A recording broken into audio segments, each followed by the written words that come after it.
Macklin Celebrini, you are a San Jose Shark, or at least you will be in half an hour. It's time to go. It's draft time, kids.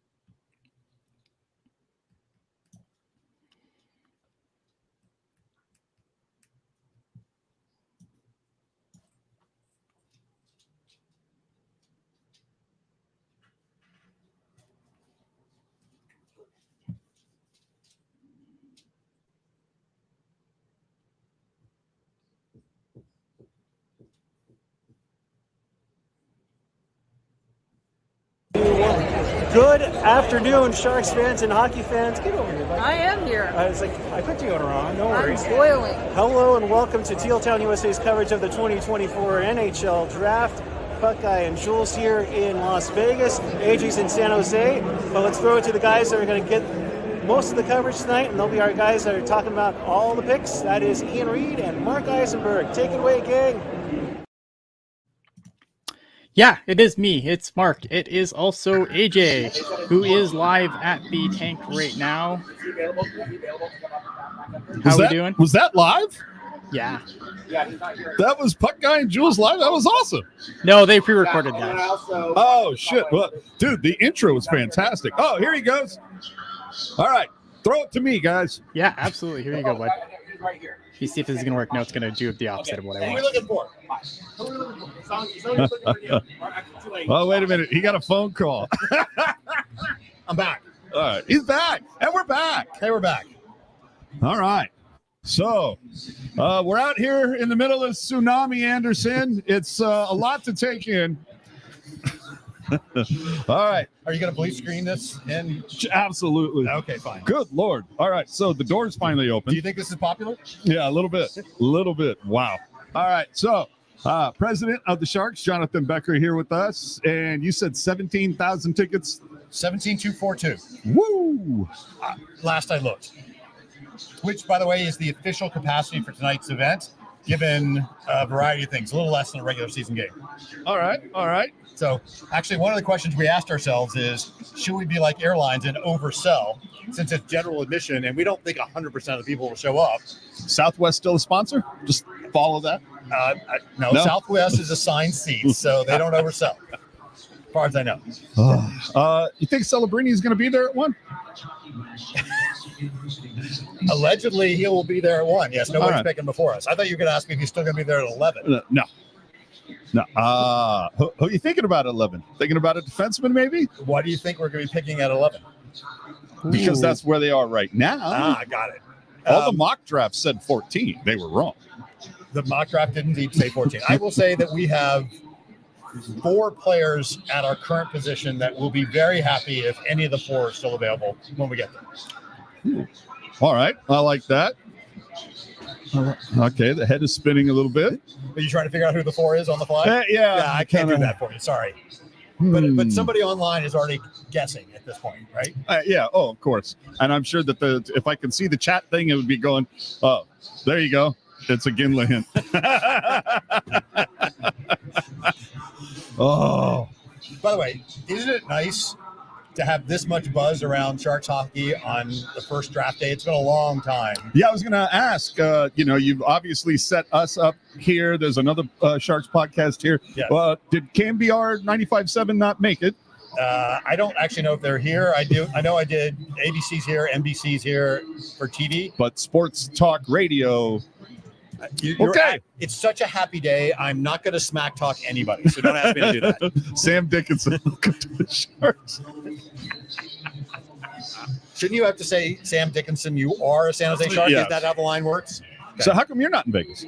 The answer is when we crossed 10,000 tickets issued, I canceled my hotel room and my flight and said, I got to be here. This is the spectacle of spectacles, although there are several hundred Sharks jerseys in the Sphere right now. I got a couple of pictures coming from there as well, but I figured, given how fan-friendly I was, given that my entire career that I was a Sharks fan, we never had anything like this, I wanted this buzz as much. I can feel that. Plus, I know what we're doing. I'm in constant contact with the guys back there. So, of course. But I mean, I don't know that. When was the last time that the schedule ended up being this busy, where you literally go from draft day number 2, then right into prospects? Plus, we're going to throw a schedule release in the middle of it just after free agent frenzy. I mean, so like you said something that I don't know that your viewers know just yet. Have you told them when the schedule release is going to be? It's been out there Tuesday, 9 Pacific. Oh, so do you want a scoop? What's opening night, baby? The scoop is we're going to announce opening night on the 1st. Okay. On Monday, July 1, we're going to tease who our opening night opponent is and what day it is, and then do the rest of the schedule release on Tuesday. So it is, in fact, a night game. He gave that part away. I did it's give a that part night away. game. It is a night. I will also say it's a weekday night game. Oh, all right. I don't see that too often. Sure we do. Huh? Yeah, we do. Last year we opened on a weekday night. Thursday? Yes. Yeah. No, it's Thursday, but I don't know. will also give you another hint, since all the fan speculation, I do watch you, says, yeah, we're opening against Vegas. We are not opening against Vegas. So you can just get rid of that one. All right. One of the things we know that is going to be. Oh, go ahead. You want another scoop? Yeah, just keep scooping. Go ahead. We'll also, for the first time, offer individual ticket sales on Tuesday at the same moment we announce the schedule. But is there a particular game that won't be available to purchase? Opening night? Okay. Not opening night. Are you trying to get some facts out of me or something? Well, I know that we have a considerable event coming up next season. You're talking about Jumbo's retirement. We don't need to dance around Yes. that. Yes. What about the other Joe? What about next season? What about it? Or the season after that? Maybe he gets a little something. Maybe. You're talking about the cat, Joe Pavelski. Of course. Absolutely. But I think small black statue just out front. Yep. It's all good. Colin Becker and Jerry, because he's bringing all the scoops. That's pretty good. I'll give a shout out to whoever that is. That was pretty good. Like a tiger. This is a famously Australian fan in Australia. Actually, down under? Yes. Huh. Absolutely. So tweet whether you went to the Melbourne games or not. Yeah. You know what? If I remember correctly, I think he said it would have been cheaper to come here and see a game. Okay. Oh, by the way, I said tweet. I apologize for being all brand X or whatever your post is. Yeah. So you're gonna take that here up. So I interrupted your flow. What else do you want to go? Well, I'm just. I mean, this just looking behind us here. This already looks like 5 times what last year was. The draft? Yeah, the draft party. I think we were 1,300 last year, as I recall. 1,400. I don't remember the exact number last year. Under 2,000, because I think we had 2,000 issued and like 1,300 or 1,400 showed up.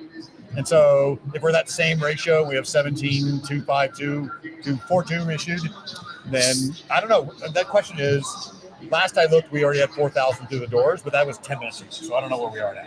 So, talk about a difference going from 4 to 1. Yeah. Right? From 1 to 4. Huh? Well, I'm talking about, you know what I'm talking about. But this is, it really goes to show you. I feel bad for Scott Hannon. I wonder how many signatures he's going to have to sign tonight. I just can't get over just how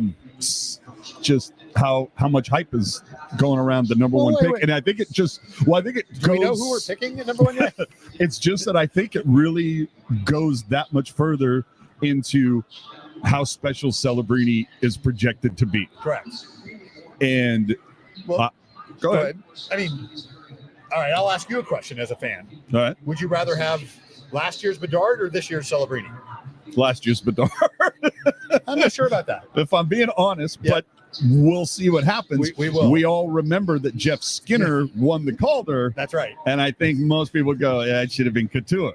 Yep. So that being said, you're right, Faulty Synapse. You're welcome. At this point, though, what are you looking for, or what would you say the team is looking for? Because we've already seen that, like earlier today, Zadina and Studnicka are not going to be dealt with. Basically, all the UFAs are going to reach free agency. What is the vision? Obviously, there's a lot in the pipeline. There is. So what is the vision? Because right now, I think most people would agree that the blue line is a little anemic. Tough word. But we already did one move to strengthen the blue line. Yes, absolutely. More to come. So, I mean, look, we know where we are. Let's not pretend what happened last season, right? We're picking first for a reason, right? Yes. But I think we can say that we have much more talent at the forward group now than we had any time in the last few years. And so now we have some competition. Some players that people were pushing for us to play more are now going to be a bit of fringe players. And so do we have everybody at the forward group we want? No. But are we comfortable that we can roll 3 solid lines? Yes. Do we still need to get better at forward over time? For sure. I think the next big question is, what are we going to do for defensive depth? Yeah. And do we have to starve the Barracuda in order to have more defense, which we don't want to do? We don't want to have to constantly pull people up from the CUDA in order to do that, which we've had to do for the last couple of years. Does that mean developing a couple players? Clearly got one guy who's going to almost certainly play at the big level for the All-Star next year. But we need at least 2 more everyday NHL D-men. And whether that comes in the draft or whether that comes by a trade, more likely by trade than in the draft. DK takes longer to develop, as you probably know. Sure. We've got still some off-season work to do. And having said that, we might be icing the youngest lineup in the NHL on opening night.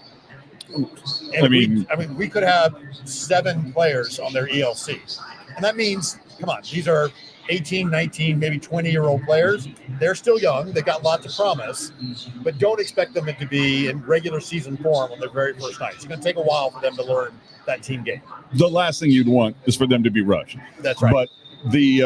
But as far as I know, I think it was reported Muka Madulin will not be here for the prospect scrimmage next week. Correct. At this point. Shakir won't be here. That's right. But everybody else expected? Everybody else is expected, including whoever we pick today. Is there any update on Couture? Is he planning on skating in July? As I think everything what was Mike reported? said last week, which I'll stick with, is we'll know a lot more about Logan in mid-August. So he's progressing in the direction he wants to do, but we don't want to rush him back in. And so I think time is his friend at this point, not his enemy. So let's give him more time. What about the new goalie? What about him? How's his health? Vanacek. He's headed in the right direction as well. We'll know more about him sort of right after the U.S. Labor Day. After U.S. Labor Day. Okay. And is there anybody else that maybe has kind of gone like under the radar that you feel should? Well, actually, let me ask you this. Uh-oh. This is going to be one of those questions I'm not going to want to answer. I can see where we're going. Yeah, it is. What is... My favorite color? What is the sense that you've gotten, if at all, that Celebrini will leave school and make the jump? First of all, you're assuming that we're picking him at number 1. I'm just going by the many people are saying. Many people are saying, "Oh, great, that's that line."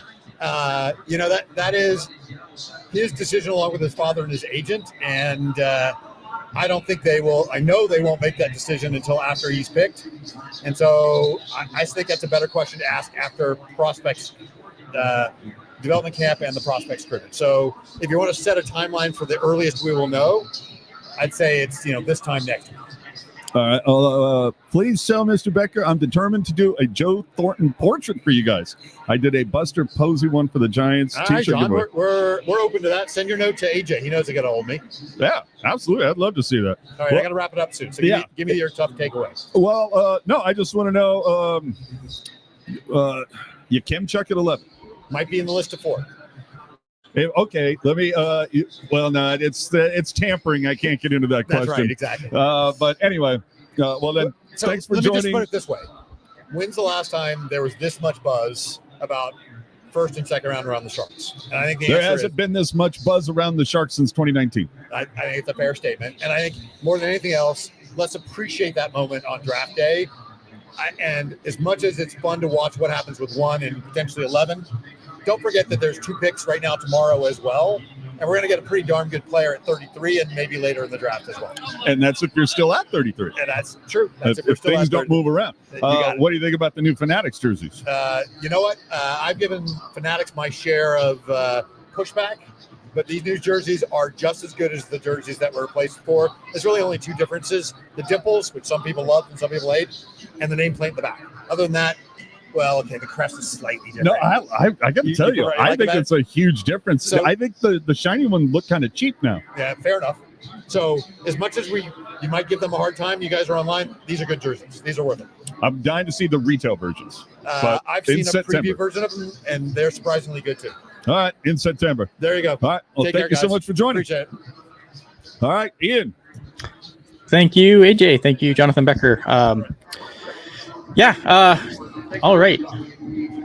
Are you taking off now? All right. Well, that was AJ and Jonathan Becker really quick off the top, kind of scrambling around here, trying to get things kind of sorted out. If you don't know me somehow at this point, I am Ian, also known as Ian Blogs Hockey, the Angry Canadian Robot. Joining me is Mark. We are going to be here through the entire draft. Obviously, if AJ has anyone else to come in, he will pop back in and we'll give him the floor. But in the meantime, we're basically 10 minutes away from the draft. How you feeling, Mark? I am excited. It's a moment we've been waiting for about 12 months. So we've endured a lot of pain, and now we are at the prize. This is the reward for all of that pain we've dealt with. Absolutely. There's a couple of things going on here. I just thought I'd touch on a couple of things there. I know Jonathan Becker was talking about the defense, obviously making moves there, but there's still quite a logjam on the blue line coming into this season. Guys competing for a spot. Obviously some of these guys spots are pretty much guaranteed, but at this point it's Matt Benning, it's John Ruda, Mark-Edward Vlasic, Mario Ferraro, Jake Wallman, Ty Emberson, Henry Thrun, Nikolai Knyzhov, and Shakir Mukhamadullin. That is, by my count, is 9 people. Yeah. So there's got to be more moves coming here, right? I think so. Even with the addition the other day, our defense is still, I would say, lacking. I think we could use another 1 or 2 even top 4 guys, just to prevent those 10-1 type outings that we had last season. I think defense is where we need the most improvement. So I can't imagine Greer going into free agency and not targeting at least 1 or 2 guys, either free agency or via another trade where they take on a contract or something, but a veteran for sure. Yeah. Felix in the chat here just saying, hi, Ian and Mark. I'm sure you've seen all the videos and pics inside the sphere. Impressed or impressed? Yeah, I wish I could be there. It looks super, super cool. I know Jules and Puckguy are there. There's a limit as to what they can do because they're there as fans, not credentialed media. So that kind of limits what we can do from the sphere. But I'm hoping that we will hear from them at some point. The draft, it's going to start in about 8 minutes is when the draft starts. Let's just recap a couple of the things that the Sharks did here really quick. Obviously, they traded 14 and 42 to move up to 11. They traded Kyle Burrows to the LA Kings for Carl Grundstrom. What did you think of that trade?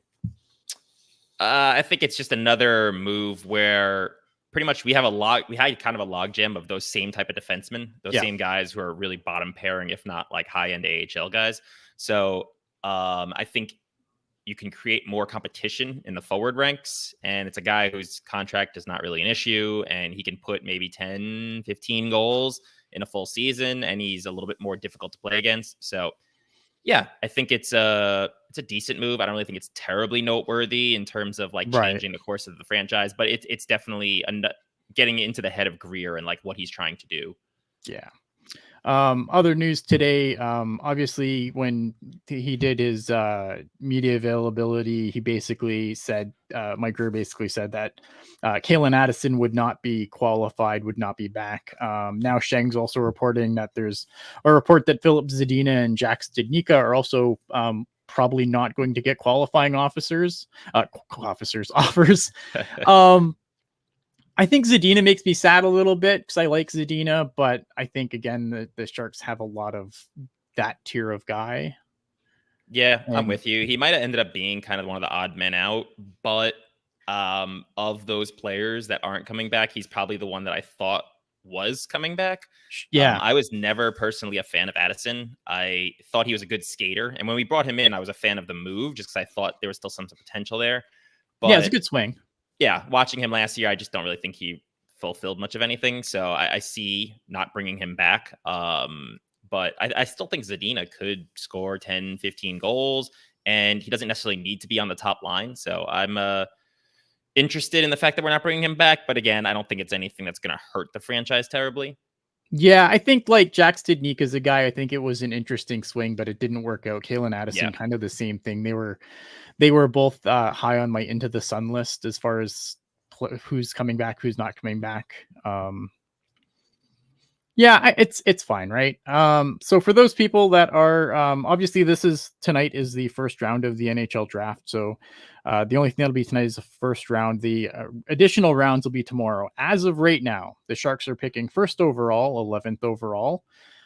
In the second round, they are picking 33rd overall and 53rd overall. In the third round, they're picking 85th overall. In the fourth round, they are 116th overall. And they have also 2 fifth-round picks, 131 and 143 overall. And in the seventh round, 194. That's got to be really near the end of the seventh round, I feel.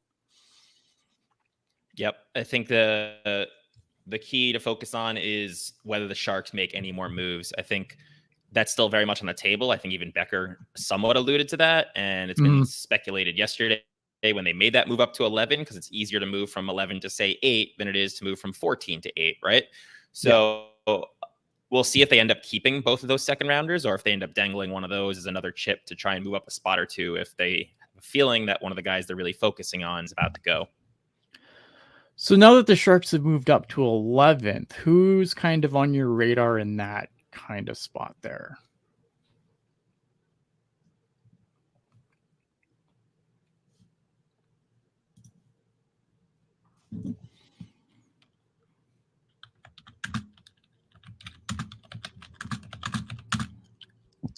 Sorry, Mark, I didn't get you there. At 1 second here. Oh, sorry, was it cutting out? Yeah, you got cut out. Hi, AJ, what's up? Well, I was just wondering if we're still up. We are still running. Yep. All right. Well, I'll tell you, they just made the announcement. Dude, it's like the fucking ball dropping in Times Square in this bitch. Mark, I think you can probably talk a little bit about that. But yeah, they're jacked, dude. They're like waiting for ESPN to hit the Jumbotron up here. So in about 3 minutes, I guess the ball is going to drop, and we'll be there. If I can, in a little bit, actually, I feel like you can get a decent look at the venue. Yeah. Are you able to see this pretty decently? Yeah, I think so. I don't want to screw around too much with the layout right now, because I just don't want to but you get an idea that we're pretty damn full here. It's very nice. People are juiced. Can I hear your guys' like final guesses, I guess, as to what defenseman? We all seemed resigned that the Sharks moved up for a defensive reason. Who do you think they end up with? Not who they want. Who do you think they end up getting? That's what I just asked Mark. So I'm going to let Mark answer the question here, because I said, like, cool. who are we looking at 11? Do you think? Do you think it's a defenseman, Mark, or? I'm still not convinced 100% that it's a defenseman. I think they could be targeting someone like Yzerman or Iginla. But if it's a defenseman, I think in that range, you're looking at either Dickinson or, I don't know, maybe Parik drops. Those are the two that I'd be hoping for. If Parik drops, you think Iginla's still going to be available at 11? It's possible. I mean, it really depends. I mean, getting past Calgary is very unlikely, but I think they also could still try and move up a couple more spots. So we'll see. All right. Yeah, I agree. Like it's hard. It's so hard to say, right? Like Zane Parik's a guy that I would really like if he was able to fall to that spot, but I think the key there is he would have to fall. So I'm just not sure. But yeah, if there's a run on D, like, Dave saying, if there's a run on D again, like could drop. There's so many different things I could see happening. It's really, really tricky because like it's this draft. I think the trickiest part about it is like after one, it's jump ball. And there's never been this. There's never been. I feel like there's never been this little consensus after one. I will say, I mean, based on everything that I've read and the reports, Calgary fans would be real fucking tilted if Iginla was available and not taken by the Flames. Yeah, I think that's realistically what would happen. And so we have Jumbo Joe on the big board behind me. Pre-recorded a video from the draft. Clearly, he was at the Sphere, so I think we know who is making the number 1 pick for the Sharks, like Marlowe did last year. Here we go.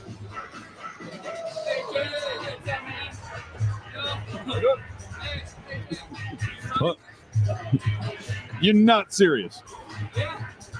You guys aren't going to believe this shit. Hold on. I've literally been asked to sign a helmet. I have no idea why.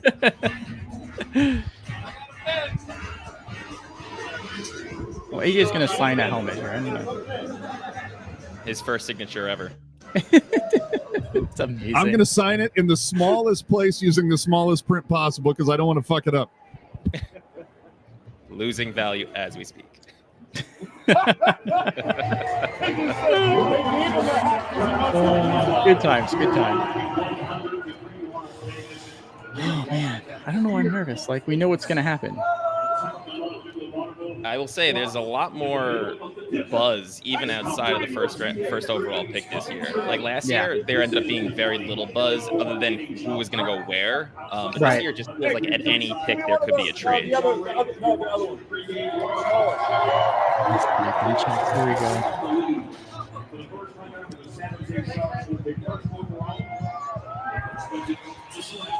Now we're back. And we're back. All right. The ESPN has been put up on all the screens here. Very nice.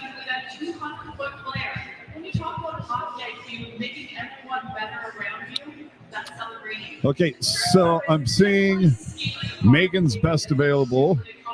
Levshunov at 2, Demidov at 3, Silyev at 4. Do you guys agree with these at all? Like I keep hearing like it would check out. Like I keep hearing Levshunov like pretty solidly at 2, and I don't know. Like I like Levshunov. Don't get me wrong, but I think I'd be a little tilted if I was a Blackhawks fan to pass on Demidov there. Yeah, it's just a matter of whether you value that defenseman or you want the guy who's got a chance of being like a 100-point player, pretty much. I think if I'm the Blackhawks, even though I have Levshunov at 2, I might take Demidov just to pair him with Bedard for the next 10, 15 years. Yeah. But it's a tough call. That's the problem with years 2 through 5, 2 through 6. There's a few of them that really could fall into that 2 spot, and you really wouldn't complain about it. Well, it's funny to see them have. I know I'm going to pronounce his name right. Yakimchuk. Yep. Yeah, I just saw it projected at 18, and I'm like, okay. I saw yesterday everybody was saying that was who the Sharks moved up to get. That's the thing. Like, I mean, it goes back to what I said earlier, right? Like after 1, there's so little consensus in this draft. Like, I'm fascinated by who's going to go where, because this is like usually in the draft, like your top 5 at least are pretty solid upon, from guy to guy to guy to guy. Usually pretty solid. Like your top 5 are usually pretty set, and then maybe they'll start to vary a little bit after that. But this draft, I mean, nothing other than Celebrini, nothing is which do not Sharks, Mr. San Jose Sharks, do not screw with that. Let's keep the one thing one thing certain. Yeah, let's keep that one thing certain. Do not fuck this up, San Jose Sharks. That looks really cool. Yeah.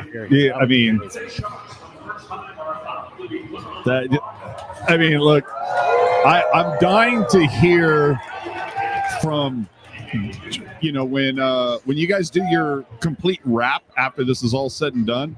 I'd really like to hear a little back and forth from Puckguy and Jules, just to give their take on the whole experience and what this whole thing was like. Yeah, definitely. Yeah, so tomorrow, for those that don't know, tomorrow night, I don't know set time yet, probably usual time, 7. We'll do a wrap-up show for the draft where we're going to talk about all the picks and basically kind of a nice second reflecting. Because I think a show like this, right? A show like this, obviously, like there's a lot going on. There's going to be dead air here and there, so it doesn't make great audio. So obviously, we want something that people can listen to on a podcast format, and that'll be tomorrow's show, where it's going to be nice, concise, to the point, and it'll be good.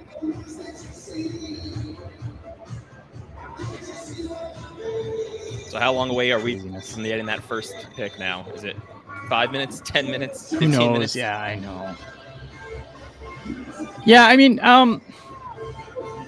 what would you like? Because some people like Ricky in the chat saying like he's kind of low on Yakimchuk. The problem I have with Yakimchuk. Here's my concern with Carter Yakimchuk is I have concerns on how he will think the game as the game speeds up. Yeah. He's also a little bit of not an iffy skater. He's not a bad skater. It's just he's got an interesting skating style. But the thing with him is I think he's kind of the one who goes last of those top defensemen. And I'm not talking about like Solberg or Guracek, those guys. Those are the second class of defensemen. But that first class of defensemen, I think Yakimchuk is probably the lowest on that group. And I honestly won't be upset if we get him at 11. And I think anyone that I have in my top 14, I'll be fine with at 11. I just had to do some sort of ratings. But this top 14, 15 is a really good class. And I feel like there's a bit of a drop off after that. So I think at 11, as long as we kind of stick to the script and go within the guys who are kind of consensus, top 14, top 15, then I really don't think Sharks fans should be upset with the player. It's just a matter of preference, right? Some of us want a guy who's going to be a high scorer. Some of us want the defenseman. Some of us want the defenseman who's going to be more of like a Carlson type. The others want the defenseman who can skate and provide defense as well. So it's really just a matter of preference, and it'll give us a view into what Greer's really thinking, because this is really the pick that we all have questions about. There's obviously no questions about number 1. There better not be San Jose. And he moved up for it, too. So that means it's got to be someone he thinks he wasn't going to get at 14. That being if he doesn't end up trading up further. What are we doing?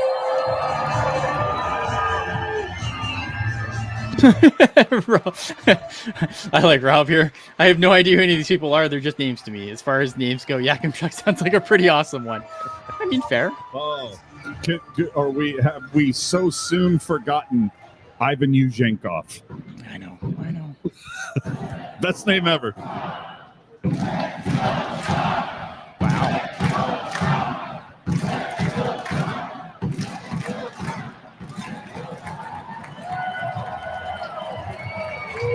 Sounds alive. Does sound. Looks like a strip club in here with all the LED. It's like so much glitter you've never seen before. It's fun. All right, let's get some picks going here. Enough tap dancing. There's our Yeah, boy. I gotta say, dude, this is it drives me crazy when they can put together a very succinct show for 30 minutes, but no, we got to drag it out for 90. Yeah. I earlier in the chat while we were talking to Becker also donated 99 cents to the super chat. Obviously, that is always super appreciated. Your super chats help us keep our show ad free, so we always appreciate any donations.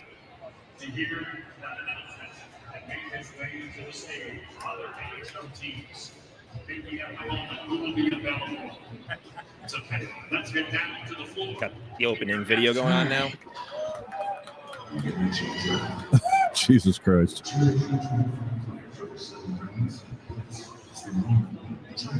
There have been 217 NHL drafts, but this one is the best one. Yeah. It's gonna be weird. Like, this is the last centralized draft, right? Like, next year it's gonna be all remote. The teams won't be there going forward. That's gonna be tough. I think that'll take away from it a little bit. Well, it's funny you say that. I actually, I don't know if it was Mike Greer or if, who else it was. There was somebody that they had on NHL radio earlier that was kind of saying that, asking about the centralized draft, like, you're going to miss it. And he, because obviously you might want to have that little conversation with somebody off on the side. And he pointed out that, when it is draft time at those venues, it's really, really hard to find a space where you can kind of have a private conversation. So for the most part, it's not really going to change. It'll be interesting. I just like when people are like off chatting to each other and everyone's just like, oh my God, here comes the biggest trade ever. Dude, I feel like you will never see a line longer than the list of people that want to be Gary Bettman's pallbearer. You know what I mean? I swear I'm the only person who likes him. I actually like Gary Bettman. I'm a fan. I'll admit it. I think he's done a lot of good for the league, more good than bad. I know as a Canadian I'm not supposed to say that, but it's basically just fun to hate on the commissioner. It's kind of what happens, but I don't really think he's a bad guy. Is it a pipe dream to think William could slide to 11? Yeah, it is okay. It's a pipe dream that William could slide to 11, but I think there's a small chance that they could consider Parrott. I'd still take Yakimchuk if they're gone there. Yeah, like if there's no one, like if I don't hate Yakimchuk as a pick. I have questions. I'm going to be really interested to see your guys' reactions if things play out a certain way, and when it does come to 11. And, none of the guys that you guys are kind of into are available. You're going to be like, okay, Greer fucking wasted. He moved up for nothing. I mean, that's the risk of moving up the day before the draft, but a lot of teams are doing it. So. I also feel like it made the price of poker for everybody a little higher. All right, San Jose on the clock. Officially Let them milk on the whole 3 minutes. That should have been the shortest clock ever. It shouldn't be 3 minutes. It should be 3 seconds. I'm aware. Just run to the stage. Run. Don't look back.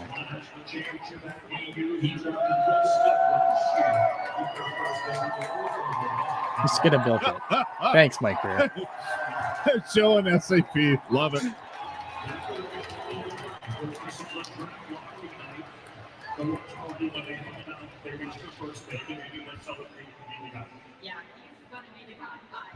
Okay, Mike Greer, get up. Let's go. Have this clock counting. You waiting for the phone to ring? What the fuck is going on here? As soon as it said on the clock, he should have been on his feet. Got 3 minutes. You know what? You know what? I know. It's because Jumbo's taking a leak. They got to wait for him. There we go. Is SAP fuller than most games this season, AJ? Say what? Is SAP fuller than it was for most games this season? Right now. Damn. No. Dude, I would say this is fuller than a sellout Barracuda game. But for all the talk of 17,000 tickets distributed for this, there's about 27 people in the upper deck. Hey, what are we doing, Sharks? Like, oh my God. Seriously, why is it a 3 minute clock? So the reason for that is that the who are they waiting for to give them their next 5 number 1 picks? What the fuck are we waiting on? I don't know. Anyway, the reason for the 3 minute clock is it gives them time for basically if they want to do any final things, make a last second trade or anything like that. But come on. I mean, this is This is yes. I think the stripper really likes me. Like, what are we waiting on here?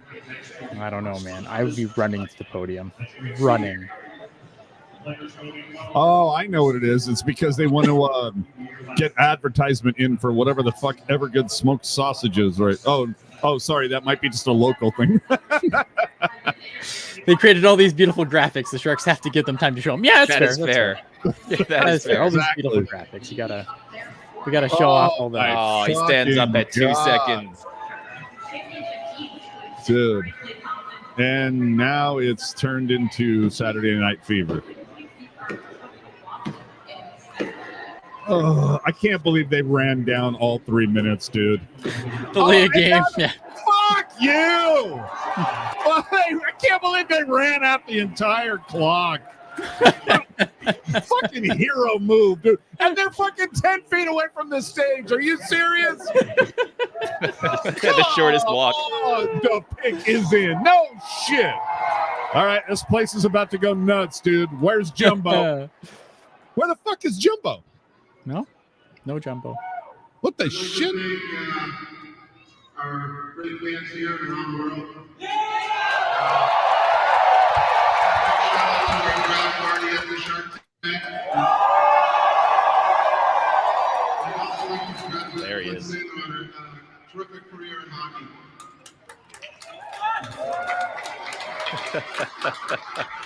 Cue Jumbo's walk-up music, right? Will be one of the greatest passers of all time. Oh, here he comes. There he is. Great Joe Gordon.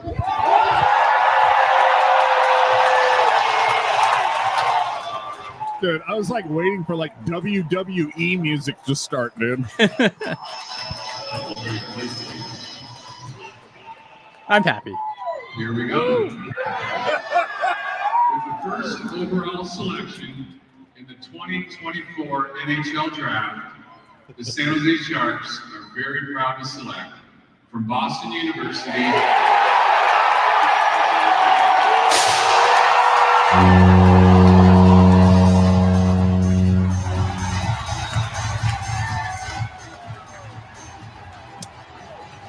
Well, I the Sharks love the pick fact Macklin Celebrini. Where we got the number 1 pick. They literally just fired off CO2 cannons, confetti, and they're playing the goal song. If this doesn't scream, we haven't had enough to celebrate in the last 5 years, I don't know what else does.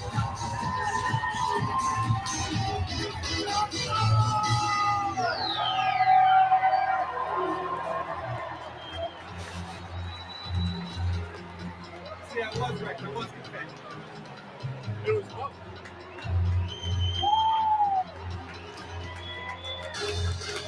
So good.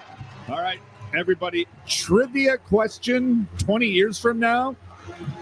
Who is the first player ever to put on a Fanatics Sharks jersey? There you go. And there it is. Number 71. And it doesn't say 24. It Nope. does say 71. 71. Got his number.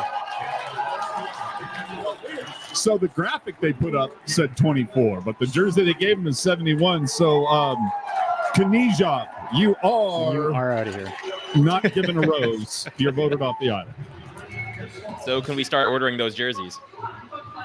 If we can, it's criminal. Poor Kanijov. Yeah. I mean, this is obviously like this is the Kanijov watching this, and I'm like, and I'm traded. and I've traded. I'm not getting Or signed. I'm changing my gone. number at least. Well, I mean, so yeah. I mean, obviously, this is the this was the most obvious thing. It's all everything from here on is where things get interesting, right? Yep, this is where it gets interesting. Starting number 2. I'm hoping Chicago plays hero, goes way off book, and fucks up everybody's mock draft. Team chaos, dude. I think there are 4 guys that could be in the conversation. I don't think they're going to go too far off the board, but there are 3 or 4 guys that could be in the conversation for this pick. Yeah, interesting to see how we go. Yeah, I mean, it's going to be interesting to see what Chicago does here. I still think, man, if they're not taking Demidov, they're broken. But I get why they would go after a guy like Levchinov. Makes a ton of sense to me. Yep, that was the rumor, right? A lot of rumor over the last couple of days was Levchinov at 2 and then Boyum at 3, right? Yeah. That is what I've heard repeatedly.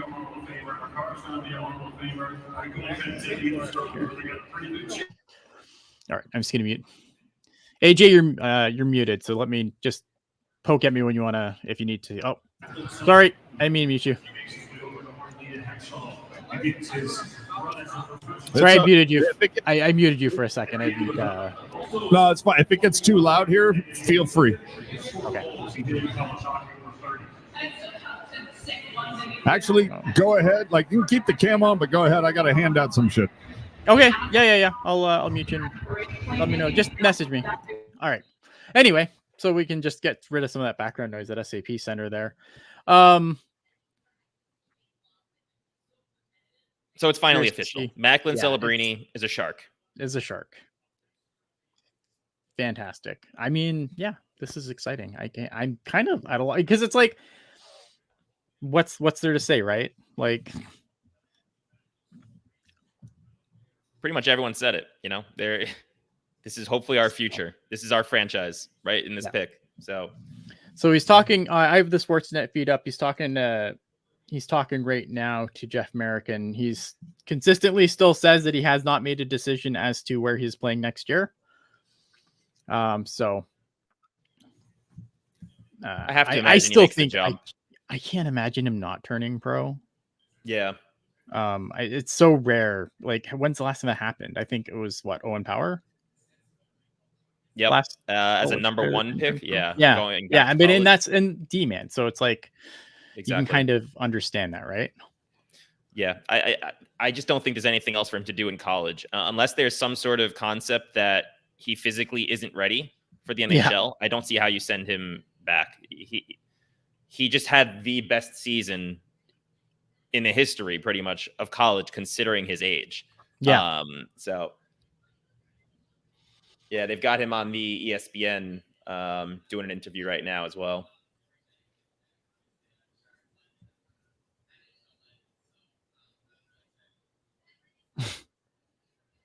With his family, of course. His dad, mom there. That's fun.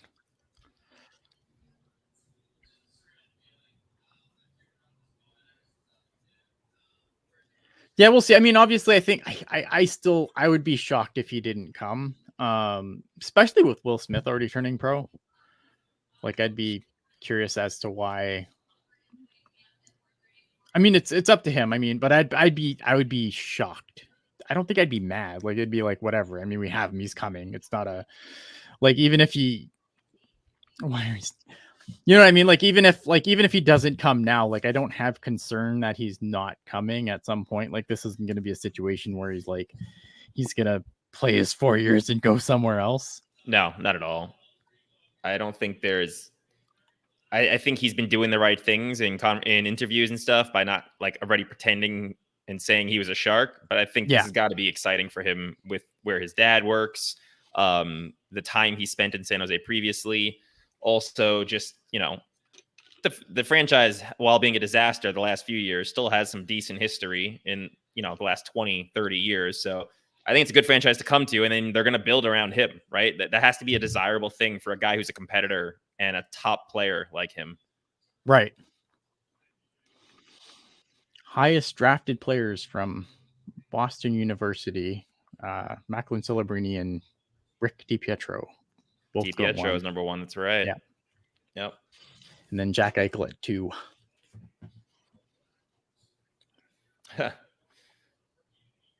How much time is on the clock on your broadcast?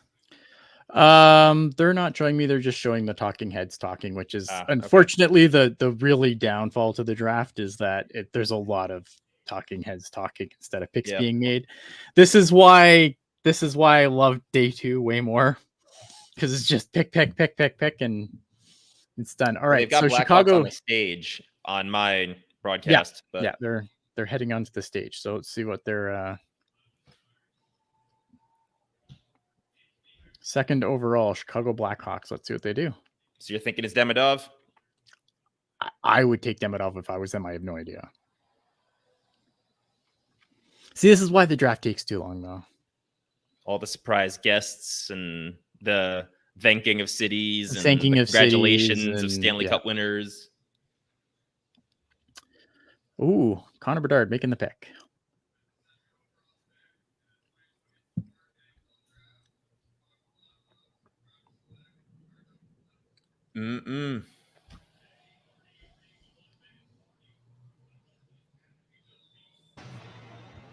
Bedard, hero move. Overall pick in the 2024 NHL Draft, the Chicago Blackhawks are proud to select Artem Levchinov. Levchinov. The complete package of beast physically. Right-hand shot, Big Ten Defensive Player of the Year. So, Yeah. based on Anaheim's needs, you think another defenseman goes? I think so. I think it's going to be William. Yeah. That's right. And the confidence that he has in coaching staff. Yeah, I think you look at what the Ducks have. William makes a ton of sense for them. Really good for like I like Levchinov. Like I don't want people to get it twisted. I like Levchinov. I just think that having Demidov and Bedard would have been just insane, right?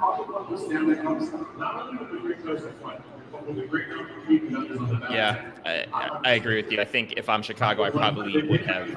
It's just pairing those two together for that many years. It's two guys who have 100-point maybe capabilities, you know. But Levchinov, they probably see as their number one, who can play defensively, but also be a power play guy. And he did just also have an extremely good year in college as a pre-draft guy. Right, and I think the thing with Levchinov too is like if this guy's right-handed, like it's not. We're not even talking about like should he go here. Like if he shoots right, it's not even a conversation. Well, Lev is he the one that's like 6'7" or whatever? No, that's Ilya. Stilayev, yeah. Stilayev. Or whatever. Oh, that's right. You're right. Yeah, he's still. I mean, he's a big boy. I think like 6'1" something, isn't he? Yeah, he's 6'2", 210. Yeah, big boy. Oh. Shit, hold on. We have visitors. I'll be right back. Okay. All right. Yeah. So Levchinov too. We'll see what Anaheim does now. I think. Yeah. I mean, I don't hate the pick because obviously, look at you need to. I think this is why a lot of people are thinking that the Sharks are obviously gonna probably go D. We don't know for sure, but I think that's why a lot of the talk is there because I think if you look at the Sharks prospect pool, I think that's where the hole is, right? I think they have like a couple of guys that are intriguing, but nothing that really like. I don't think they have anyone who currently who's like, yeah, that's a number one NHL defenseman in the future. Yeah, I think Mukka Badulin is more of a second pairing guy who can maybe be like a second power play unit. But ultimately, you're looking for someone with a bit more potential, I think, than him. If you're looking for a number one or even a top pairing guy, that's not to say he can't develop further. But right. I do think the guys who are most likely to go in the top 10, top 12, those defensemen have a much higher ceiling than Mukka Badulin does. I'm curious to see what the Ducks are going to do. Hi, Jules. Jules in the chat. Hello, Jules.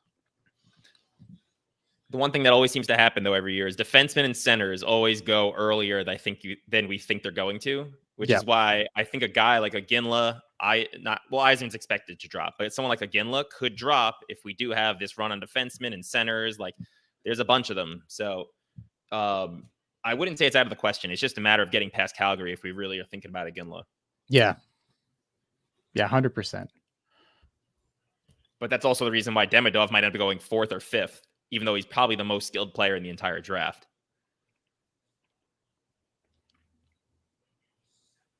I mean, it's so fascinating, like what they're going to do here, because I mean, it's completely Ducks, unrealistic. like, but imagine if the Sharks could have found a way to get to like number 5, and if Demidov is available there, and you come away with him and Celebrini, that would have been insane. I mean, I don't know what you'd have to give up, though, to jump from 11 to 5. I imagine that would be a huge ransom you'd have to pay. Yeah. Levchinov becomes the highest drafted player ever from Belarus, which is pretty fantastic for him, too.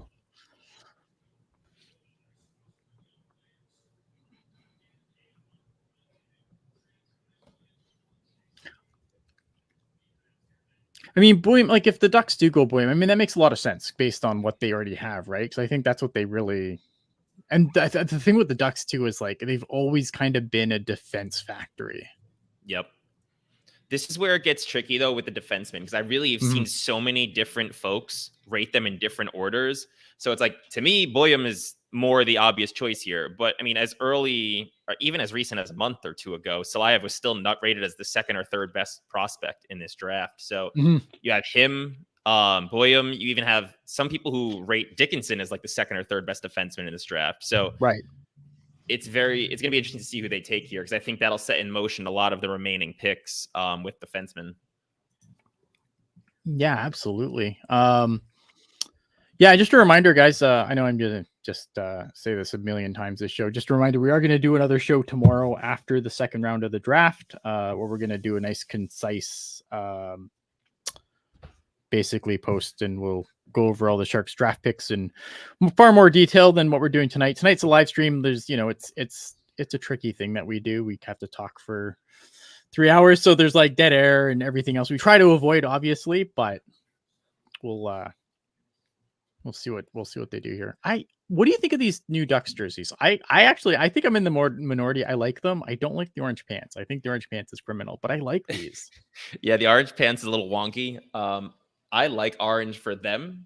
I just hated it when it was part of our jerseys. But yeah, I absolutely love it for the Ducks. I think it's a good look.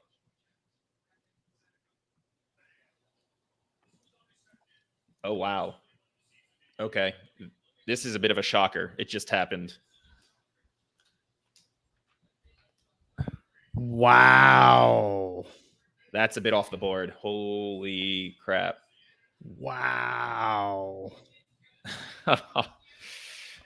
Holy I saw him a few times mentioned in the top 5, and I just did not think that was going to happen, but wow.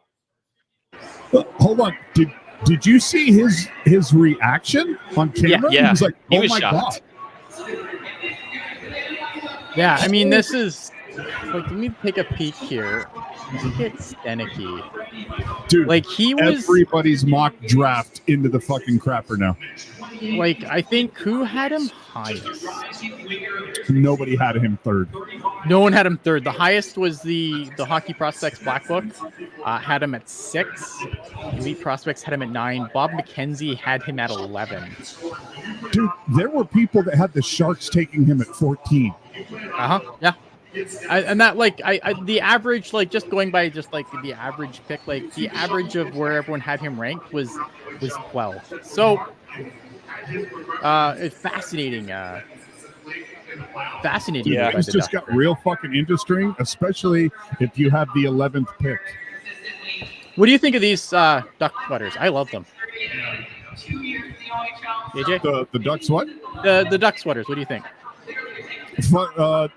I mean, I'm always going to be a proponent for the jade and deep purple ones, but they updated the webbed foot logo. They literally updated everything, and I'm here for it. I think if they're going to go orange and gold, they did the best that they can do with it.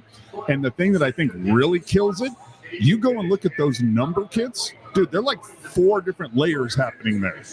Super detailed. I love their numbers.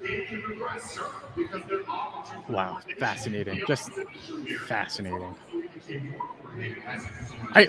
Again, like the player, I don't know if I like him at 3.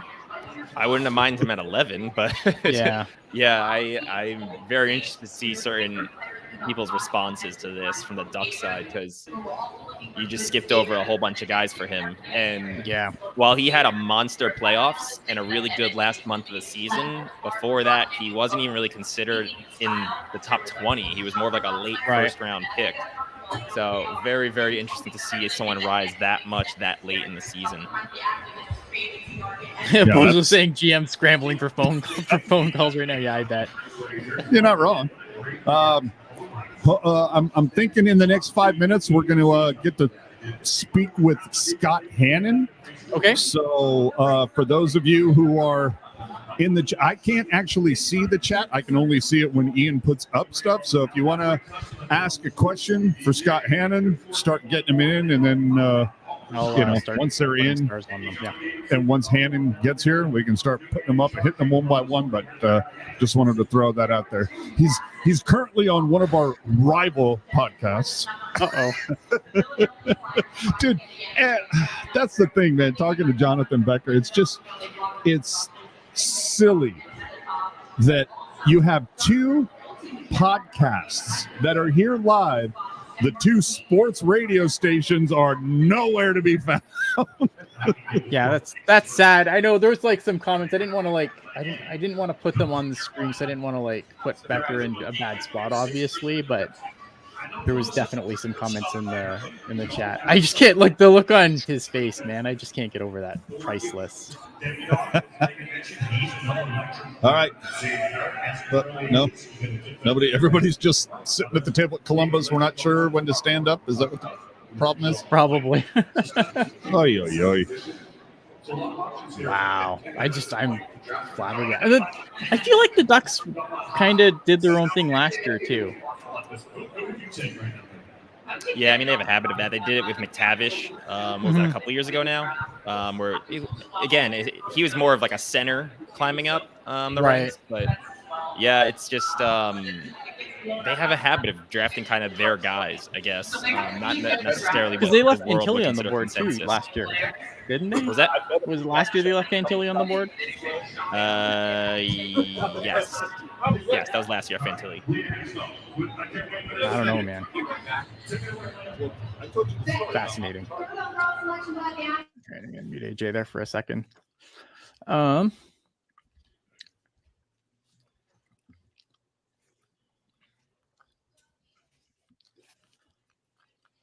you think Columbus is? Oh, let me. Give me a second here. All right. Yeah, I'm fascinated to see what they do. I think if you're Columbus, are you happy that you didn't move this pick now?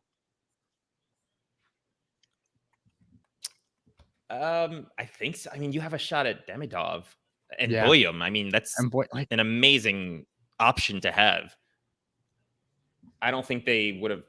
I wouldn't have thought that originally, but yeah.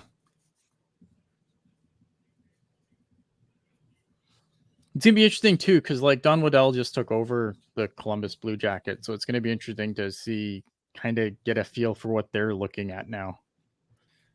Well, I know that this is the team where Juracek is asking for the trade, right? So you got to wonder if they're kind of trying to find the defenseman right now to fill in for what they're losing if they end up dealing him, right?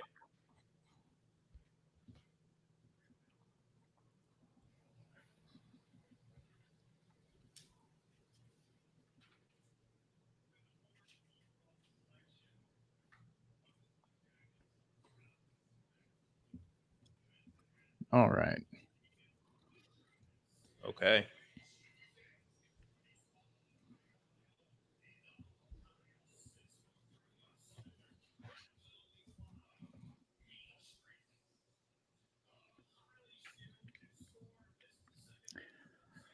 Wow.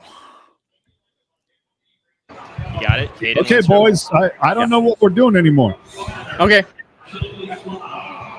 I have no idea what we're doing anymore.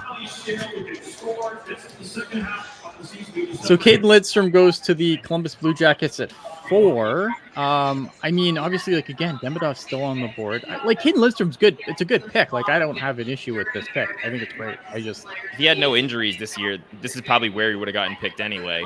Maybe on a spot higher, but there is some risk to it because of those injuries. Yeah. Good. I mean, But William is still on the board. Again, I'm trying to cover a lot of bases here. We're 4 picks deep and only 1 defenseman taken. Yep, that is the case. But we just got a big center, which we know GMs always love. Yeah, but I'm just there was so many picks that had the top 3. 2 of them were going to be defensemen.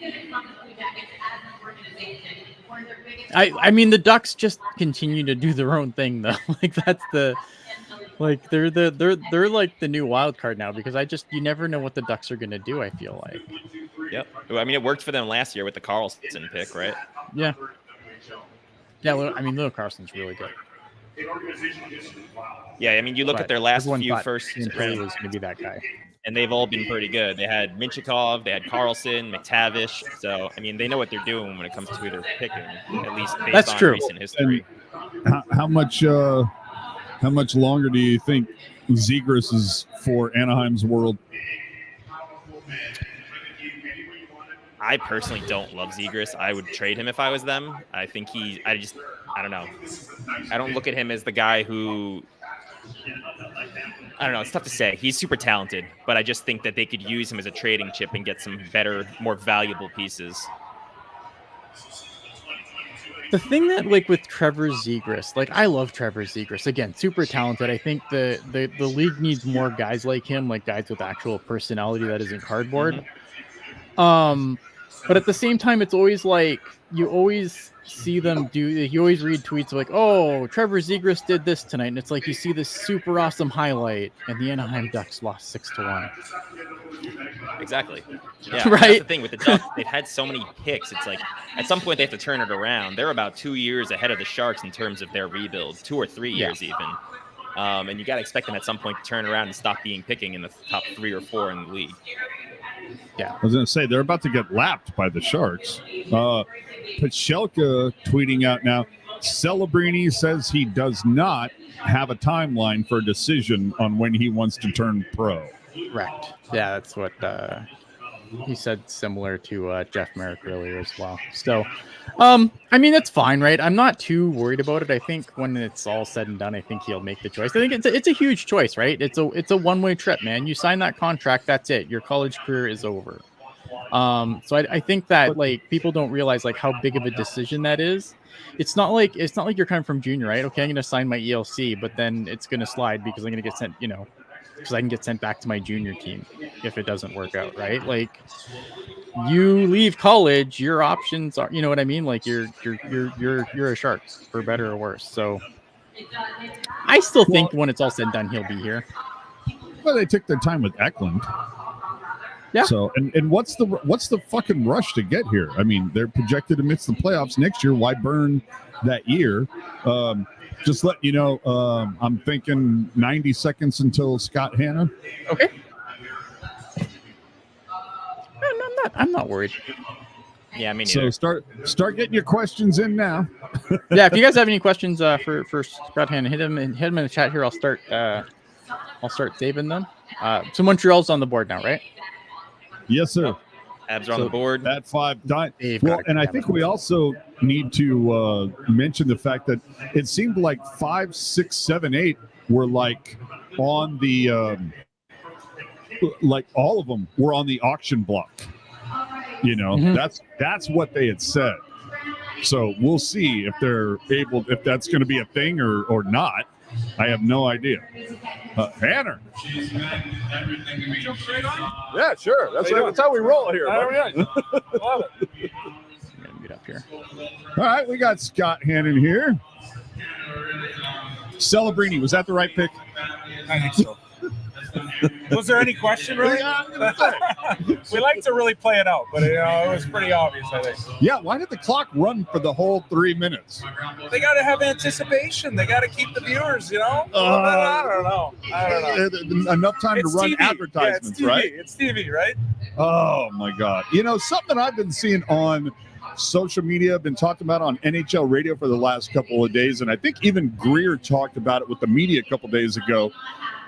When you were a player, when you came up, how aware were you with the tax situation? Like, California has a higher tax. It seemed what was being talked about was it might be harder to get players to come here because of a higher tax rate, whereas in your era when they're coming up, were they even aware of that? Was that something that was even considered or thought about? I think before, because when I entered even, there wasn't a cap at the beginning. So when you don't have a cap, it's not really thought of because you can, sometimes you can sign for more. So the teams that knew they were in a high tax bracket area might have to overpay to get people to come. But with no cap, but once you get to a cap situation, I think that there's obviously scenarios where there's that, and it always becomes part of the conversation. I wouldn't want to say we were so aware of it before and it wasn't talked about. That could be due to just media and the ease of news and everything. It's in the palm of our hands nowadays. It was something that was thought about. I don't think it was the telltale sign of which way things were going to go. You try to, first of all, you're going to pick a good team, and you're going to try and do that as far as if you were a free agent or signing those free agents. But I think the cap does more to a lot of this than you're really thinking about tax brackets. Well, okay, and I can see that, and especially it makes me wonder how much players have become aware of it over the last 5 years because of the flat cap, because of COVID and all of that. It's been interesting to see that it's been a topic of conversation that never really was before. I don't know. I thought it was interesting to just hear like an hour dissertation on it. And I was like, all right. But you're saying when you came up, not a thing. Yeah, everybody thought about different things, right? Obviously, I think career was first and foremost. And usually when you get drafted, we didn't have free agency until a lot longer, right? So, free agency was 32.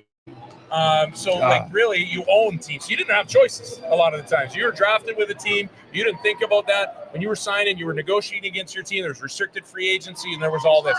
You weren't even a free agent until 32. So coming in at 20 years old, that was a long window. You were worrying about playing 12 years, not really getting to that free agency mark. You know what I mean? And if you were young and you were coming in and you had an open market, you were sitting there going, I hope somebody takes me. You weren't really considered about where you're going to go. A lot of it coming in as a young guy, you want to find the right fit. You want to find like a situation where you're going to get a chance to play or an opportunity. How deep's their depth chart? How all these things. I think those things have slightly changed now. You got kids coming out either in college late. They can be open to every single team. You look at like what happened with, what's going to happen with Henry Thrun to some degree, right? If you're coming out of college and there's that weird rule where you can get bid on by every single club, those things can come in. Or when you get to be a free agent earlier now in age, I think that comes up because now you're hitting into your big contract moment. And I think it was probably on the radar of 32-year-olds as you're coming into a free agency. You're like, I'm going to pick something here because that was your first chance to get to choose. Well, now Montreal has just selected Demidov. A lot of mock drafts had at least 2 defensemen going in the first 5 picks, and so far there's only been one. Is that so? As a defenseman, are you a little surprised by that? I think a lot of situations and, mock drafts can play out in every which way possible, but teams are also picking towards what they think is the best. They get a lot of eyes. They have their own little draft in place. They're going to try and pick what's best for their team. So sometimes those D, am I shocked? I think D and centers are obviously a key component of every single organization. Some people, depending on the depth of what they see and where they see fit. I mean, if you look back at my draft at 23rd, I was rated anywhere from 23rd to late second, you know what I mean? And then somebody, they liked me and they ended up moving up, obviously in San Jose, and they get to pick. So obviously those mock drafts, I think it's exciting because I think if you look at our picks, I think we're looking for defensemen in these next few, you know what I mean? I think it's definitely a piece of the puzzle. If you look at our forward crew, I think it's a little bit deeper when you look at the prospects that we have in our system. And then I think that's an exciting news for us. Yeah, I was going to say, what would your attack for the blue line be? Because right now that seems to be the Achilles heel that most people are going to point at. They're going to point at the forwards and say, Smith, Musty, Celebrini, there's obviously talent there.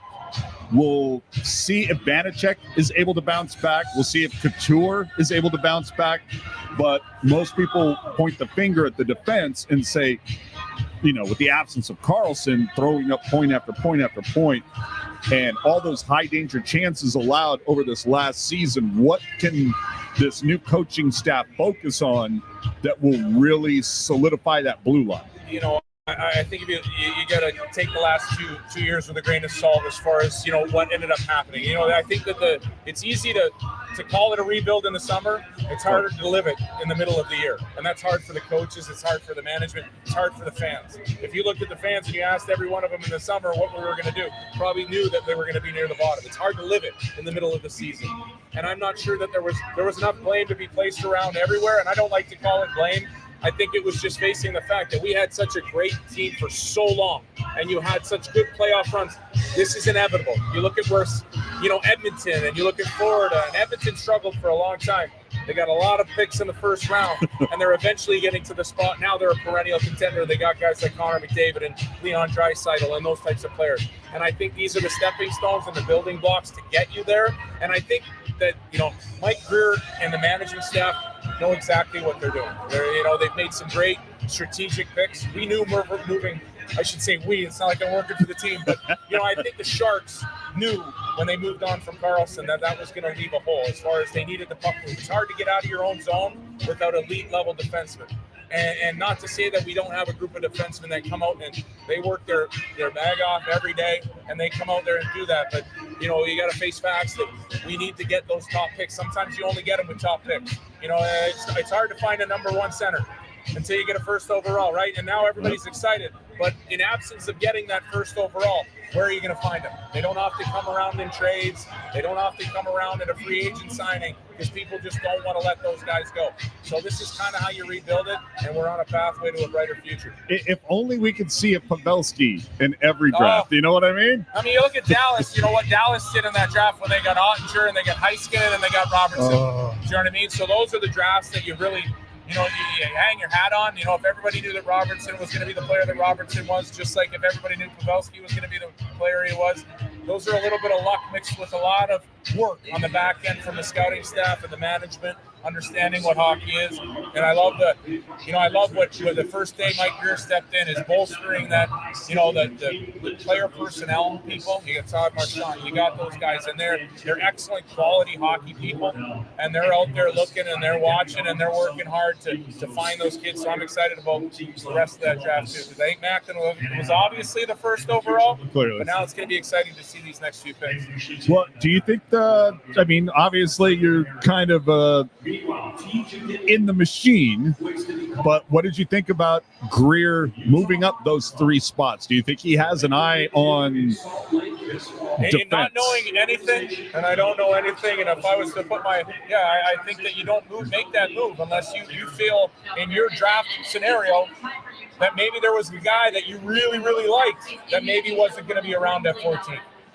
Right, so that gives you the opportunity to move up. If I look at my draft year and what I got told about my draft year afterwards, there was 23, and then I think the Sharks said it was an early second-round pick, and they really, really wanted me, and they didn't think I would be around at that level.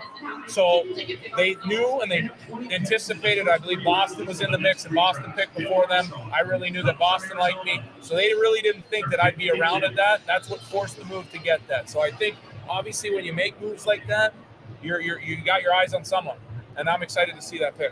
Let's see what Utah's first ever pick turns into. Will they go forward? Will they go defense? We are delighted to welcome Ashley Ryan Smith and the state of Utah to the National Hockey League. What do you think? Mammoth? Venom? What were the other names? Blizzard? Yeah, the Blizzard. Was it the Yeti? Or I don't even know. Yeti. Wasn't the Yeti in there too? I'm not quite sure. Which one I'm going for here. We'd like to give a shout out to all our fans at the Delta Center. It's pretty cool. The draft's at the Sphere this year. That's pretty. Have you ever been in the venue? I haven't been to the Sphere yet. I haven't been to the U2, but it's pretty cool. I've seen it from the outside a few times when I was passing over Vegas and at Vegas. But that's pretty cool. That looks amazing. What do we got here? Really? Why is he getting booed?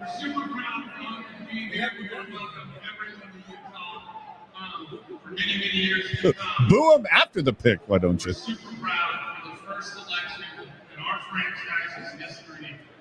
For 2024 draft, Utah selects Teal Town. Wow. Calgary is pissed off.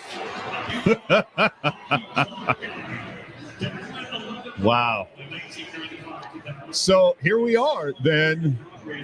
With still only one defensive player in, I think the Sharks have to be kind of jacked, eh? Yeah, I think you got to be pretty excited at that prospect. I think, they know, again, I go back to they know what they're looking for, and I think it's pretty exciting to know that there's a number of defensemen that were probably rated in the top 10 that could be slipping down into there, so that's an exciting prospect. I dig this. Let's see. Question. Of all our young defensemen, who has impressed you the most? Muka Madulin? Is it? I think you're young. I like Muka Madulin. I've seen him play down in the Barracuda. Obviously, you get excited about a kid with that size that can move that way. I think he's got some offensive upside to him. He gets his shots through. That was at the Barracuda, so I'm excited to see. Obviously, it's a big step, from the Barracuda to the NHL, and to see how the progresses through that. It might take some time, but I definitely like him. I like Henry Frund.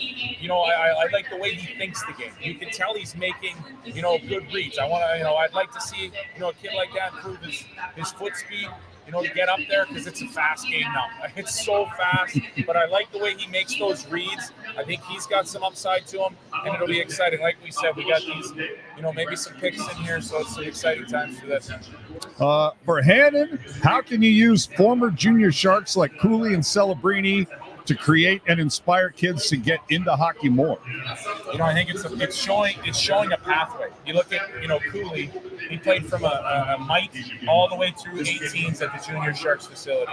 And even to have the situation where there was two goalies, from the Bay Area playing in a game. Who was the other guy? I'm losing this. It was in a game. It was Cooley.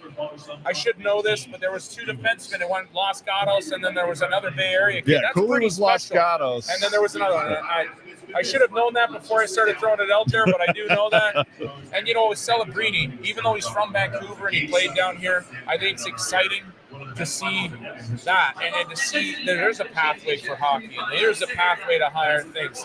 It's not just baseball or it's not just soccer. Well, and you see the new facility that they're opening in Gilroy. Yeah. It's just getting bigger. Facility there. I'd like to see more roller hockey get played up here. I'd like to see a lot of things happen. Obviously, we have the 6-sheet facility. You got the TechCU Arena, which we had the alumni game down at. The Barracuda play there all the time. And it's exciting. We got one of the best facilities in the western part of the United States. To provide that. Thanks also to Plattner to be able to build a rink like that and to inspire the kids and hopefully help NorCal build and keep growing the way it has in the past. Would you sign a one-day contract to play with Celebrini? To play with them, yes, but then it's depending on maybe in 3v3 cross ice. I don't know about trying to sign a one-year contract to play out there. There's some fast kids, unless he has the puck the whole time. Well, get out there during the prospect scrimmage. It'll be fine. We'll let Jumbo and Patty do that. I was going to say, we remember the big Marlowe weekend at TechCU here. Who are you? What team are you planning on playing for when Jumbo's celebration occurs? We'll see how those. I'm going to make sure that I'm on the strongest team, so I'll probably be on Jumbo's team. So we'll probably stack that team a little bit. No, it was obviously a ton of fun last year with Patty and getting that. I think that was really cool. Not only for the organization, I think it was cool. It was really cool for the alumni. To be able to come down and there's so many. And there were so many guys. Right, we had 40 guys come down. And thanks to the Sharks, the way that they were able to put everybody, up the hotel to be able to be here and to be at the rink, I think it was exciting for the fans. And, it showed, a little bit of history of the Sharks, all the guys that used to come through there and or have been through here. And it was a great hockey game. I loved it being at TechCU. I thought it was a great fan experience. You're really close to the game. We had a bunch of the kids and the junior Sharks down there, so there's some exciting times to see that. So, I'm looking forward to going this year. Yeah, if it's anything like last year for Patty, everybody from Peterson up to, just Danny Boyle to yourself, Smitty, of course. Just a really great collection of guys and I think it says something about the area and about Sharks hockey that a lot of guys still stick around here and they're part of all of this. Yeah, it's a special area, the Bay Area. Yeah. So thank you so much for your time, Thanks a lot. No problem. Thanks. Back to you guys. All right. So we got we have some picks. Obviously, Ivan Demidov went to the Montreal Canadiens at 5, and then TJ Ginla goes to Utah at 6. Thoughts on that? Yes, I was frustrated. I wanted Iginla. He was one of my top guys, but I really realistically didn't think he was going to drop. Demidov at 5, him at what was that, 6? That means the Sharks are absolutely going to have a chance now at one of the top 5 defensemen that remain. So I'm surprised Boyum, though, is still on the board here at 7. That's the biggest shocker so far this draft to me. Same. Yeah, I 100% agree with that. See what Ottawa's going to do here because I'm fascinated. Yeah, the center just have to go D. I would think so.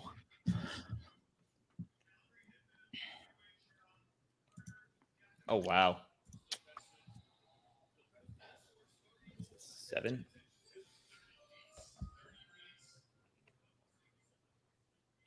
Wow. Yep. There goes one of the defensemen. Wow. But a bit earlier than I thought he was going to go. Huh. I mean, again, right? Like, it's a player who, like, maybe wasn't like the defenseman wasn't the highest on my list, but like, again, I mean, you can't go wrong with the pick. 6'3", right-handed, right-shooting defenseman, tons of offensive abilities. It's a good pick. Yeah, I think the only concern like that I would have is just like his decision making as the game gets faster, and I think that's something that'll be interesting to see how that pans out. But I mean, looking at Ottawa, I think it's a really nice pick for them. In Sharks news, Sheng just posted, it looks like the Sharks and Luke Cunnin are nearing a deal. Luke Cunnin, obviously a restricted free agent. I'm not surprised. I thought Luke Cunnin was a guy that would for sure be back. Man, I don't know. I'm interested to see what they pay him. Yeah, that's true. What was he making before? Was it 3? No, I think he was making 2 something before. I think he's going to come in between 3 and 4 now. I hope it's not much more than 3, because I don't really think he really should get much of a raise. He's obviously going to get some raise. That's just the nature of the sport and how things work at the age range he's in. But I don't really think he's done much to earn, I would say, a raise. So I know the Sharks love him though. Yeah. He is more of a Greer type. So I guess he's definitely, there's a lot of that guy. He battles. I'll give him that. He does battle. Don't see the upside. Like, he should never be above the 3rd line, in my opinion.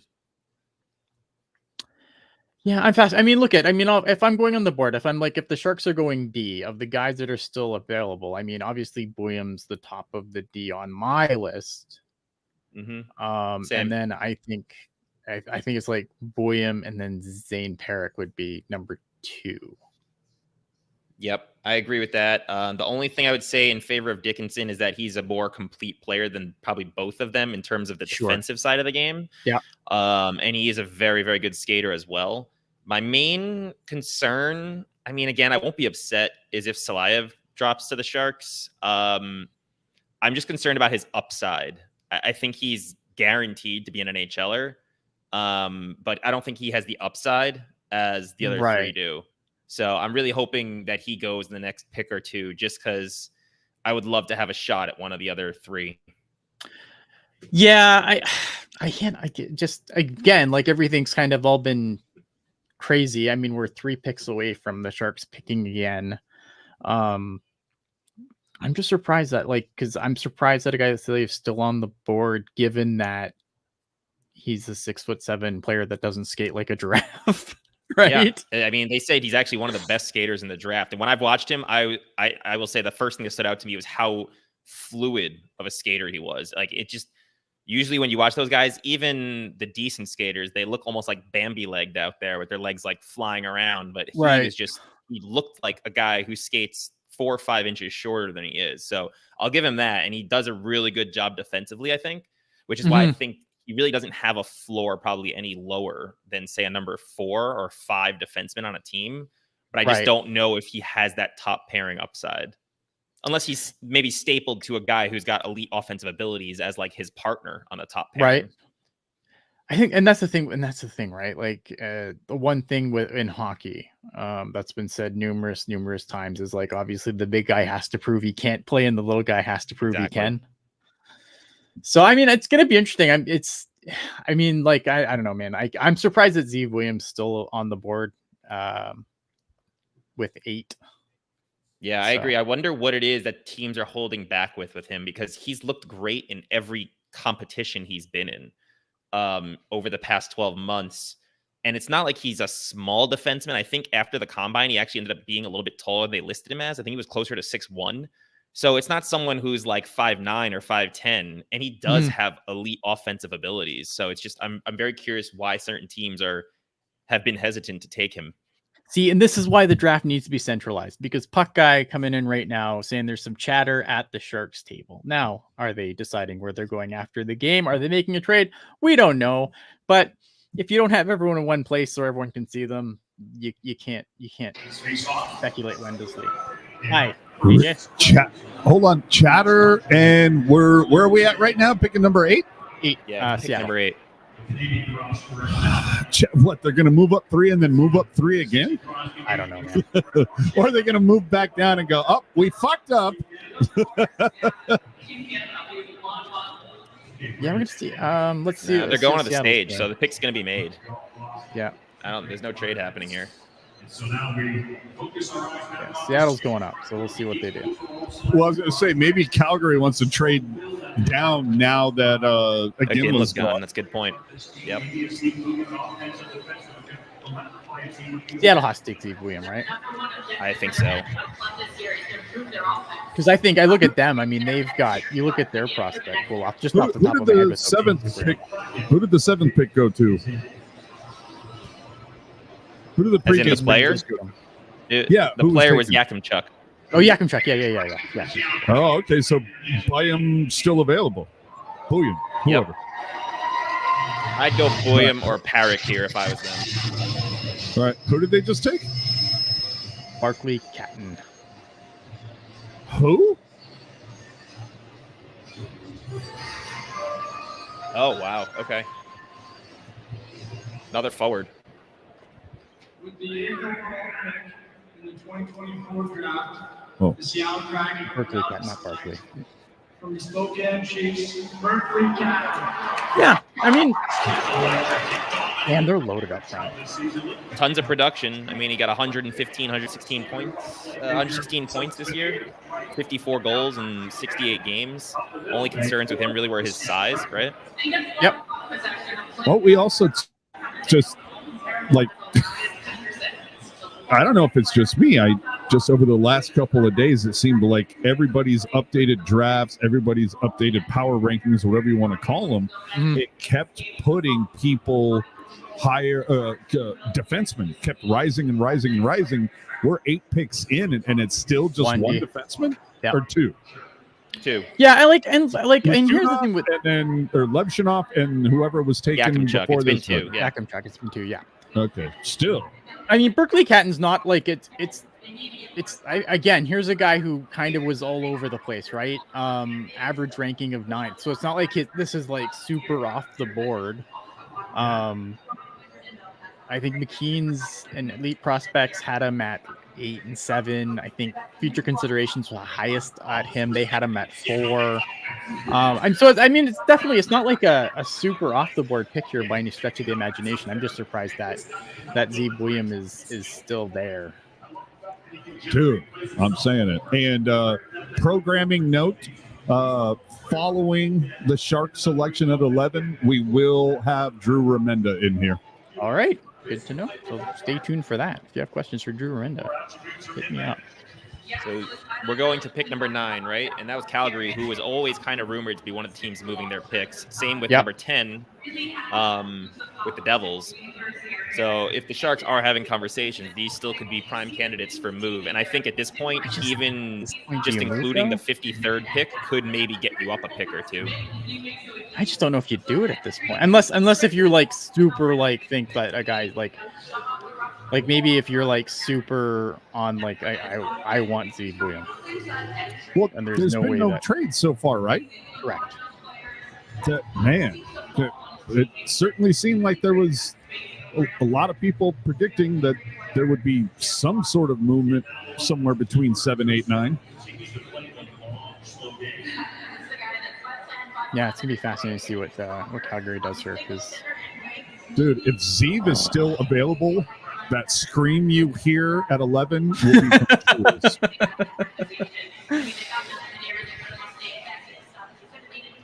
Crazy. This is crazy. Puckpedia saying expecting Luke Cunnin to re-sign with the Sharks, a 1-year deal for 2.75. I don't hate that. 2.75 isn't terrible. Actually, it's less than I thought. I thought that number was going to start with a 3. So What was it? 2.75? 2.75. 2.75 for a year, which means trade deadline bait. Yeah, I don't hate that. Like I'm not Luke Cunnin's biggest fan, but like with the way that the broadcast was constantly telling us how great he is, that you knew he was going to be back. 1 year at 2.75, I can live with that. Yeah, I don't hate it, especially if he gets moved for literally anything at the deadline. Yeah. Oh, I know. MCPTZ, I wasn't stressed about 11 until now. So many D available, I wasn't expecting. Like and that's the thing. Like they're gonna get a good player here. I don't think they can make a wrong pick here. I mean, I don't want to jinx anything, obviously, but I don't want to. But I don't think they can make a bad pick here at 11 with what's on the board. Yeah, with the players dropping, that's when I start getting nervous. I had no nerves about number 11, but now you're just starting to hope that another guy drops a couple more spots. You're this close. So it's I'm feeling it. I'm feeling it now. At this point though, don't you also kind of gotta be a little bit like moving up was pointless? No. I don't think so, because the thing is, I still think we'll see who's available at 14. I mean, we were originally projected for guys like Beckett Seneke at 14, possibly a Berkeley Patton, and those guys are gone. So, yeah. Yeah. Jeez. I don't think so, because here's the thing, too, right? Like, Zilyev's still on, right? Ziliev is still there, yes. Ziliev's still there. Zane Perrick's still there. Man, it's to me, the Sharks are 2 picks away. And there are 3 solid defensemen. We're money, guys. We're fucking money. Actually 4 solid defensemen.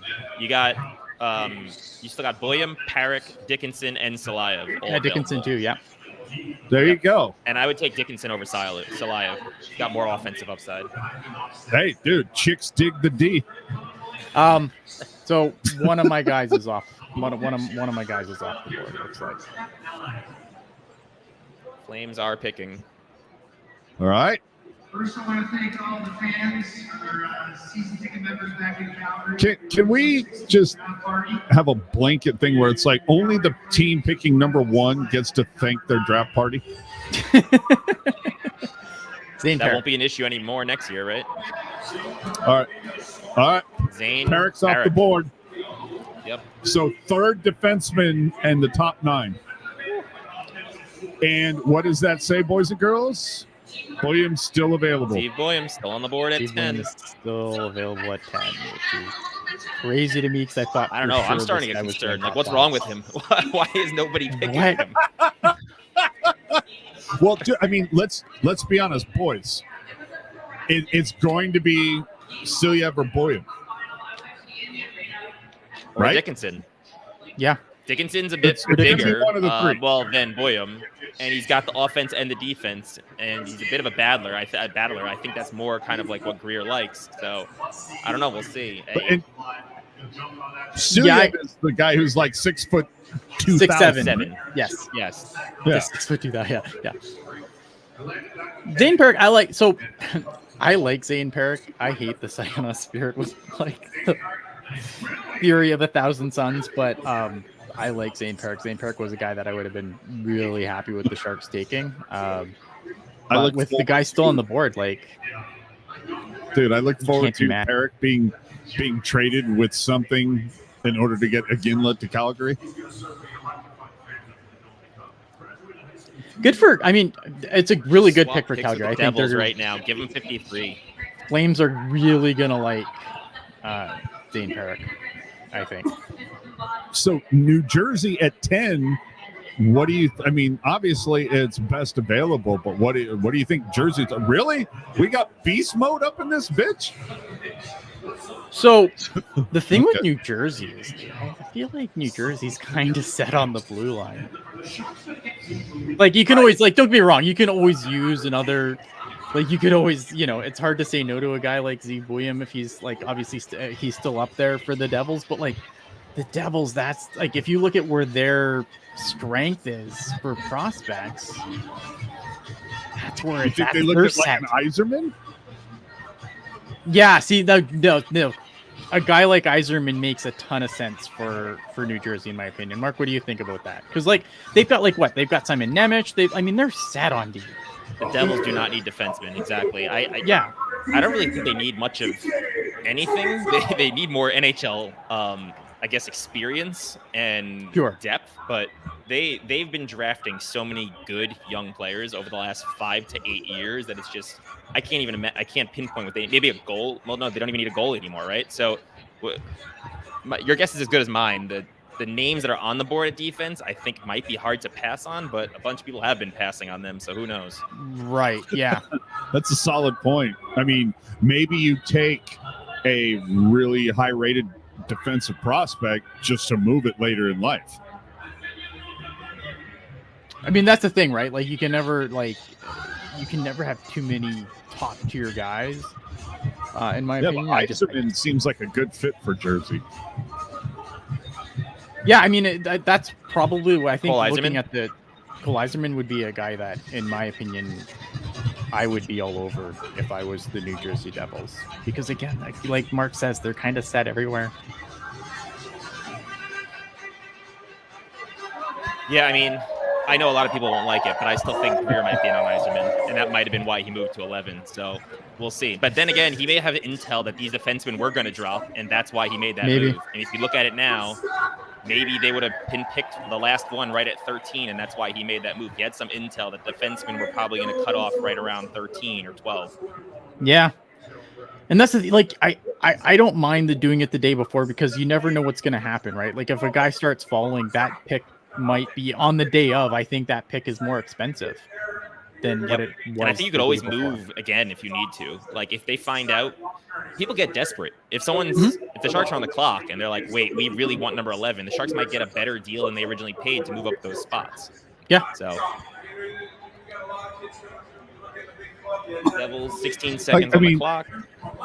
This is Mike Greer's third draft, but let's be completely transparent and honest.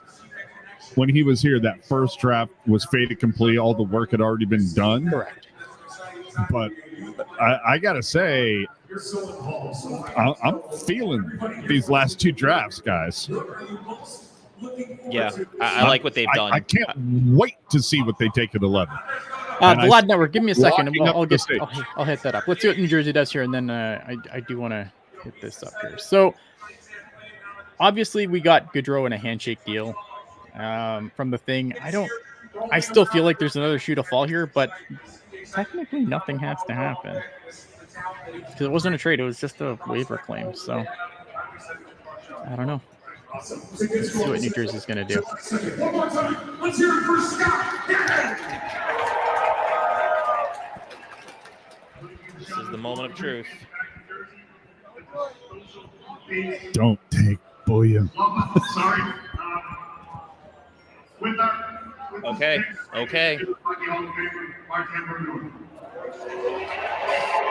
Guys. Deep breaths. Fuck! Ziev's gone. I mean, that's No, he's fine. not. No, Silyev. Salayev is gone. I'm sorry. Steve is still available for the Sharks. Pick. Yeah, my bad. I heard it wrong. The audio here sucks. So, all right, Silyev's gone. So, oh my God, dude. Steve William Jules is just available at orgasmed 11. all over. Dude, if they don't take Zave, that's the only way I'm going to fucking learn how to remember to pronounce his name. But pretty good, it's 49. funny. $4.99 We super chat. just- Let's go. Take William Big Money Mike. That's where I'm at right now, too. Thank you for the super chat donation. Again, super chat donations help us keep the show ad free. And, you know, more content, less ads. I like that we just spent 3 minutes talking about how New Jersey needed forwards and they took an defenseman. They don't really need anything. That's the thing, right? Like, that is the thing with New Jersey is they're pretty set. All right. So Sharks are on the clock. How pissed is everyone going to be when they draft Cole Hockey Jerk on Twitter can confirm Jules is on life support. Not wrong. Guys, this is what we've asked for about a few months now. I know. Steve William and Macklin Celebrini, and we have a chance here to get both. Are you fucking kidding me? Dude, see, now this is the whole thing. If this in fact occurs, I'm going to be like, okay, the Timo Meier hand pass has finally been forgiven by the hockey gods. For sure. It's over. We're stop paying the penance for that. It's done. Fucking kidding. Oh, commercial break. Of course, dude. This Killing is like me. the world's worst game show. You know? Notable 11th overall pick in draft history. Jeff Carter, Ante Kopitar, Philip Forsberg, Jerome Aginla. How do you think Jerome feels that his kid went higher? I mean, proud, right? He's probably pretty Yeah, happy. you feel proud, but Jesus Christ, does that kid have a lot to live up to now? Like, good luck putting up your I dad's think it was numbers, good that he Chief. didn't end up in Calgary. I think that would have been way too Yeah, much you know pressure. what? I'm with you on that. I've been I a lot think of pressure. That's a lot of. I mean, I think he's gonna be insanely good, but it's a lot, especially considering where Calgary is right now. That's a lot to live up to, man. Which I feel like is going backwards, to be honest. Yeah. They're. I mean, it's hard, right? It's hard when you draft a player like that, and they basically like, as soon as I'm a free agent, man, I'm out. This is shocking. Oh, Like, come on. Big Money Mike, don't let me He should be down. running to the stage again. Yes. He should be Dude, running that's to what the I'm stage saying. again. Who should fly? I mean, dude, William or Dickinson, right? It should be If he William, honestly, Ben if he takes Dickinson, Eiserman, and then if he Eiserman takes third, is Eiserman, my I'm going to be opinion. pissed off. Yeah, it's got. Yeah. I like Mark's list there. Yeah, Dickinson or William. If you take Eiserman at this point, I'm going to be pissed. I mean, don't be pissed. But I wouldn't be pissed, but I would be disappointed. Yeah. I'm not mad. I'm just disappointed. Yeah. Fair, Here comes fair. Jules in the DM.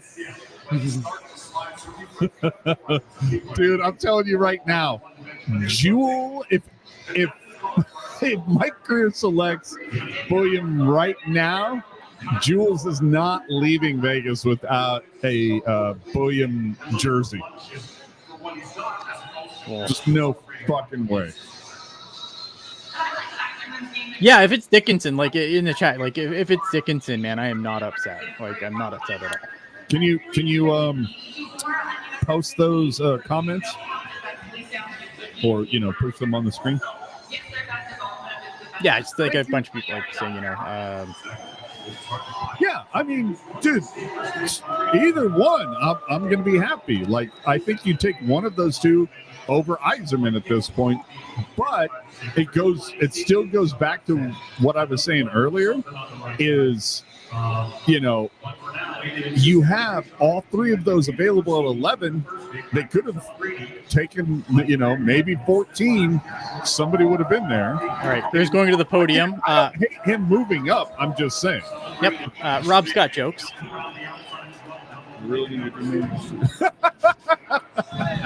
Plastic's still in the house. All right, here we go. Here we go. All right, dude, the tank is losing their shit. Dude, they took Dickinson. Yep. Sam They Dickinson. took Dickinson. Great. Great. Oh my God. Here comes. I like it.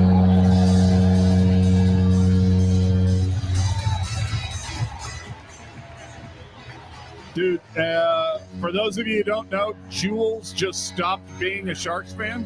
Oh no. No, I look at Sam Dickinson's a hell of a pick here. I may have preferred Zibuyan, but I think that like this is a hell of a pick for the San Jose Sharks. I mean, dude, 6'3", 200. Dude, that's a solid boy right there. Yep. 18 goals, 70 points, 68 games last year with London. And London like was an absolute wagon, and he was a that's the only reason why I somewhat don't put some of the stock in those stats, because like everyone on London had stats. Yeah. But you got to think the Sharks got a lot of good looks at him with Haltonen playing there, though. Right. Yeah, I don't think this would be like I understand like Zibuyan being in the board, and I think people like really like Zibuyan, and I get it. But I would not be like, if I'm a Sharks fan, I would be happy with this pick. Yeah, like I don't hate it, but what if Williams available at 14? I mean, it's realistic at this point, but saying. Like Mark, like in Europe, like contrast Sam Dickinson and Zibuyan. Like what in your I think opinion, the only difference is I would say Bouillon just had a monster year that's kind of more a little bit unheard of in the college ranks for where he is, whereas Dickinson had what I would consider just a good year in Canadian junior. Like it's fairly standard of a defenseman picked where he's picked. I think Bouillon has more elite upside, whereas Dickinson is more of a safer pick. I think he's got an NHL future, great skater, good defensively and good offensively. He just doesn't have the offensive upside, I think, of someone like Bouillon. Okay. Skylar, $2 super chat. Does it kill Ian to have to root for more London Knights? Yeah, that's not good, man. But I mean, I was also the guy that was like, give me Zane Perrick, and then, who plays for Saginaw, which is the team that maybe I don't hate as much as the London Knights, because London's London. If you're an OHL city that's not London, you hate London. They're the Yankees of junior hockey. But yeah, I mean, like, it sucks, but I can cheer for the player and still hope the team loses. I like you look at this pick, and it makes our defensive prospect pool look a lot better immediately, because you have him with first pairing upside. You got Mook Madulin for that second pairing. You've got guys like Run in there as well. And I think even some of the guys who are a little bit more projects like Furlong and Polkamp, those guys who can provide depth. And I think you look at our defensive prospects now, and it's a bit more respectable, if not pretty good. Yeah, I'm happy, man. Like again, like I think there was like it was going to be hard for the Sharks to screw up this pick, and I don't think they did. I'm going to be really just super jacked to see all of these guys at the prospect scrimmage game next week. Yeah. I'm really hoping, I mean, I haven't heard anything one way or another. I'm really hoping that we're going to have some sort of live stream for that game on the 4th of July. That's, I'm hoping yeah, so, and if not, it later. Well, I was going to say, even if there isn't, dude, we will be there, and we will have this laptop or a phone or whatever. I will live stream in any way possible. We're going to get something going. But I'm sure they got to have something going for that. Yeah, so, I mean, obviously, a little bit of a mixed reaction. Pretty good 49 in the chat saying Bouillon was the top player available. Man, but is he, like, maybe in our opinion, but I think, like, consensus, there's no consensus, right? I don't know. I mean, I think people need to kind of remember that these interesting way of spelling his name, but yeah, I think in reality, lists are different across the board, right? This team has a list, that team has a list. The Sharks maybe have seen him a lot more than some of the other teams, like we said, because Haltonen's playing there. You just got to trust in the process, trust in the GM, and so far Greer has given me reason with his picks to trust them. You just got to see how it plays out at this point. But I think this wasn't like an off-the-board pick, so we shouldn't be upset with it. Yeah. I like how everybody's making the. Oh, sorry, AJ. I'm sorry. I was just going to say, I see the comment. I love how everybody's with Dickinson, everybody's making the Letterkenny Dickskin joke. Hopefully Zeeb doesn't turn out as a Cale Makar player. Cale Makar is Cale Makar, and there is nobody like him. There's only one of him. There is only one Cale Makar. So I don't think Zeeb Williams is going to turn into Cale Makar. I think he's going to be really good. Don't get me wrong. But yeah. I wonder, is Jules okay? do we need a welfare check? So it looks like the Flyers are maybe talking, so we can see what they do. Well, the time's up, so let's roll.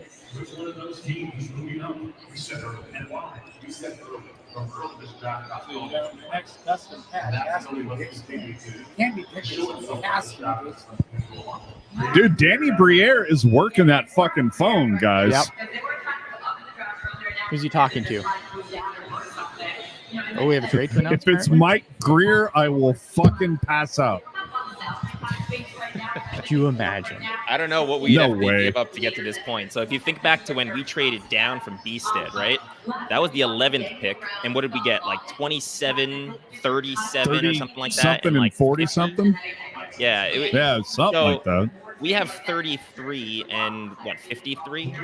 I think that could get us into the 20s. I don't know if we can get us this high unless we throw in maybe one of next year's second round picks or something. How about a gently used Mario Ferraro? Yeah. Ooh. I mean, dude, that blue line needs to be evacuated just to scotch. Hold on, guys. I'll be right back. Yep. Yeah, I mean, I think I've said this for a while. I would love for the Sharks to even trade up one more time because I really think this year's crop kind of cuts off around 18, 19 in that range. And then there's a pretty big drop off. And I just don't think the second rounders are as promising as some of the previous years. So I don't know. We'll see if Greer is active. I could see him making another move. I don't know if he would jump up this high, but maybe to the late teens, early 20s. Please. I mean, if you make a move and you trade up and then you walk home with Sam Dickinson and Zeeb Williams and just go home. You don't have to do the rest of the draft. It's over. Yeah, I would just trade all the rest. Celebrini, Zeeb Williams, Sam Dickinson. We're done. I think there's a trade because they're not moving from their table and the clock's up. Yeah, looks like we're per Jeremy Rutherford, appears to be a trade coming for Philadelphia's number 12 pick. So interesting. They tried to move up, didn't they? So I'm fascinated to see what they do now with maybe the players that they thought were hoping were going to be there. I can't imagine trading down at 12 with William there. That's just crazy to me. Crazy but to me. The NHL must see something in him that like a bunch of us are maybe overrating him a bit. It's hard, right? Because I think like sometimes the problem is with Zeeb Williams wasn't like he just had a good World Juniors. He had a good everything. Yeah. Right. Like he had a good he had a good World Junior. He had a good World Juniors. Great for USA. Great for Denver. Wins a national championship. Right. So I don't know. I mean, I'm fascinated to see what they're going to do. Like he had a good everything. It's not like a guy who, because sometimes you get those players. I think a good example of that was like a guy like Lawson Crouse in his draft year, who went like all over the place based on a really good World Junior, and then kind of settled back into where he was drafted by Arizona. Oh, here we go. Trade alert. What do we got?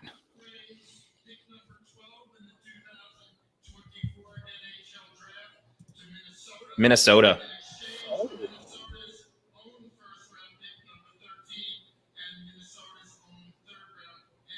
It's one pick, though. That's interesting.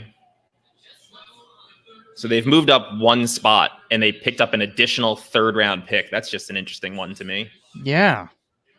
That's kind of boring. Yeah. That means Philly was going to, I guess, take the guy they wanted. It's so weird to move up one. Usually you leap at least one other team, right? Yeah, it must be just a situation where they had a guy that they wanted. So we'll see. We'll see what the Wild do. What do the Wild need?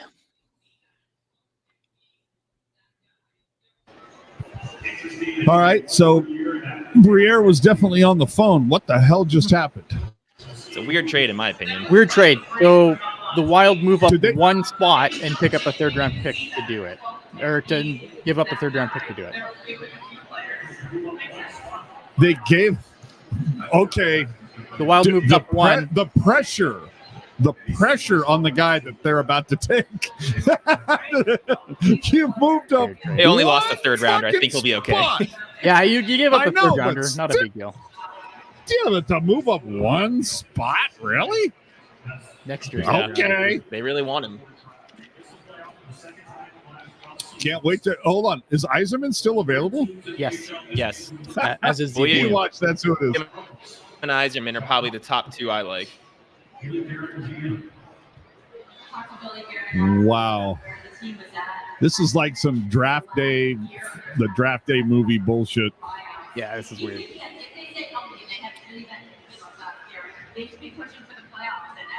The Flyers did just lose Cutter Gauthier. You think maybe they're going for a guy like Eiserman, a pure goal scorer? Maybe. Ooh, that's a good call, dude.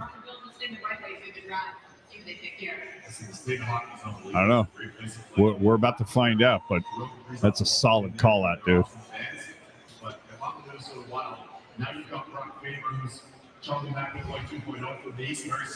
Polonius, that'd be interesting too. Let's see what they do. Like no one knows what to do anymore.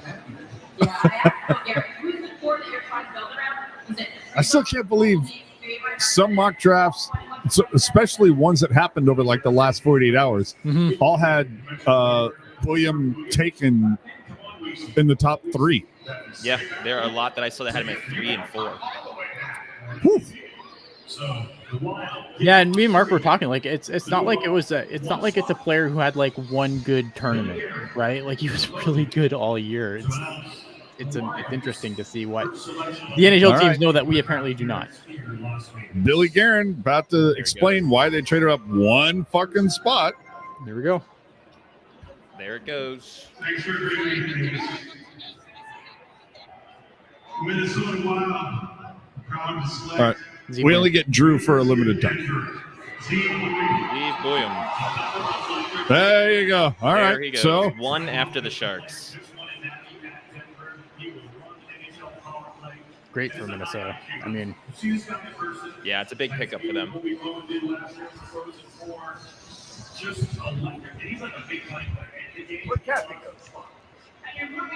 yeah, I mean, Julio 88 IT. He's basically saying we didn't trade up, we basically wouldn't have gotten a D, and I agree. I think that was obviously the Sharks moved up. I feel like all the notable D are off the board now and it's pick 12. I don't even know if he's here.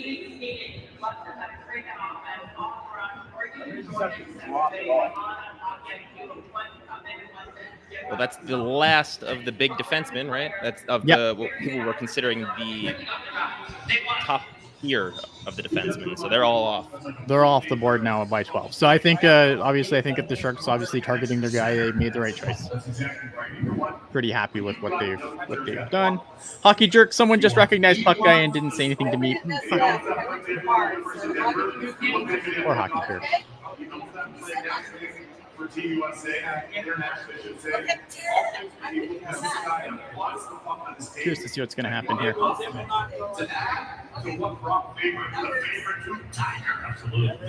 I'm curious to see what the Flyers are going to do here,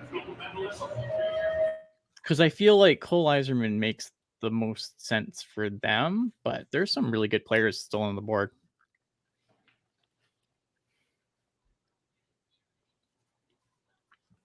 Commercial, what are you doing to me? Yeah, I mean with Constellanius, you're probably guaranteed to get at least a 3rd line center. Right. 2nd line upside as well. I'd say probably my top available is Eiserman, I think, at this point. And maybe that's the thing. Maybe Philly, they trade down 1, knowing they could get him. Maybe they played a little bit of games with Minnesota to get an extra pick in there somewhere. Yeah, I really like Zeke Williams from Minnesota, though. Like, what a perfect spot for him. Yeah. It's not often you get a shot at an elite defenseman pretty much anywhere outside the top 5. So I think there's a lot of upside to that pick for them. Yeah. So after that trade, who do you think got selected here?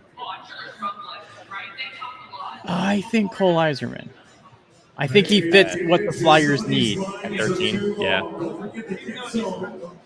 Really? I think he fits what the I think he fits what the Flyers need. But I mean, there's still some really good players on the board, but I can't imagine Cole Eiserman falling too much further.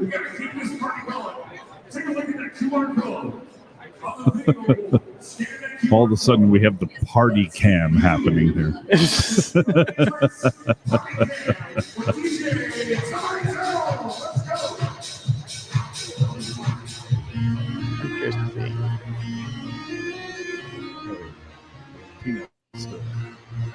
Pretty sure it's Eiserman because Flyers talked in again prior to the draft. That was the rumor that they were really high on him. Very impressed.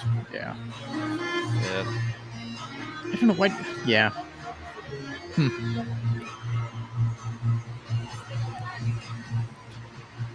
I wonder how those conversations go when you're going to make a trade, though, right? Like the Flyers just being like, "Give me a third, or I'm taking William." I don't know. Yeah, I'd love to be a fly on the wall for some of those conversations.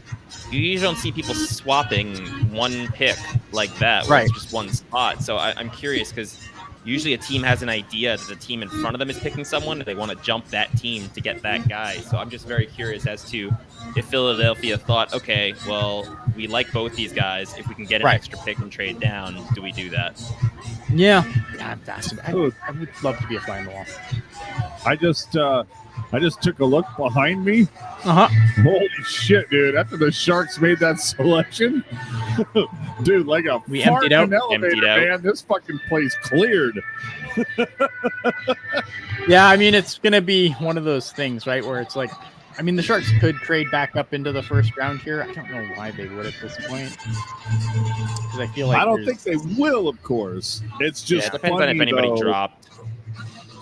It's just funny to sit there and see, like, hey, we're super duper excited about having number one. We're going to buy these tickets, or not buy, we're going to take these free tickets. And, there was a proposal in the upper deck. And, oh, my God, everybody was so, like, jacked. Once pick 12 was announced, everybody said, okay, dinner time?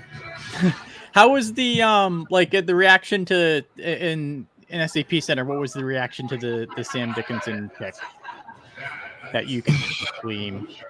I mean, I honestly, like, not to be a dick, it was very much like, yay, the Sharks picked somebody. They have no fucking idea. They're just happy to have a pick at that level. They don't care. Yeah, I got you. I'm not trying to be a dick. No, it's fair.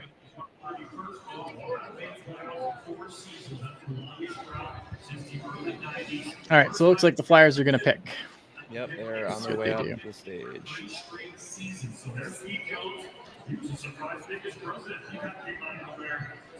Fascinated to see what they do. For sure, they have an identity now, and it doesn't even rare. It's philosophy. He said that our biggest organization will need a center to help first buy, but it's best player available in the first. Falcon Strike 21. Drafting Dickinson is like eating your veggies. Doesn't score sexy goals as much, but we need the defense. Yeah, fair enough, man.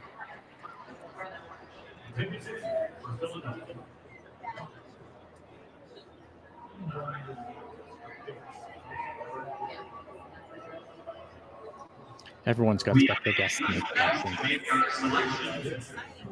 Proud Philly native and Hall of Fame boxing announcer, Michael Bumper.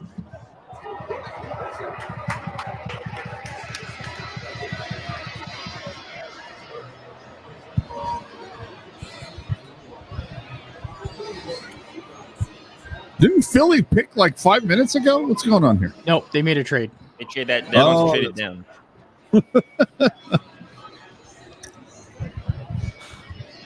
Oh God, we've got a speech. Fantastic 7-game World Championship Stanley Cup Finals.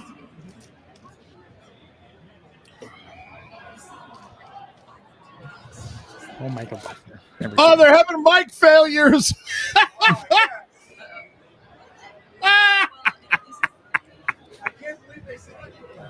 Oh, Jesus Christ.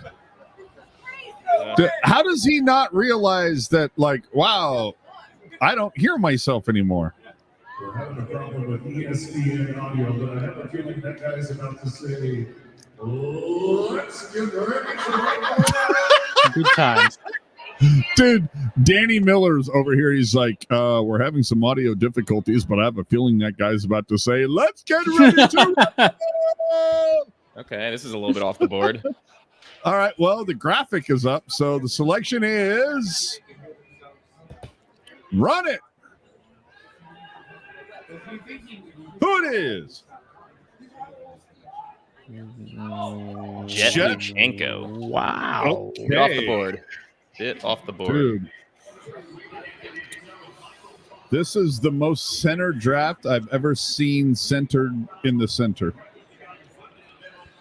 Make it make sense, Mark. I don't know if I can, but he had decent numbers in junior, but I think maybe it was the under-18 tournament. People liked him. He's a point-per-game player there, but yeah, he's not a big center. He's a center, so yeah, they must see something and they like about him, but it is not one of the guys that I would have thought was even going probably in the top 20. So yeah. Yeah, I mean, I'm just kind of going through some of the rankings here. Yeah, I mean, this is a guy who is ranked in the high teens. Yeah. Everyone else has him like mostly high teens, early 20s. Yeah. Yeah, I don't know.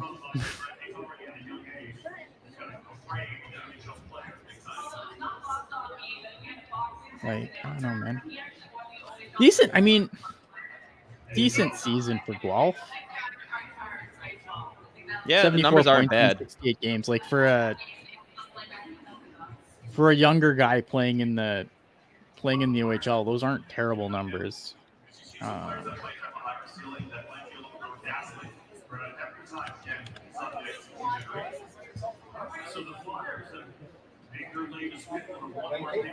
Interesting. They're comparing him on the Sportsnet feed. They're comparing him to Nick Suzuki.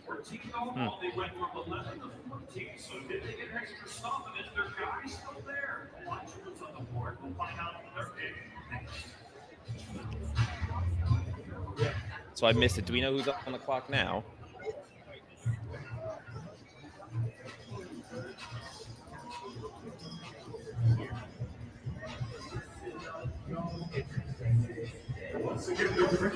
Yeah, it's interesting. I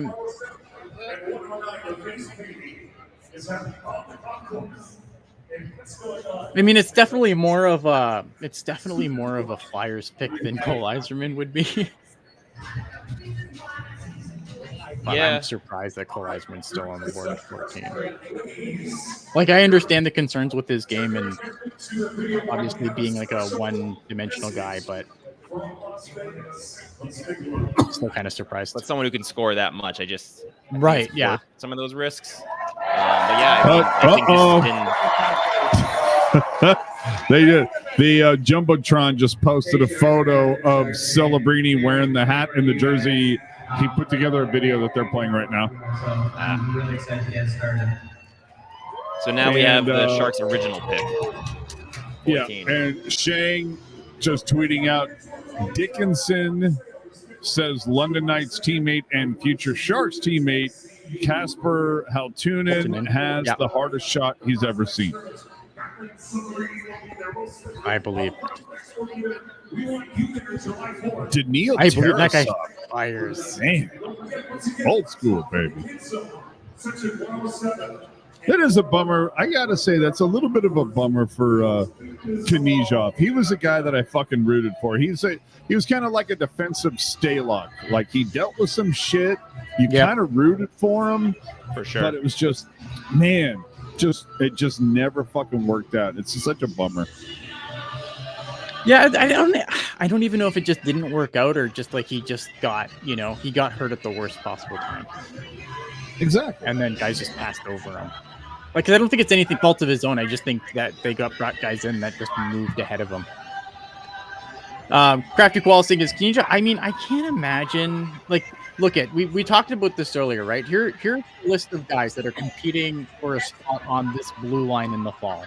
The names right now: Matt Benning, Jan Ruda, Marc-Edouard Vlasic, Mario Ferraro, Jake Wallman, Ty Emberson, Henry Thrun, Knizhov, and Muka Medulin. That's 9 names. And that's with no other moves. That's a lot of names. Right. And Knizhov really hasn't done much to kind of earn that or solidify that role over the last year. Yeah, Having those injury issues, and then when he came back, he just wasn't quite the same. So I don't know what you would do with him, right? Like I don't know where the room is for him.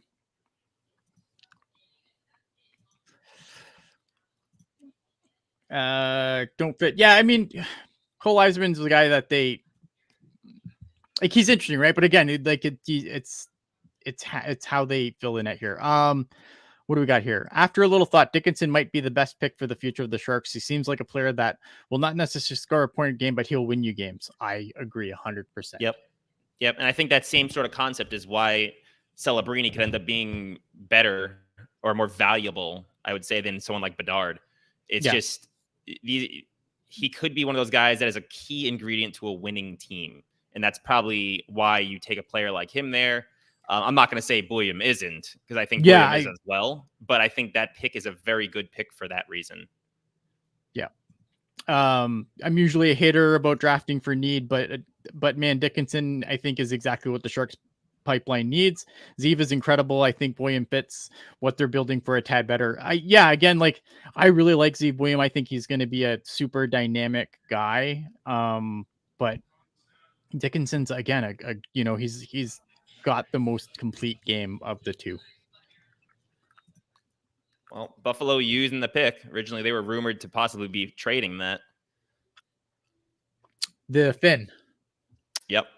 Consta Hellenius. Good pick. Again, right where I think he's kind of went pretty much where people thought he was going to go. So we'll go from there. Good two-way center. Yeah. Yeah. I am very curious to see how far Eisenman drops. Me too. There were some mocks, I swear, where he was like in the late teens. I mean, I just would be shocked if he dropped beyond that, especially with the names that are now available. Like, we're at the point, and this is one of the reasons I was worried about with where the Sharks picked. I think we're right at the spot where there's maybe one or two more names that I consider with that top class. I like Michael Brandstad-Nygaard, and then I also like Cole Eiserman. And after that, I think there's a whole bunch of names that I'd be okay with if I had picks in those range, but nothing you'd be like running home about. Falcon Strike 21. I'm a bit worried about Dickinson's decision making in his own end. I heard he makes very good defense, but then turns over the puck. Again, he's 17, right? Like, I think that there's certain things like in his game that obviously think you can fix. You look at the tools. He's a good skater. He's got good hands. I think his hockey IQ is pretty decent as well. So you hope you can build around that once you get him with some NHL training staff, more time. Right.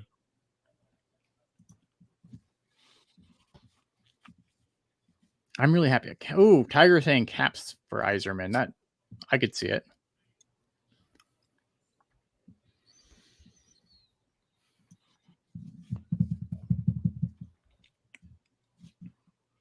I mean, I like this pick for Buffalo. Buffalo's a team that desperately needs to do something, though.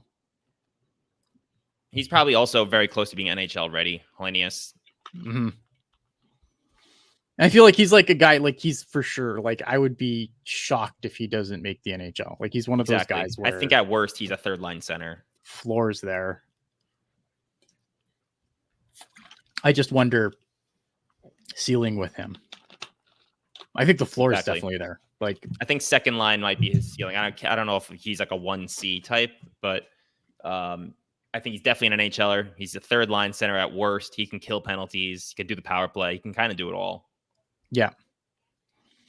All right. Pluto, see you later, my friend. We will see you tomorrow, man. Yeah. Again, tomorrow night after the draft, everything's all said and done. We've had some time to digest and kind of take a look at things. We will definitely be doing a show tomorrow. Stay tuned for that. We'll have links and everything out, and it'll be a lot less dead air and stumbling over what's going on.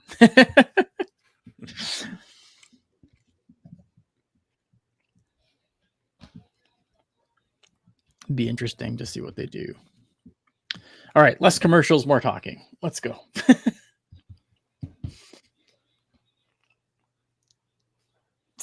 So Detroit on the clock. Detroit's on the clock. Okay. Does Eiserman Eiserman choose take Eiserman? Eiserman?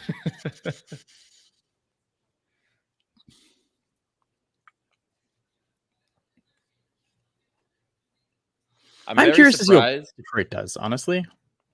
I'm very surprised. You said you're watching the Sportsnet telecast, right? Yeah. So I'm watching on ESPN. So they have Megan Chaika's top players available. Okay. Very surprised that she has Connolly there as her top available right now, because with all of his off-ice issues, he's one of those guys that talent-wise, sure, he belongs in this area, but he's one of those guys that I just couldn't see getting picked above, like possibly even the 20s because of his off-ice issues.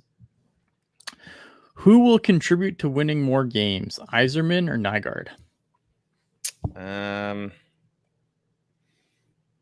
That really depends on who hits their ceiling. I think Eiserman has a far higher ceiling. But I thought it was Nygaard. I don't know how it's pronounced. I'll just go with Nygaard for now, but who knows?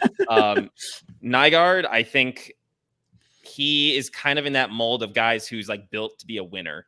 I think he's one of those guys who will be very valuable on a third line, maybe a second line if he hits his offensive ceiling, but he just battles. He's physical, he's solid, he's a good skater, and he can contribute at both ends of the ice. So I think he's one of those guys who will be a key ingredient on a winning team, whereas Eiserman might have that elite scoring upside. Right. Okay. That's fair. I think, like, again, Eiserman's going to fill the net with goals. I think he's just... And goals win hockey games. I mean, that's... Exactly. That's why I love when that criticism comes along about a one-dimensional player. Yeah, I know, yeah. All he does is scores goals. Goals. Yeah. All right. Detroit is making the pick. All right. I'm fascinated to see what Detroit does, because Detroit has been like... They've perplexed me a lot lately. I'm trying to figure out what they're doing, because I was surprised they gave the Wallman to the Sharks for what they did. Like, that made me scratch my head. Like, I don't know what Detroit's doing, man.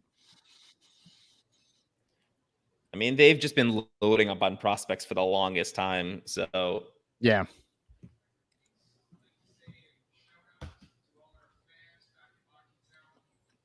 Yeah, they have a few good players still coming along, even from the last few years, to add to like the Raymonds and the Siders.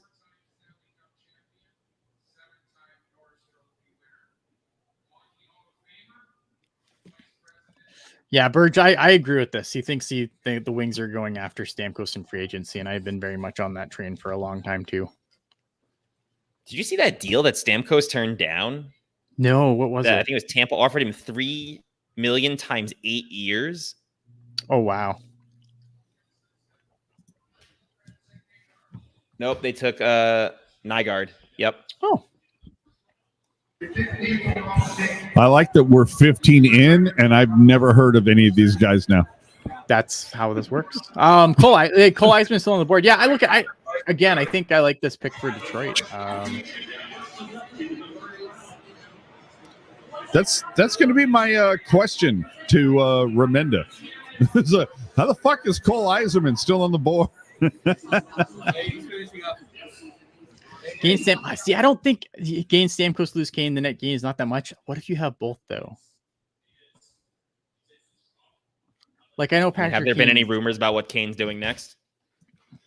Nothing solid. I think the Red Wings definitely want to bring him back.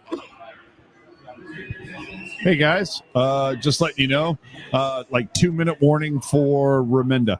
Okay, got it. We have to get out again. I like this pick for Detroit. Yeah, no, I think he's, especially for a team like them, they have a lot of high-end talent already. In terms of the pipeline and already with the team. You look, they have Sider, who's their number one defenseman, right? They got Raymond, who's a very good forward. They have Kosa, who's their goalie. They have Edvinson and also Sandin Pellikka on defense coming through the pipeline. And then they also have Marco Kasper and Nate Danielson. So you look at the last 4 years, that's just building up a team. And now you've got a winger who can play up and down the lineup. I think it's a good pick.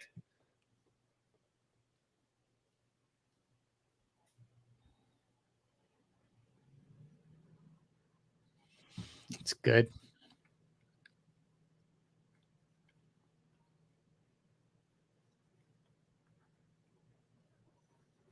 You got to think they must be finally a playoff team next year. I mean, they've been on the cusp. They have to be, right? Yeah. Yeah, I know things kind of fell apart for them this year, late, which kind of sucked. I think they lost Dylan Larkin, and then everything kind of went off the rails. But yeah, I mean, this is again, there's so many teams. That's the problem in that division, the Atlantic Division, is like there's so many teams in there where it's like they've got to be a playoff team now, right? Like them, Buffalo, Ottawa, like one of these teams has to take that next step at some point. Jeez, I just saw the graphic on ESPN. I can understand why Mark fucks the Boston hockey program so hard, dude. It was like Ottinger, and it was like, gee, Eichel, like, holy fuck. And now we have Macklin at the fucking ESPN podium, baby. Yeah, nice. They're interviewing him. Falcon asking, what do we think of EJ Emery? Early second round. Okay. He has very limited offensive upside. He's a good defensive defenseman, which obviously good teams need, and I'd be very happy to add him at around 33. I personally would not be trading up for a guy like him, though. Curtis Pichelka just now tweeting Thomas Spear will be back with the Sharks, so I guess, if you're liking the goalie situation, like it a little bit more. That's solid. I think that was the one business that they said they wanted to kind of get done after they hired Rosofsky, which is good, right? I mean, look at goaltending for San Jose really wasn't a talking point this year like it's been in previous years. I think even the Barracuda, you saw those goalies take really positive strides. I really like what the Sharks have done going on with the goalies. I think that, bringing Ryan Miller in, a lot of the stuff they've done with goalies, I think, has been super positive.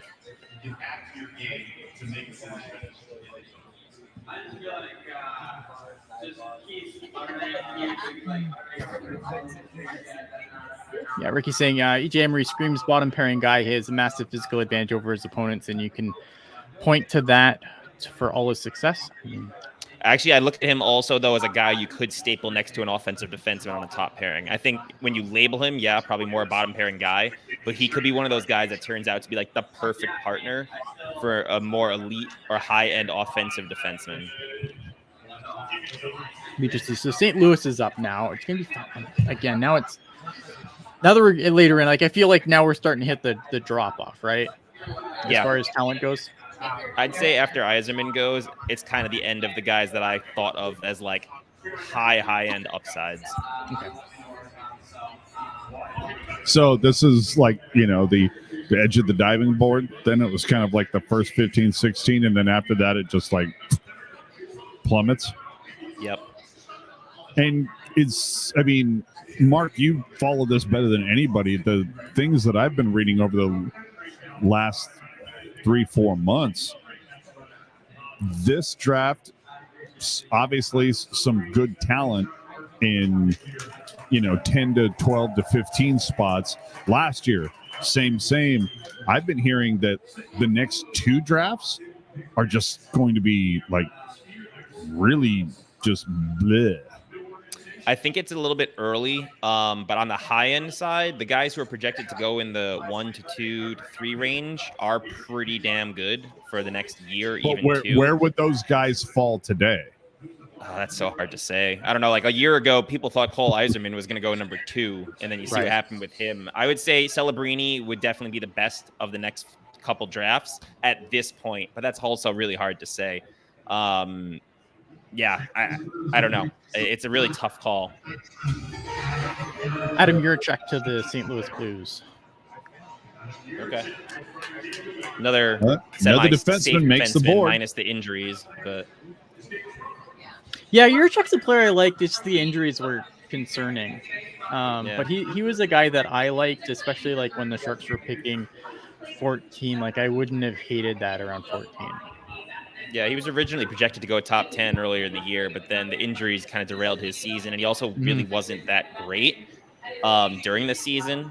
So I think people expected him to take a bigger step forward, but that didn't really happen, and then the injuries didn't really give him a chance for the second half of the season. I think he played maybe a period, was it, in the junior championship before he got injured in that first game?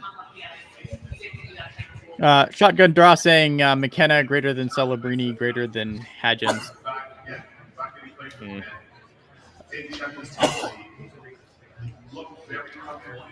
I just don't know. Yeah, it's just so early.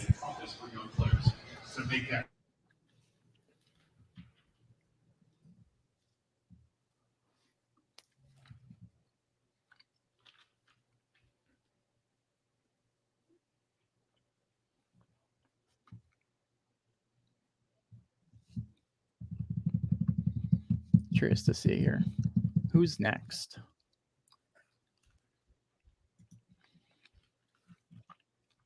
So we got Washington on the clock. Yeah, looks like it. Yeah, Washington. So is this Yzerman's spot finally? Yeah, Washington make a lot of sense for him, I think. Doesn't matter. We're not getting either McKenna or Hadgens.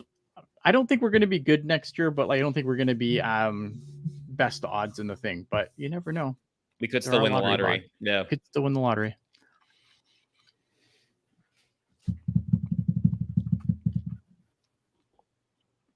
Oh, Solberg. Ricky's saying Solberg to Washington. I like Solberg. He's one of those guys I was hoping would drop. After recent performances, I don't think that's going to happen, but he's one of the guys I was originally targeting at 33.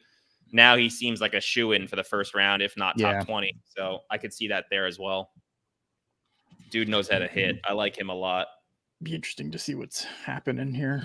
I think Drew's going to join us in a second. I apologize. We try not to have like a ton of dead air here. Obviously, it's a tricky thing to do to keep the conversation going while we're waiting for picks to happen. And obviously, you know, the sponsors have to get paid. We got to get commercial breaks in, or in my case, we have to watch Canadian Heritage minutes nonstop.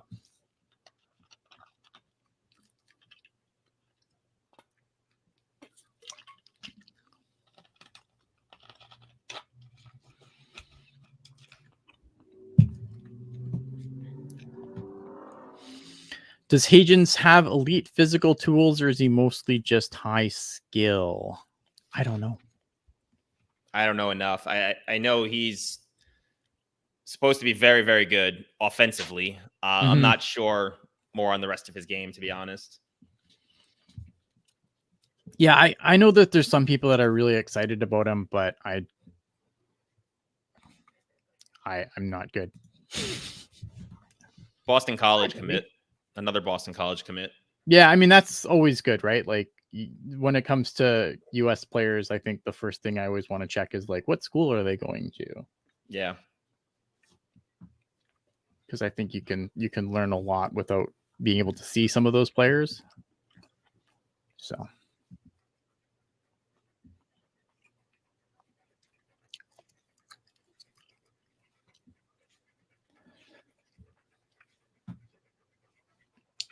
Well, hello there. I have a dog saying hi to me. All right. I don't care about upper deck. Let's get with the picks. Yep. Now we're talking to Macklin Celebrini on Sportsnet. So just jump boots. Mm-hmm.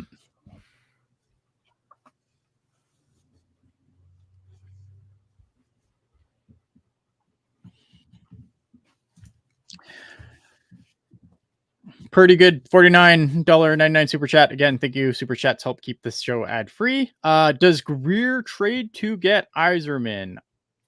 What are we at? We're at 17. I think 17. He still would need him to drop a few more picks. But maybe.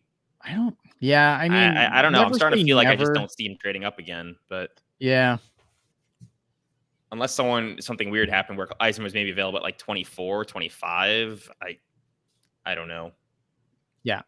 I never say never, but I think that the Sharks are at a point now where you know, they need all their scratch tickets. I don't know if you want to walk away with. I don't know. I like Cole Eisenman a lot, guys, but like I don't know. If... Another guy a little bit off the board.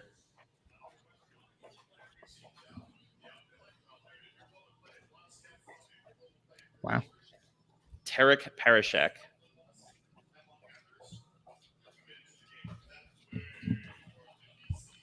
What are we thinking here? Lots of production. Another small forward. Yeah, he's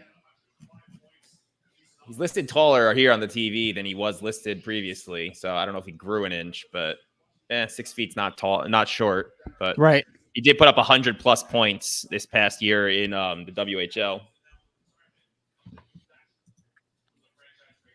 He also looked a little shocked that he was getting picked there. Yeah. Interesting pick for the Islanders. I'm surprised Cole Eisenman's fell down as far as he has. Well, the Islanders are coming up at what, 20, right? Mm-hmm. That was the pick they traded for ahead of the draft.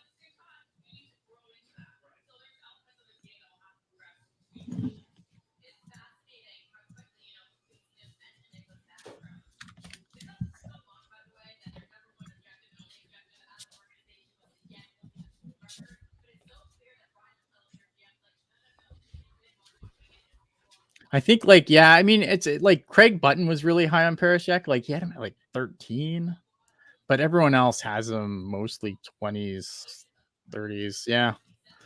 Fascinating pick. Yeah.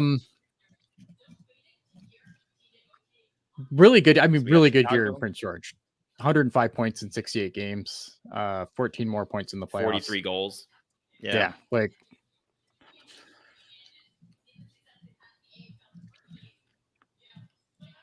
I mean, hell of a season for Prince George. Yeah, and not only that, it's really his first season in the WHL. Mm-hmm. It's a hell of a first season. Yeah, 105 points is nothing to sneeze at for sure. Like, because again, like, you know, guys like that, like guys, yeah, I mean, guys in junior hockey, you know, playing their first year, like they generally don't get the minutes. If I had my choice, who would I have drafted at 11? I mean, I would have went Z William, but like, I really like the Dickinson pick, man. Like, I probably would have went Z William, but I'm not upset. Again, this goes back to what we kind of talked about a little bit earlier. Mm-hmm. The fact that the Sharks moved up to get Dickinson, clearly. Yeah. You can't hate that, right? Even though William went like lower than most people projected.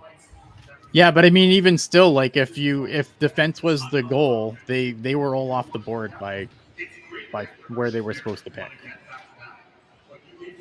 So if it was to if they moved up 14. To get a D, mission accomplished, right? So exactly. I'm still having a good time. 14 wouldn't have been enough.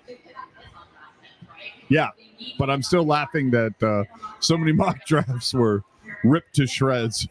As they usually are, right? Pull. Yeah, that's how it always works out. Especially a year like this one where there was so much, so little consensus. Clarity in terms of who was going in that 2 to even 10 range. All right, are you ready to give me that 2 shot? Because evidently within a minute and a half or so, I'm going to have the man, the myth, the legend in this chair, Peanut himself, Drew Remenda. Let me see what I can do here. Give me a second. See what you can do.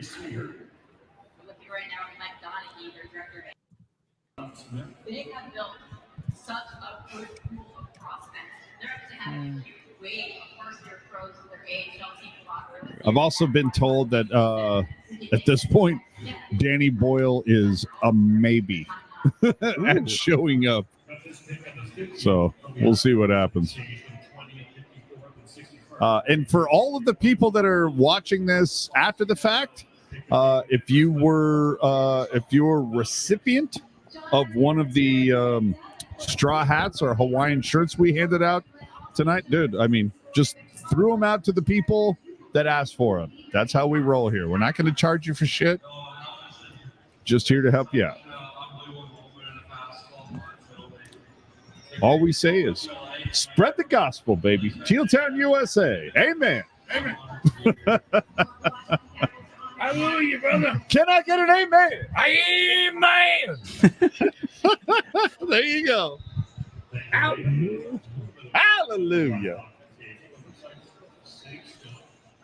Oh. I'm telling you, dude, like a fart in an elevator, man. It just cleared the fuck out. It just went from like happy hour to normal prices, dude. Lights flipped on, the roaches left. Yeah. Lights came on, roaches left. I'm your roach. Lap dances just went back to regular price. No longer 2 for Still $1. no Cole Iserman. Are you serious? After Chicago? Who did he piss off? A lot of people. All he does is score goals. Uh-oh.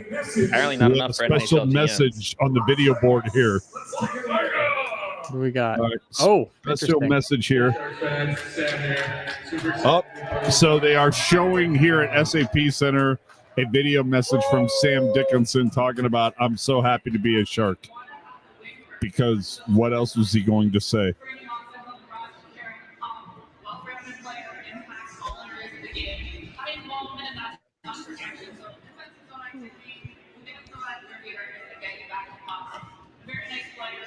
So what do we think of this pick, Mark, for the Blackhawks? Some decent numbers, but USHL, I don't know. I have a hard time always kind of rating those. Yeah, I think it's a middle 6 upside guy. Okay. I don't think it's elite upside. Maybe you get a second line center out of him, but I'm just very interested to know what it is that GMs are thinking. And it's not a surprise, really. A lot of people thought Eisenman would drop. So Yeah. I think it's not a shocker. I just thought come draft day, it'd be one of those things where there's a lot of rumors he would drop and then it just wouldn't happen and a GM would jump on him. But I'm just Fair. very curious what it is that teams are being held back by. I mean, even the whole concept of that he didn't really improve this year. The guy had more goals than games. And then in the under 18 tournament, more goals than games. I mean, they value that tournament. So it's just, Yeah. I don't know what it is. I don't know if I don't think it's an attitude issue. They were saying teams were having good interviews with him. So Right. I'm just very curious. But if he continues to drop, I mean, then maybe it becomes realistic that Greer could try trading up for a guy like him. 68 points in the USHL. I mean, I don't know how to relate stats. Committed to the University of North Dakota. Good school. It's very good. Yeah. One of the top programs in the country. Yeah. I mean, so you 6'2". like that. He's got size. Yeah, not a another guy. All right, boys, send it. Here we go. They're not booing you, Drew. They're saying Drew. Drew. That's solid. He's got the new Fanatics jersey. Yeah. Yeah. It's nice. I like it. A little more reinforced so you don't get the board burns. Oh, okay. How you doing, man? I'm good. Been a while. Yeah. How's life as a pop? Great. Absolutely great. Best thing ever. Best thing ever. Well, my dad used to say if aluminum grandkids are so much fun, I would have had them first. Right? Yeah. Best thing ever. Come on, man. What? Are you getting lit up? Look at that. Oh my gosh. Come on. I mean, how do you like You don't how do say you no. travel? How do you not just stay home and hang? Yeah, you don't say no. You just say, yeah, whatever you want, Rosie. Yeah, you got it. Yeah, I will get you the big car. Yeah, you got it. I already did it. So, I mean, everybody knew Celebrini was going to be the pick. Yeah. Still a neat pop, wasn't it? Oh, the best problem ever. Yeah, I mean, but when they announced it, we got all the fans in. It was a cool moment. Oh, I mean, a really cool moment. We've never had it before. We've never had a situation where we had the number one guy. I thought it was great. It was fantastic. How do you feel about the Sharks moving up 3 spots to get Dickinson? What's he going to bring to the program? Didn't it make you think that they had somebody in mind when they were doing that, right? So they make that move because they're worried that somebody's going to get taken. And so, they have those discussions. we're talking to other scouts and other GMs and other as the week goes on, and it made me think that they got somebody in mind. I like Dickinson. I thought maybe it could have been Bouillon as well. A lot of people. I think you were a win-win no matter what. Yeah. I like the 6'3", 215. We're not a big team, and I like the fact that Mike is adding size. We need size, especially. I mean, because let's be honest, the guys that have been picked at the forward position, they're not Korayuk. No. But I wouldn't mind a Corky every once in a while, that's for sure. But you look at what Tomas Hertl told David Quinn when he got traded to Vegas. I knew we were small. I didn't know we were that small until I walked. He said, I thought I was a big guy in this league, and then I came in here. And Hertl was no shrinking violet. He's not shrinking violet at all. So when you look at it, hey, you can't coach size, you can't develop size. You're big or you're not. And the game still is played by big men. When I'm down there on the bench and during warm-ups, I always look at the other team and think, damn, they're big. And Sean Madison, my producer, said, you say that every game. I said, well, it's the comparison. It's the comparison. We're not a big team. So the game is it matters. My wife tells me size matters. Damn. Five guys. Oh, man. So how do you think that, I mean, look, most people are going to look at the pipeline of the Sharks. They're going to look at a Musty, at a Smith, at a Celebrini, just everything that is Eklund, of course, Bordeleau, Beasted, just the guys that are there, Haltonen. There's a lot of talent up front. Maybe you get some sort of bounce back from Vanacek. But, hopefully, those guys come back. Yeah. Hopefully, Logan Couture is able to bounce back from, bounce back from whatever he's dealing with. So all that does is put the spotlight on the blue line. Yeah. We saw him take Sam Dickinson. Yeah. A lot of people are talking about Zeev. Yeah. How do you like that pick with Dickinson? And of course, there's Luka Madulin. We won't see him, unfortunately, next week, but we're on the right track, yes? Yes. I did about 13, 14 Barracuda games with Nicky Nolenberger on the audio network. And everybody's screaming because Vegas just chose. Oh. So that's why they're all losing their shit. There are literally people in the window next to them. This fucking team sucks. So that's why. Okay, I was wondering what the heck that was. He was taking it personally. It's not him. No, it's Vegas. I never take anything personally except him. I watched Shakir about 10 games last year. I think he's a stud. I think the more he develops... Who do you compare his game to previous Sharks that have been part of the system? It's a good question. He's got the size of Brent Burns. He's got the calmness of Dan Boyle. He's got the shot of... I don't know if we ever had anybody who can shoot the puck like he can from the point. Well, I mean, Erik Karlsson shot it pretty good. yeah, I guess that's a new level. Well, Danny Boyle shot it pretty good too. No, Danny Boyle, he's a muffin. What are you talking about? Oh, I love Danny Boyle. So do I. I love him, but the shin pad assassin, that guy. Listen to me. He's gonna kick my ass. When you look at Shakir, he's so calm, so relaxed, smart. He doesn't get rattled by anything. Gets up on the play. Good shot. I like him a ton. And he started, when he first started, couldn't understand him. He couldn't understand us. Now he's speaking English. He's developing, and he's trying to get used to the North American way. He is going to be like Craig Button, who I think does a great job on TSN. When the Sharks got him in a trade, he was here with Montreal and told us at our table that is the best player not playing in North America right now. And then so then he came over. So I like Shakir a lot. I think he's an ad. Dickinson, I can't tell you much about him besides 6'3", 250. Those are decent numbers. Decent numbers there. And they're not Mike Ratchey numbers. No, I love that. But they're decent. That was great. Yeah, there's another one. Another good one right there. So when you look at what I see with overall with the team, there's a plan. There's definitely a plan. It's light at the end of the tunnel. Yeah. You have an organization that's so good for so long. Eventually, that valley's going to hit you and hit you harder than some, and it hit the Sharks hard. Doug Wilson and his staff tried to keep that competitive window open, and when you're doing that, you make some mistakes. And every organization makes mistakes. I'm not condemning Doug. If nobody made mistakes, the same team would win the cup every year. Exactly. Right? And so Mike comes in. The first thing they identified is we need to strengthen that pipeline because we didn't have anything. No. And he's been able to do that. You need to tear down and get rid of some contracts. And it hurt because it's Tomas, it's Eric, it's Timo. It's Timo.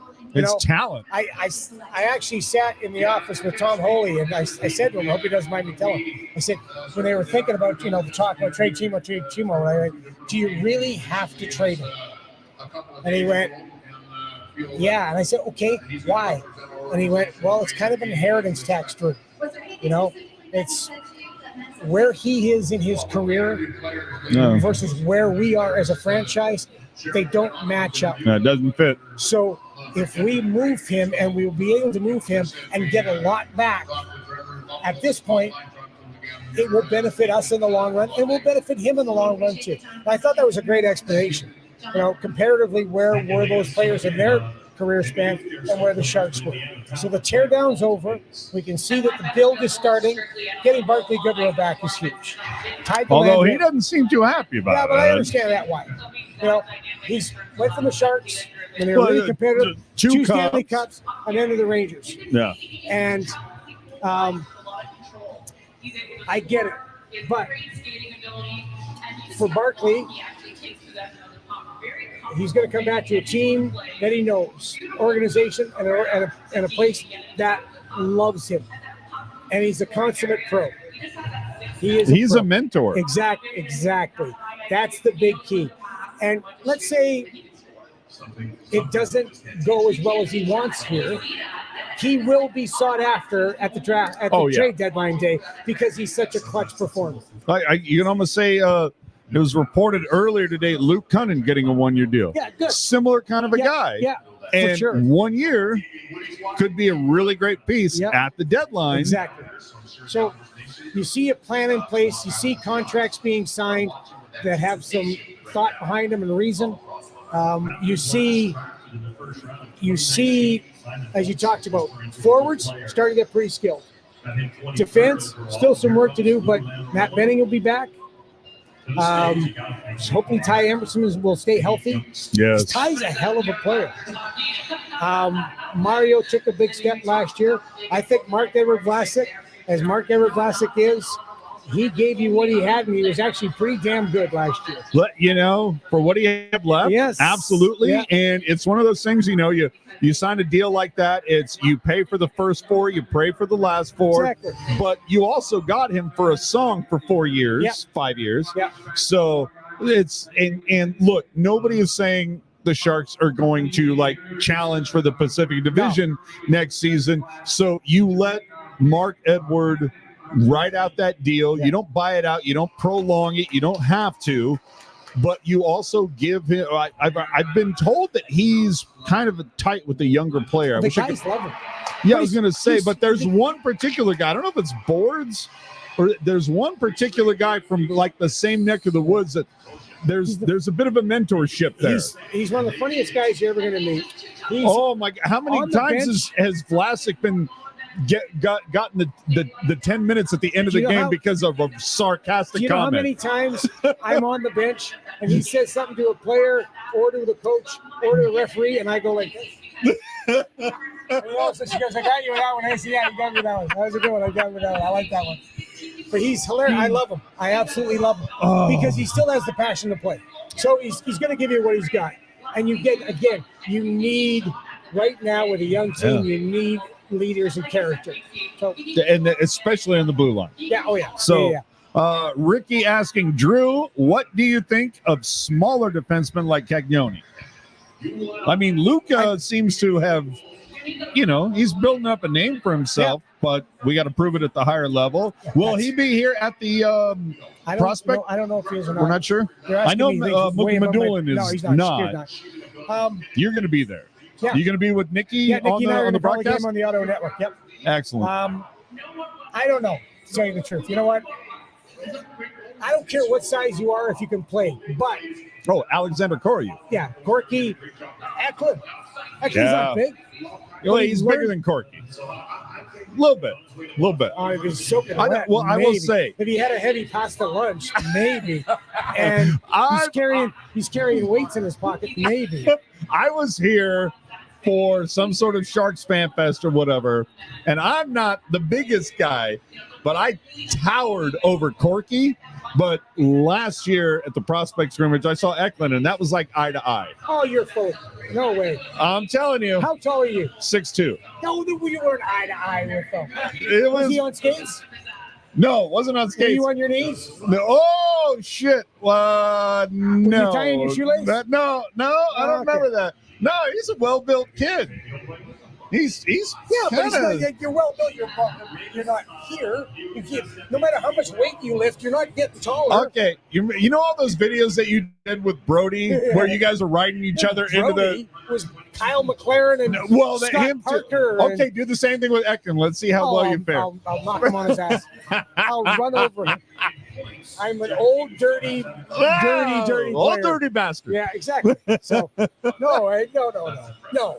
I'm telling you, man, that kid's got some girth. Yeah, but you're talking. I'm talking height. Like he's a small player compared to the rest of the hockey. Well, okay, who's the guy that you think is in the NHL now deceptively small that you don't want to meet him in the corners, even though the fact that you got like 3-4 inches on him? Who's that guy? By the way, I don't have 3 or 4 inches on anybody. I don't know if you noticed or not. I'm not the biggest guy in the world. I'm short and bald and wrinkled. It's not a great who's that guy in the NHL where you're like, you know what? There's so many guys that are bigger than him, but I still don't want to fuck with him in the corners because he's going to get the best of me. There's like a Marchessault kind of guy. You know what I mean? Marchessault. But everybody's bigger. Marchessault would be the guy. I was going to say because he's an absolute. He's SOB the blueprint player. for it. Yeah, exactly. He would be the guy that you look at and go. Before that, Danny Boyle. San Luis. Yeah. And Danny Boyle and Marchessault, I would say both of them, same size chip on their shoulders. Yeah, because they never got drafted. Yeah. They had to work their way up into the National Hockey League. Well, it's like you said about Pavelski. You're my 13th guy. Yeah. It was Ronnie Wilson, and he was right. Pavelski's another guy I wouldn't want to go in the corner with. Like Pavs is a tough son of a gun. So there's a few out there, but overall, if you look at that. Look at the Florida Panthers. They had some, like Barkov is a big player. And the fact that they're looking at not bringing him back? No, don't bring Barkov back. No, Barkov? That's a lot of, you look at NHL radio and the talking heads, they're talking heads. We don't know anything. But all we do is filler. Yeah. Like we're so full of. Well, dude. Yeah, for the last 2 months, nothing but fucking mock drafts that Greer decimated 2 days ago when he's changed, went up. The day that we got. They would like you to bring back Drew's Clues. We're talking about it. Really? With Brody? NBC? No. With separate? With NBC, yeah. Not with Brody, though. I thought you were talking about maybe like the Sharks doing their own like kind of YouTube channel and doing something separate. When I say we, it's the collective we right now because it's just basically me bugging our producer Sean Madison. Hey, we need to do Drew's Clues again. We need to bring that back. Then you got to check Brody's schedule. Brody's got nothing to do with it. Brody's. Brody kind of took it over after you left. Yeah, he really didn't. But I'm just saying, it was a poor facsimile crayon drawn situation. Any chance Dickinson plays in the NHL this upcoming season? But my pay grade, I don't know. Do you want him? Do you want him to play? Maybe find out next week. Maybe. Do we still want to spend another year developing guys? And I know there's a business aspect to it. You know what the fans think, but development matters. Like I look at the Anaheim Ducks and the way they develop players. They put if it's happening in Anaheim, it's happening in San Diego.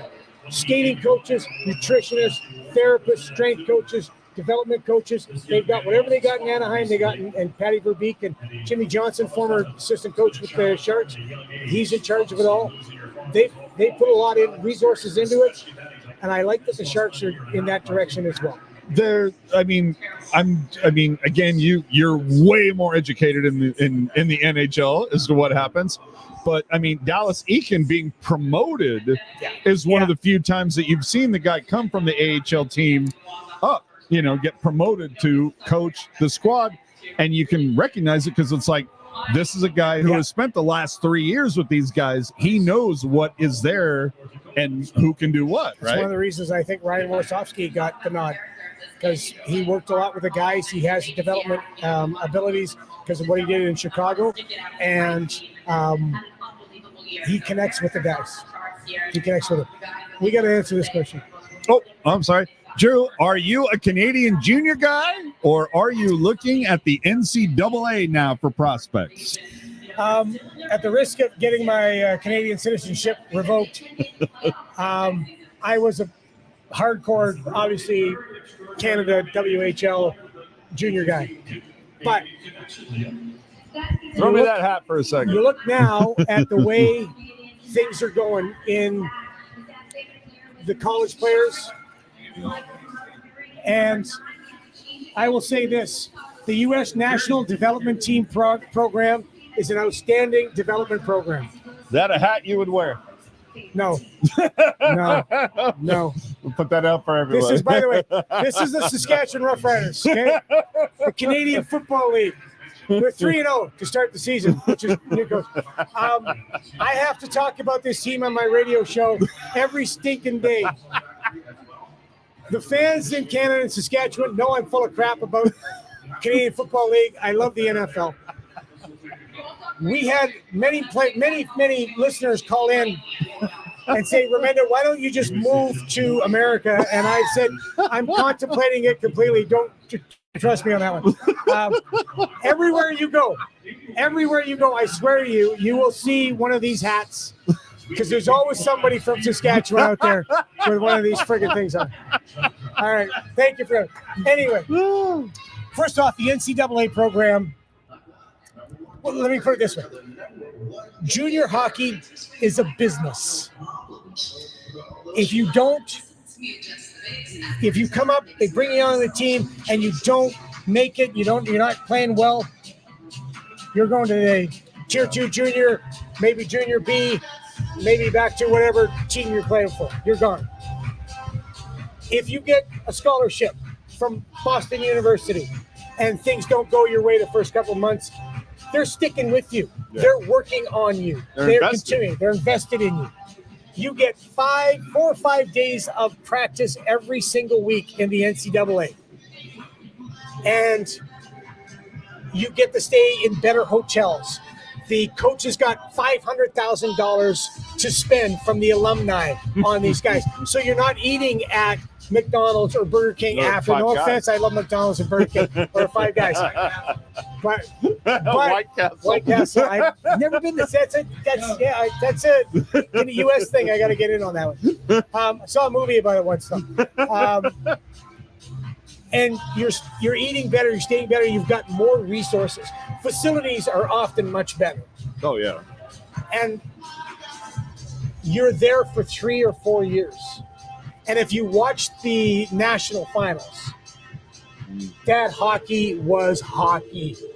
It's big, physical, fast, really intense hockey. Now, junior hockey it's a bitch. Yeah. I mean, you learn the hard way.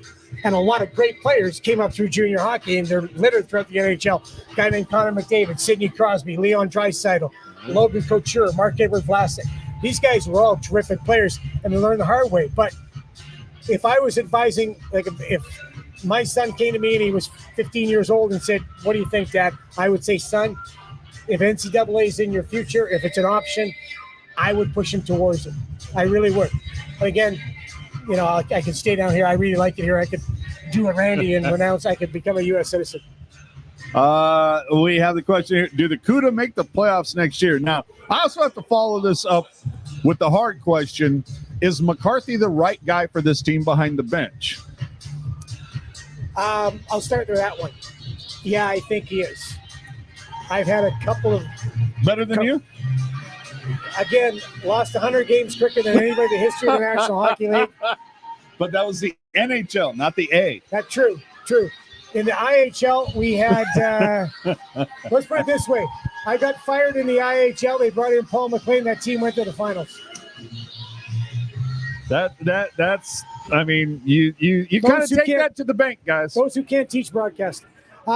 So when I had my conversations with John, I've found out to him to be a very smart, deep-thinking, insightful guy. I don't know how much. I think it's unfair to judge David Quinn on last year's team and results. Oh, and the previous too. For Johnny as well.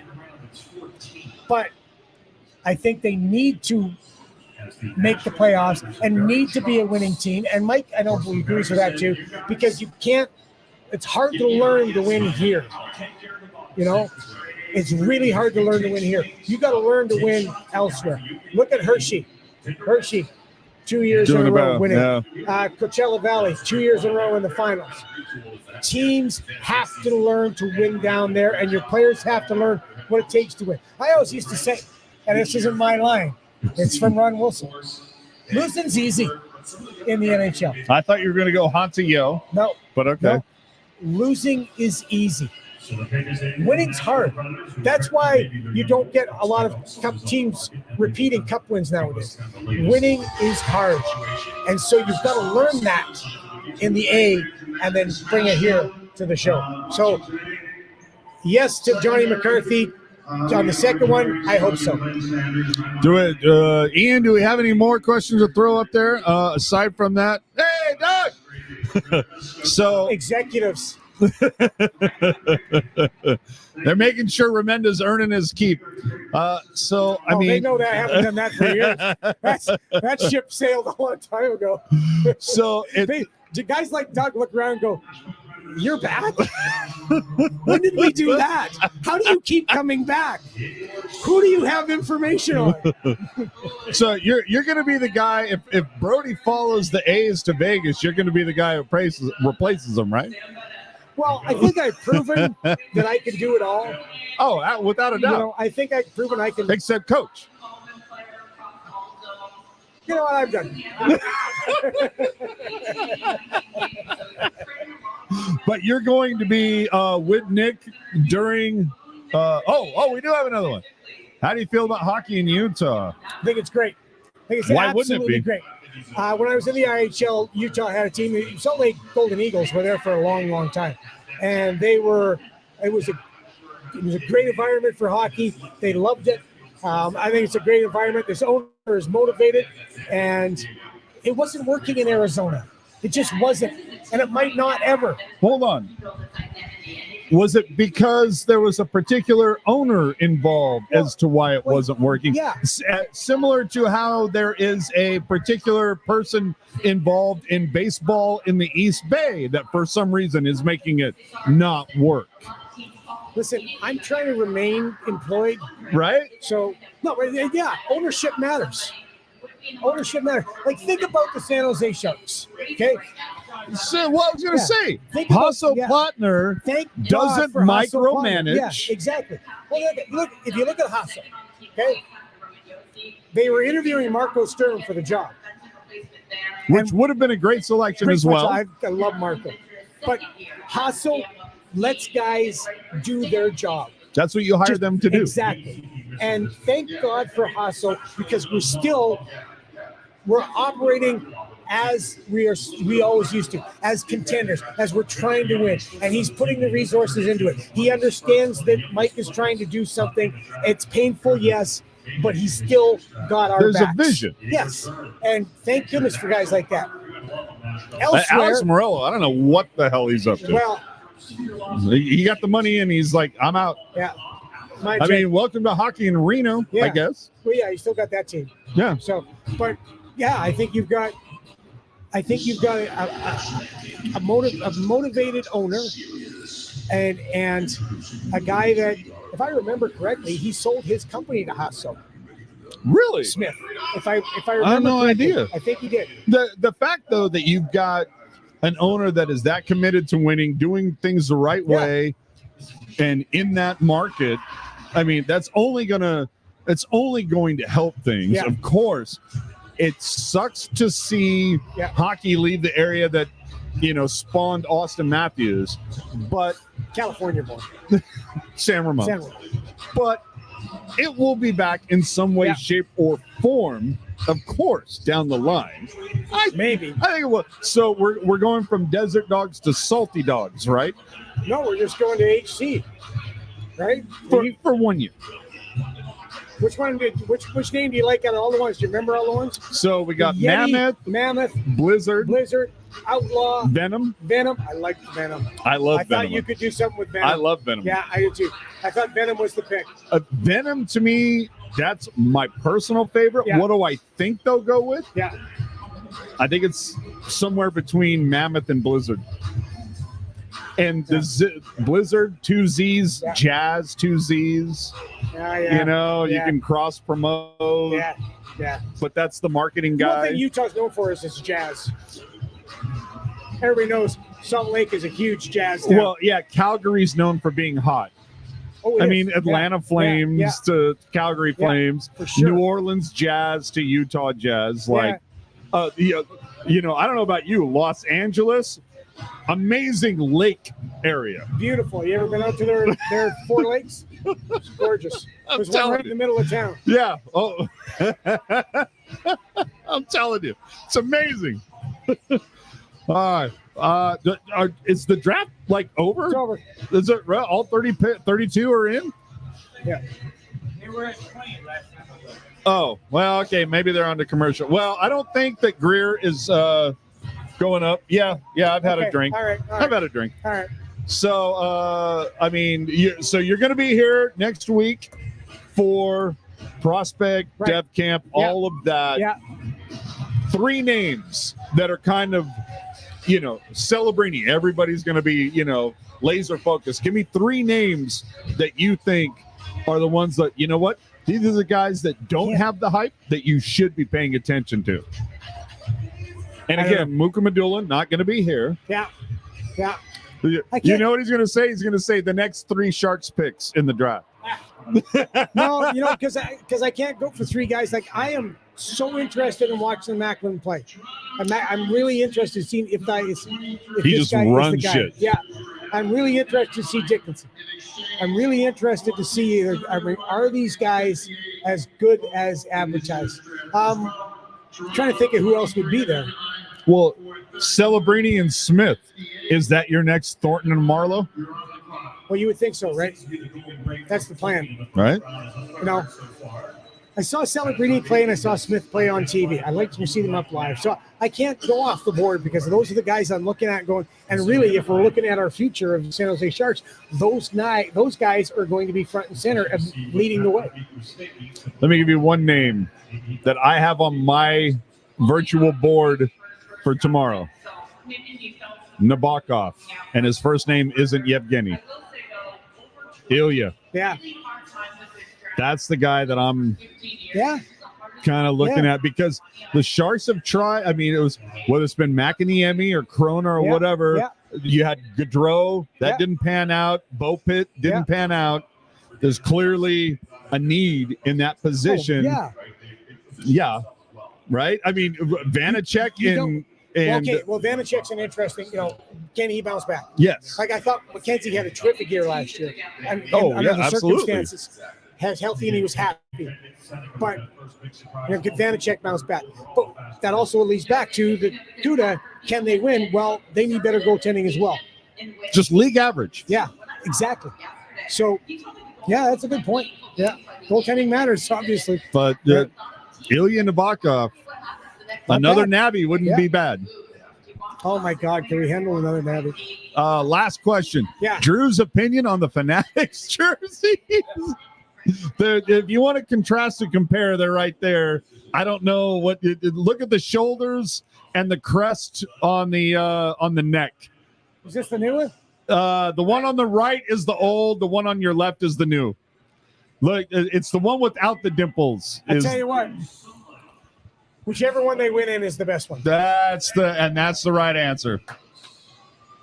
All right, it's been too long since we've spoken. God, it's been too long since I've been on this. How long have I been on this thing? An hour? Well, you know what? I wanted to give you that. Well, it's a little bit of half and half.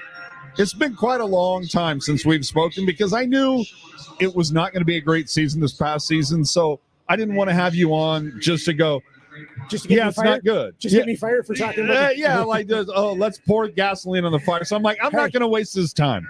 So I decided to waste all your time today. I saved it up. I don't want to blow you up too much as far as, how good you are at what you do and everything else. I'm not good at it, but I appreciate that. But honestly, me being able to talk to you when I was in Edmonton. Yes, that was great. Kept me connected to the San Jose Sharks. And I appreciated that so much. I know people in our office noticed. I do.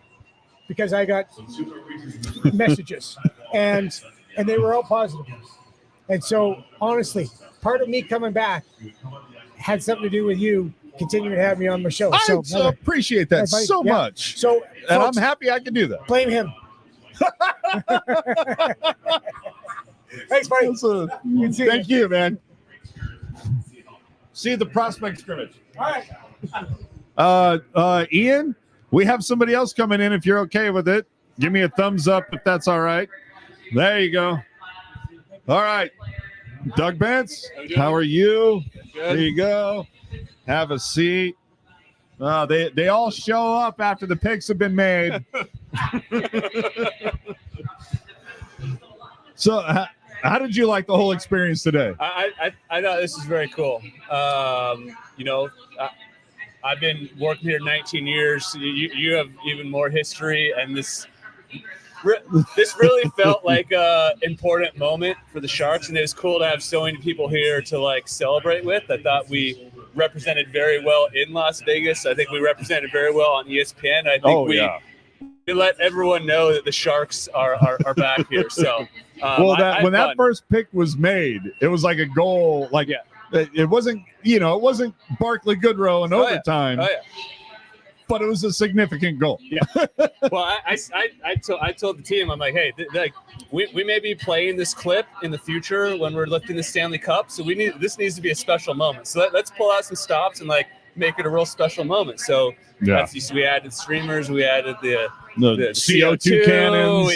We did the light show, we did the horn extra loud. So I actually got a little bit emotional then even watching that. So I don't know what that means about me, but I thought that was pretty cool. This is I was mentioning it earlier. It's like the difference between picking 4 and picking 1, over parties, huge. Oh yeah, and then the second pick too. I mean, it wasn't just that, and we had something else coming. And then the way the thing fell to us, I think was also pretty shocking. Shocking. There's the fact that William fell as far as he did. There was definitely some. Well, I will say that it feels like, as part of the podcast, everybody that's on, it seemed like the overarching theme was that pick, whether it was stayed at 14, moved to 11, there was going to be a focus on defense. Yeah.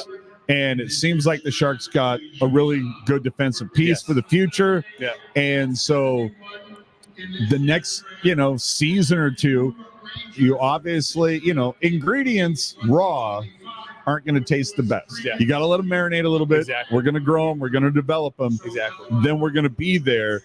My question for you is that over the course of the next couple months, you obviously have now, you're a marketing guy. Yep. It's let's sell tickets. Let's put our best foot forward. Who are you wrapping everything around? Just because, for the longest time you had faces that were so recognizable between Burns and Jumbo and all of that. Right. Your foot forward, obviously Eklund. It's got to be a clean-cut kid that you can easily build around. Yep. The future is Teal. Yep. What are you looking for? Yeah, so I think it's my job, one, to introduce all these kids to Sharks fans, and other than like the clips they see on TV, is like, what are these guys all about? I mean, I think Macklin's an obvious choice given his connection to the Bay Area, the connection to the Warriors, the amount of publicity he's gotten in college. Now, whether he comes out or not, that's above my pay grade, but I'll be ready to go whenever he does that. But I think to me, I think the unique thing is, you know, we kind of had Patty, and then a little later we added Joe. Yeah, Big Joe, Little Joe, then Little Joe, and so like over time you kind of had this additional like guys every few years, which I think you kind of had each guy have a little bit of time to be like the face. I think we're in a unique position where we're like in the next year or two we may have like 8 guys who are like coming in as a core. And so I think there's like the individual storytelling about each of the guys and their personalities, but then there's like how this group comes together as a group. Yeah. And kind of, it's almost like a team within a team, and telling that story, I think is going to be very interesting to us, even as like we get to know them as staff. And then you mix that with guys that kind of people already have a little bit of affinity to, but maybe aren't to the level of like where we had our current or our past stars, like Macklin, like Zetterlund, I think is someone who we're gonna like get much more into like. Well, it's story. Like, could we be more Lund? It's like Eklund, Zetterlund, Granlund. Yes, the Lund line, the Lund line. Yeah, so I think, you know, it'll be interesting to see too, coming out of development camp and training camp, like who's actually on the ice next year, you know, with some of our veterans or some of our you know, more experienced guys that have been here a couple of years. He's trying to say old, by the way. yeah. I'll be out of a job. Like the previous guest, I'll be out of a job here if I use the wrong words too. I mean, but Macklin Celebrini. I mean, is there a more marketable name? It's like Big Mac, Mac Attack, Celebrate Celebrini. But I mean, it's just the kid has it all. We're already licensing like 4 songs that could make sense, but we want to talk to him to make sure he likes that. Right. He wants that to be part of it. But yeah, he's just extremely What's the R&B track? Return of the Mac? Return of the from Mac. Next? Yeah.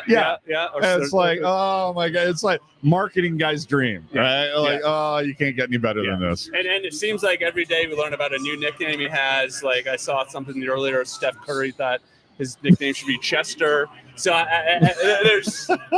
there's a lot of things going on, and he's going to be great to market. But again,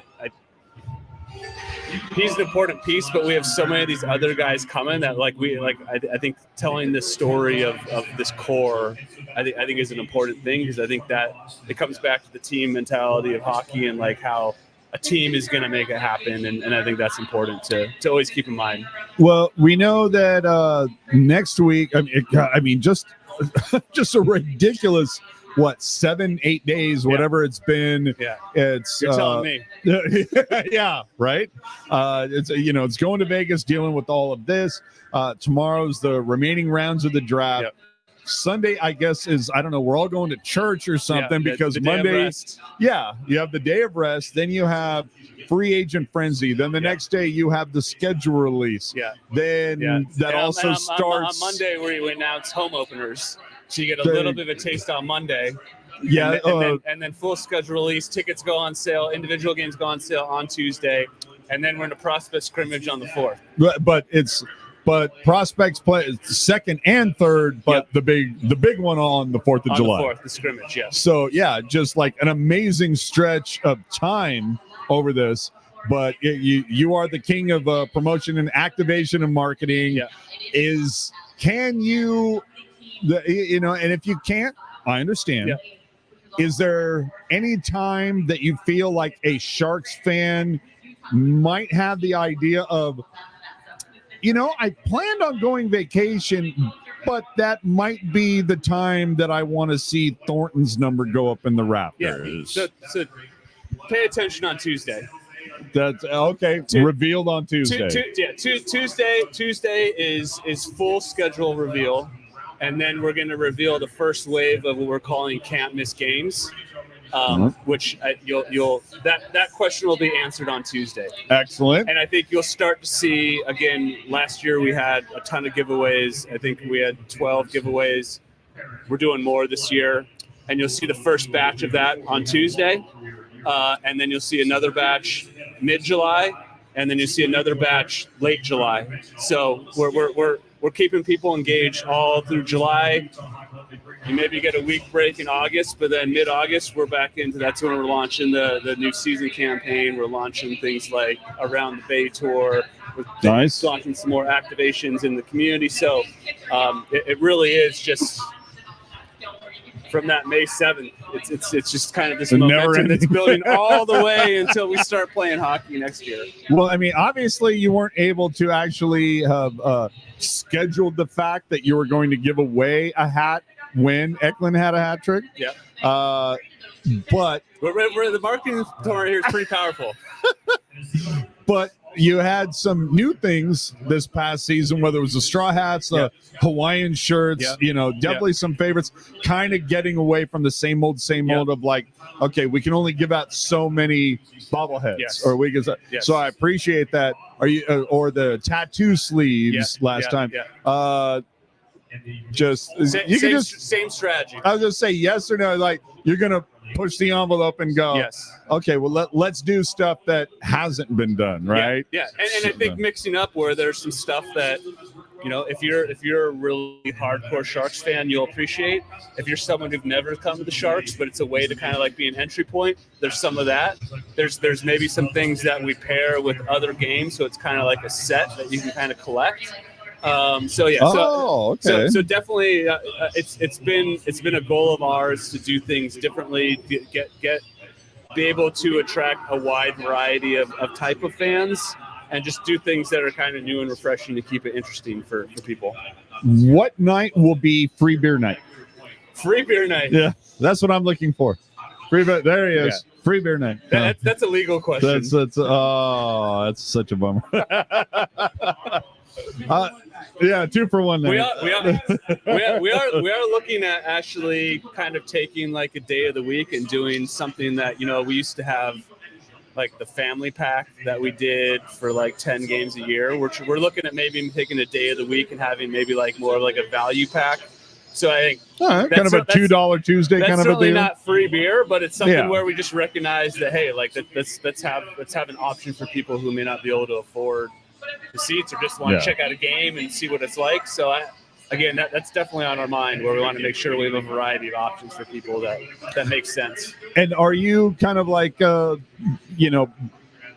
connecting with the CUDA and like kind of exchanging ideas and like what's working for one might work for the other, but obviously it's on vastly different scales. Yeah, no, so we work very closely with them. I think it's kind of this balance between we want to make sure that they have an identity and they can have some things that are unique to them. But I think we definitely like things like celebration nights or things like platforms that we're sharing. So like our exposure with the Sharks can help the Barracuda and vice versa. I think we're trying to find kind of areas where we can overlap there. But if they have a good idea, what I want to avoid is just, well, now it's a Sharks idea and then you can just go pound sand. Like I think it's that balance. But ultimately, I think we're seeing a lot of success with the Barracudas, having people never been to a hockey game, young families who get to experience it there. And so then how do we kind of like use things like this free draft party or like the community appearances of ways that they can kind of then get to know the Sharks and then ultimately hopefully become a Sharks fan as well. So what do you think, lastly here, what do you think Sharks need to look for, or Sharks fans need to look for over the next week when it comes to announcements? Yeah. And what do you think is going to be the best part of the jumbo ceremony? The best part? Because you have to top the Marlowe. Yeah. You got to, you always got to reach for the next one. Yeah. So the next week, I mean, as a marketer, I'm kind of in heaven because it's like we're just overflowing with stories to tell, with content. Like, so it's like as a Sharks fan, every day we're kind of going to have something, whether it's about the draft class, whether it's about dev camp, whether it's about the scrimmage, whether it's about giveaways we're going to have next year, the schedule. I mean, there's just going to be overwhelming amount of information just to like get excited about the season as a Sharks fan. I think maybe the most exciting thing about Jumbo is I think the way we did things with Patty was all about Patty and his personality, and I think it fit him. Which is rather understated, very humble, and I think that's how he likes things. Jumbo, I feel like is also kind of like he kind of wants to be, like he doesn't have a verbose personality among the public, but in the room it's like, boys, how you know. Yeah. And I think the celebration is going to exude his personality. Like we're not going to force him to do crazy things that he do in the locker room out on stage, but everybody gets a racing stripe beard. But that's the thing. Again, everyone in a beard that night. Like I think it's just going to be a different feel that's along the line of his personality. And he was outside of him being an amazing Hall of Fame player. Like he was one of those guys where, we did the Chia Jumbo. We did him walking down the street, without a shirt, and we had a bobblehead for that. I mean, there was so many things. Or the ripped off beard bobblehead. Yeah. Or him in the barbershop with Burns. I mean, some of the best things and everything he does, he's good at. So everything he did on the market, I mean, we probably did 10 commercials with him and he was always like right on it, funny. I mean, slappy. I forgot about the slap it. Slappy may find his way into something next week. So I would hope so. So maybe look into that. But he should make the announcement. But even just like talking about this, like in celebrating him, we're gonna bring back a lot of this content, a lot of these things he's done, which are just like so much fun. Off the ice, and I think there's not a right or a wrong way to do this, but I think kind of like having it reflect his personality, I think is just going to make it a little bit more fun. Absolutely. Well, thank you so much for your time. Thank you. This has been a real, I mean, obviously everything's dialed down, but because it's, pretty much just about, where are we at now? 25? Yeah. Okay. 25. Yeah. Now we're in that area where everybody's going, who? Yeah. So it's fine now. So thank you very much. It's great seeing you. Thanks for being here. Obviously, thanks for all your support. And thanks to all the fans that turned out. We had a great turnout tonight, and looking forward to the next 6 days now. And we'll may see you again on July 4th at the Prospect. 100%. I'll be there. Ian, back to you guys. Thank you. Awesome. All right. So, obviously, we had a lot of picks happen while we were talking to other people. Any surprises? I think most notable was Yzerman at 20 to the Islanders. Yeah. And then also Solberg at 23 to Anaheim, and they traded up for that pick. So they must have really liked him. Those are a couple guys, obviously, I would love the Sharks to get. But I think the rest of them at this part is a bunch of guys that are kind of in this big jumble of that next wave of that next tier of talent that really goes anywhere from probably 16 all the way down to like 35 in this draft. So at this point, I don't really think there's been too many, if any, surprises with the next picks that have happened since we've kind of handed it over to a few of those interviews. Were you surprised that the Golden Knights passed on Yzerman? I actually tweeted it. I thought it was hilarious that they are the team that took Connolly. Of course, Vegas takes the guy who has the potential personality issues. But no, I mean, Connolly is an extremely talented player. If it wasn't for his personal issues, he probably could have been a top 10 pick. He's a wizard with the puck. A lot of upside there. But yeah, if I'm sitting in that position, I don't know how you really decipher him over Yzerman. And one of the things I also noticed as I was tweeting before, kind of looking at some of the ages of these players, because when the Sharks took Sam Dickinson, I noticed he's one of the younger players in this draft. He's a June 06 birthday, similar to Celebrini. Yzerman still is 17. He's a late August 06 birthday. So it's one of those things where it's just like, I'm still quite shocked. And I think Yzerman's the guy I'm going to be watching from this draft over the next couple of years, just to see what he does maybe in his first year in college, because he's very young. And I think he almost had too good of a draft -2 season. So that when he didn't improve this draft -1 season, that might have been alarming for teams, but it's still ridiculously good numbers this year. So I don't know. I'm still a little bit confused. I'd love to get inside the mind of some of these GMs and know exactly what they saw, didn't see, or heard in an interview. Who knows? Yeah.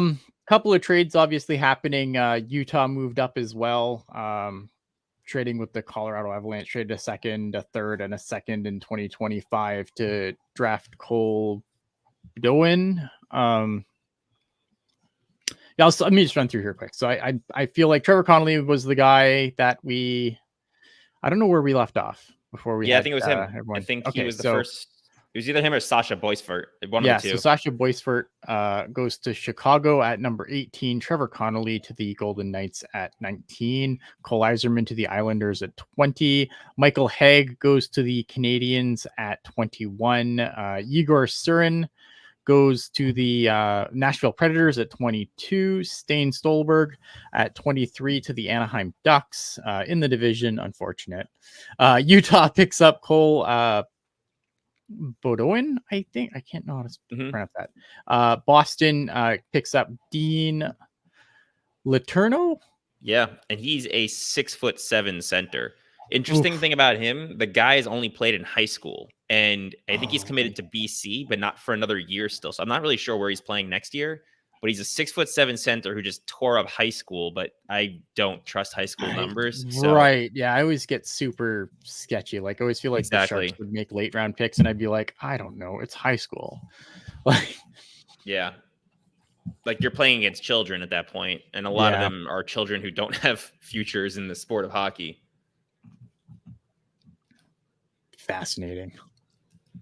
Liam Greentree is. He was a guy who dropped a little bit. I think he was originally projected more for the late teens. I think his skating issues are kind of what people were held up on, but he put up points and goals in junior, so could be a good pick here at 26. But as you were running through those picks, I noticed Michael Haig, like you said, at 21. So they get him and Demidov. That's a good first round for Montreal to come away with both of those guys. They're really talented.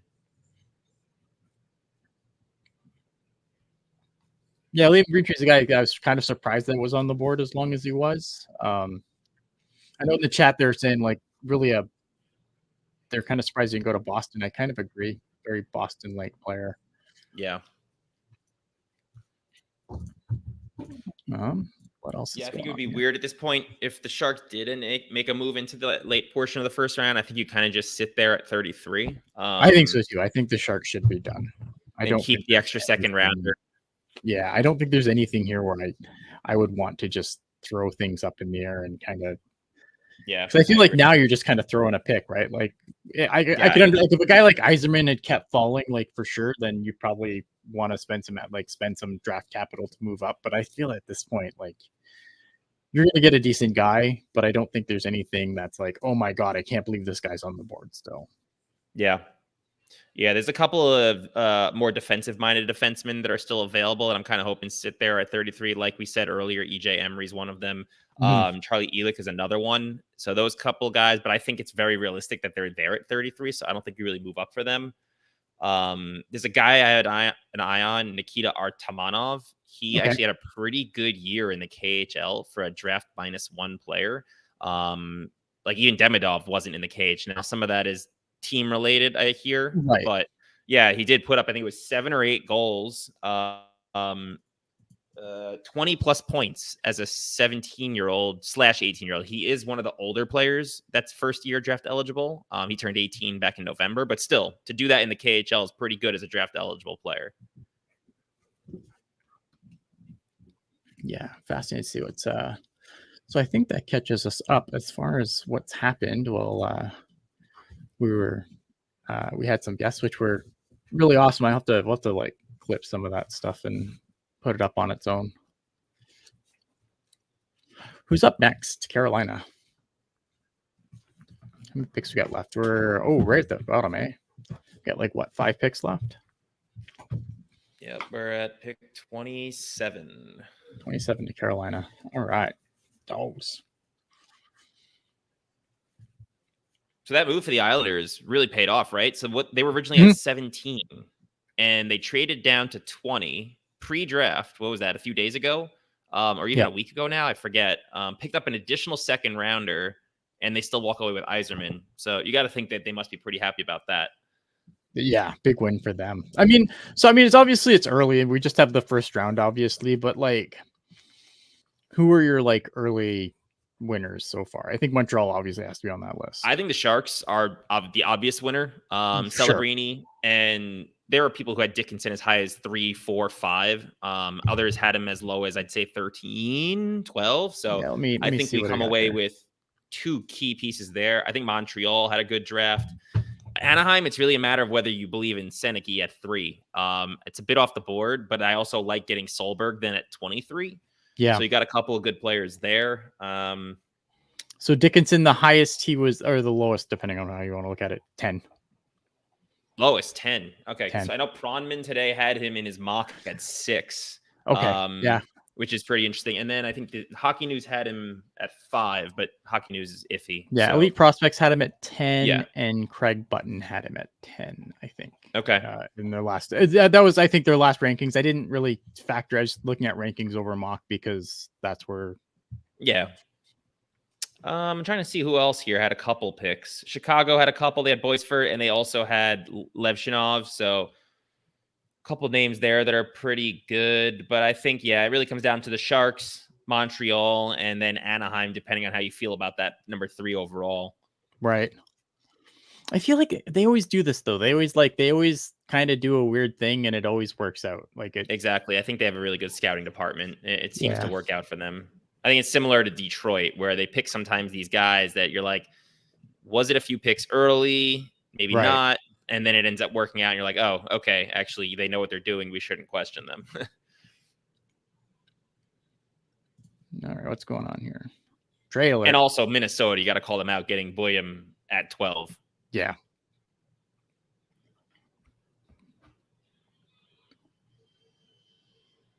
Oh, we have a trade. Yeah, let's see what we got.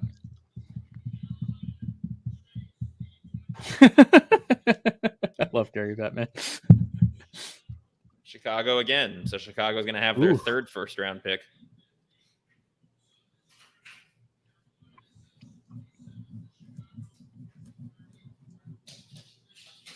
So they got 34 and 50 to move up to 27. That seems like a lot. It seems like an overpayment because the trade before to get up to, I think it was 23, was only like 37 and 57.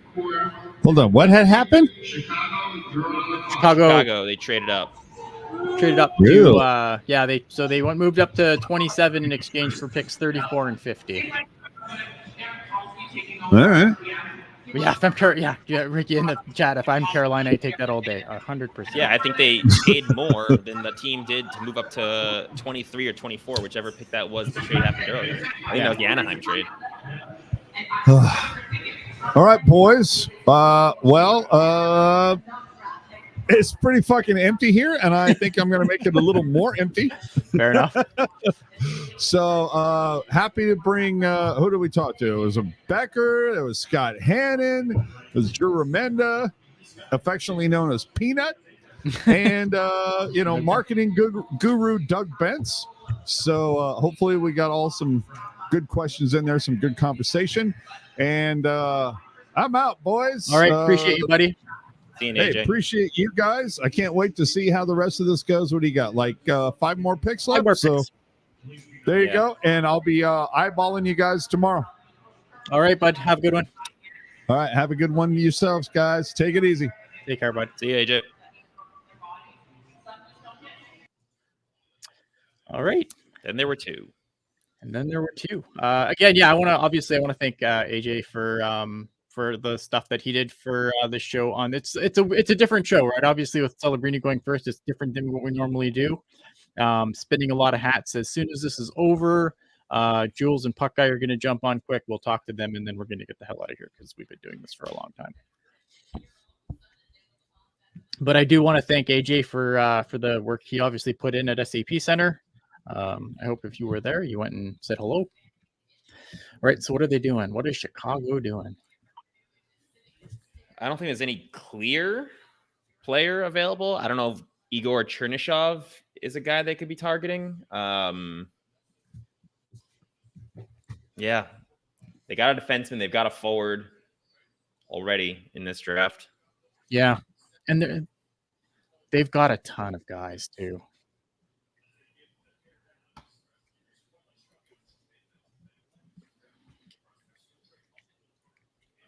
Yeah, they had 5 first rounders in the last 2 years. They have 3 more this year, so that's 8 first round picks in 3-year span. Really good.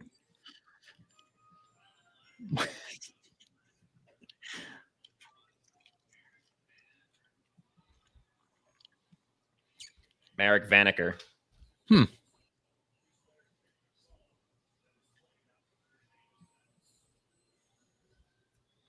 Interesting.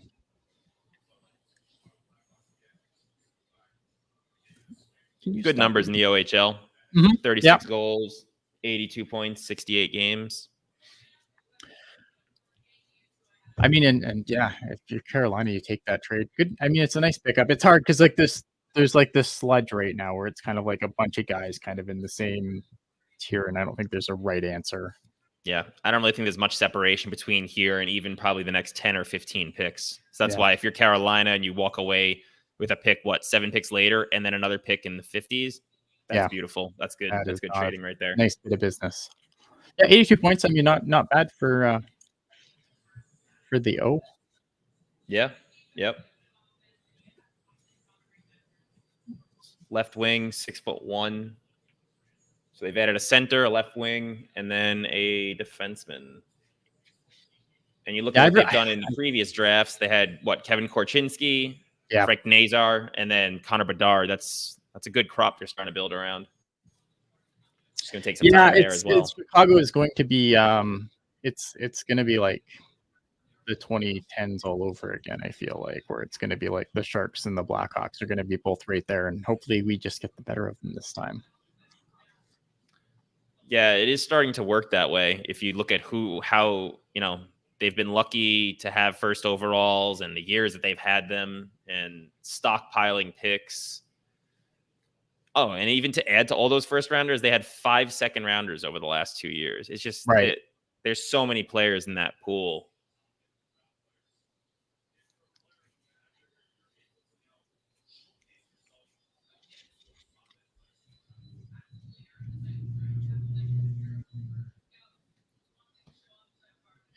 Yeah, good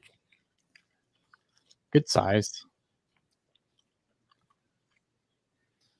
So 5 picks left, right? 5 picks. Calgary, Dallas, the Rangers, Anaheim again, and then Philadelphia. Unless actually, is that 31st pick the one that Anaheim did they trade that one? Or do they still I think they still have that pick. I think I have. So here's what I have. Let me refresh my screen here just so I can see if it's updated and changed anything. So I have, what do I see here? I have the Flames, Stars, Rangers, Leafs, Flyers. Is what I have for last picks.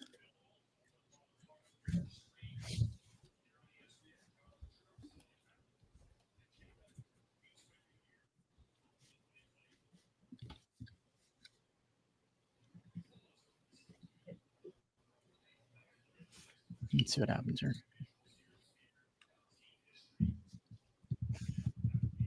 Yep, that's correct. Yep, I'm looking at it as well. Yeah. Okay, so Rangers will be interesting. Leafs, always interesting, right? I think they traded down from earlier, did they not? They did, yes. I think they were part of one of the trades that happened. Yeah. Yeah, they went down. Fascinating. Yeah, I'm fascinated to see what they're going to do. Okay, go. What did you do to my sweater? Stupid dog. All right, give me a second. I can put this dog outside. I'll be right back. Come on. Yep.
All right, what did I miss?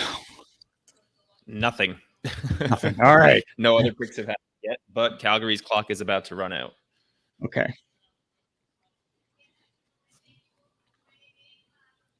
I'm curious to see what I'm curious to see what else Seattle does, because I feel like the last couple of drafts, like Seattle's always been in my winners bucket. I like Berkeley Catton for them. They've already got Catton, right? Yeah. Beniers, Shane Wright, still there. Jagger Furcus, if you remember him, small guy, tons of points.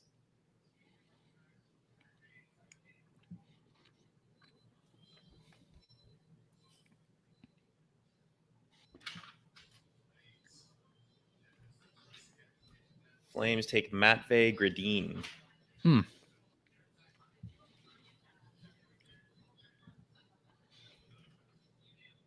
USHL. So he's commit to the University of Michigan. Yep, another Michigan guy. Yeah. 83 points. I don't know how to do USHL. Yeah, you never know. Definitely a higher level than some of the other high school like numbers you see. Like it's a little bit more talent than the high school numbers, but yeah, still, really good though. I mean, hard to say, but good numbers. Yeah. University of Michigan again, like great program. So University of Michigan's interested. I'd be interested, right? Yeah, like it's damn good numbers. Yeah. Yeah, I feel like all of these college players are college-bound players these days are either Michigan, North Dakota, BU, or BC. Yeah. At least in the first round. Everything smokes the Q, Kevin.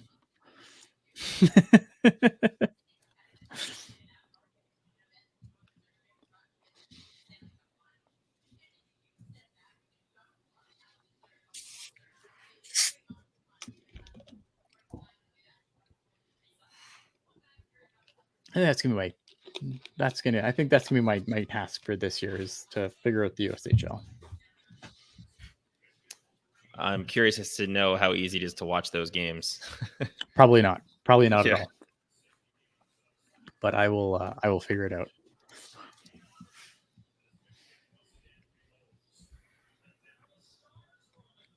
Because I think that's where like my knowledge is like really a whole when it comes to like the US development system. Yeah, I mean, to be fair, there's usually not more than a couple, maybe 3 players that come out of the USHL in the first round. Usually nowadays it's way more that the National Development Program. Yeah. But there are always there's usually a guy or two that are there that are worth checking out. Yeah, and I think that's the one thing. Like, you have to give USA Hockey a lot of credit because I think the work that they've put into their development program, with like not even just the USHL but the National Development Program, like it's awesome how far it's come in absolutely a relatively quick period of time. Yeah. I mean, you think back to when Kane was drafted, right? Patrick Kane was like the first big name, right, out of the development program, if I remember correctly. And then he went to London. Yeah, exactly. But it was one of those things where it was like, what exactly is this? Whereas now it's just a staple in the top 10, top 15, top 20. It's like there's always guys from the development program, and it's considered one of the better pathways. Similar to college. You look at how far college has gone. It's these Canadians who are now among the top prospects like Celebrini going to the US NCAA instead of playing in junior. Yeah, I mean, and that's something you can see too. I mean, there's a couple of picks where they're guys where they've, they're Canadian players, but they've gone to college rather than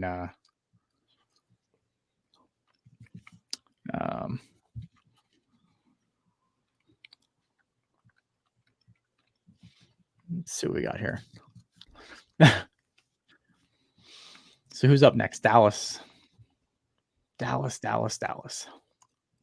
Probably the best drafting team in the league right now, right? Yeah. Based on where they get their Yeah, I'm always fascinated to see what Dallas does because they just don't. The Dallas Stars do not miss.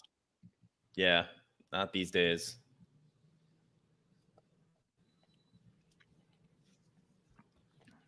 Yeah, hold on. So far, I'm curious to see what Dallas does.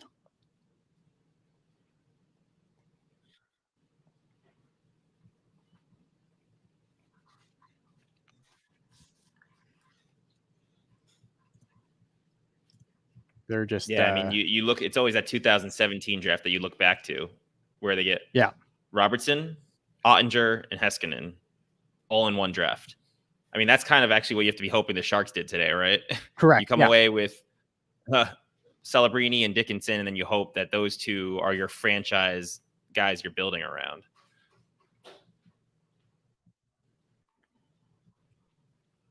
But that 2017 draft is just unreal. Mm-hmm.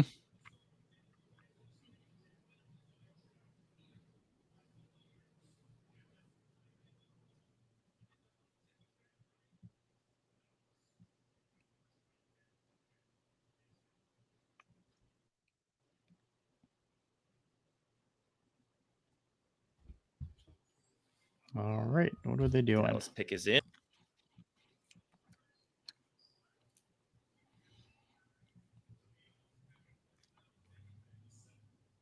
Emil Hemming.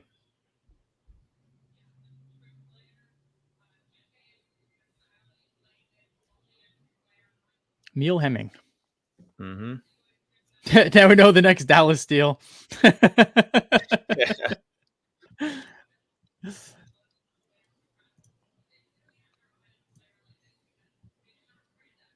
Big guy, 201 pounds, 6'1". Oof. Big boy. One of those Viking bodies, probably.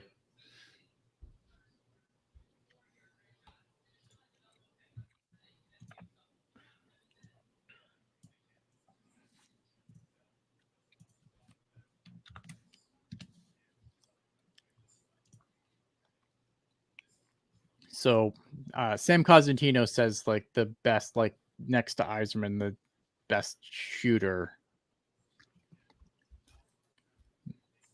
I mean, pretty typical. Like guys had him either mid-20s, 30s. I mean, it's not a super. I don't think it's a super off the board pick. Yeah, no, I see him slotted for the 20s.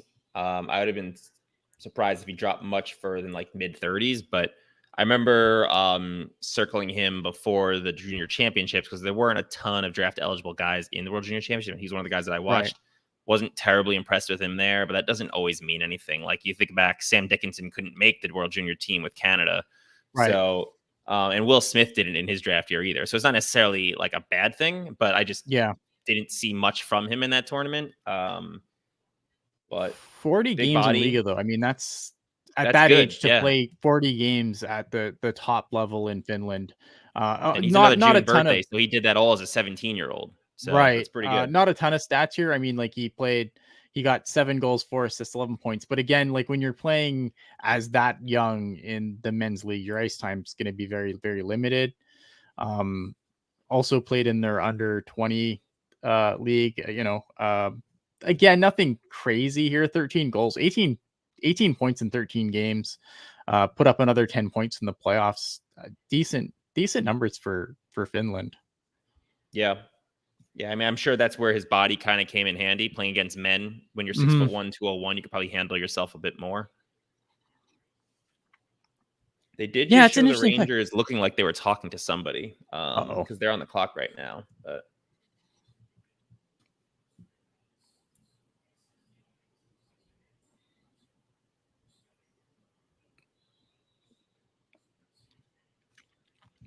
let's see what they do. Yeah. Interesting. No, I think it's just Drury standing up and talking. I don't think he's actually talking to anybody else.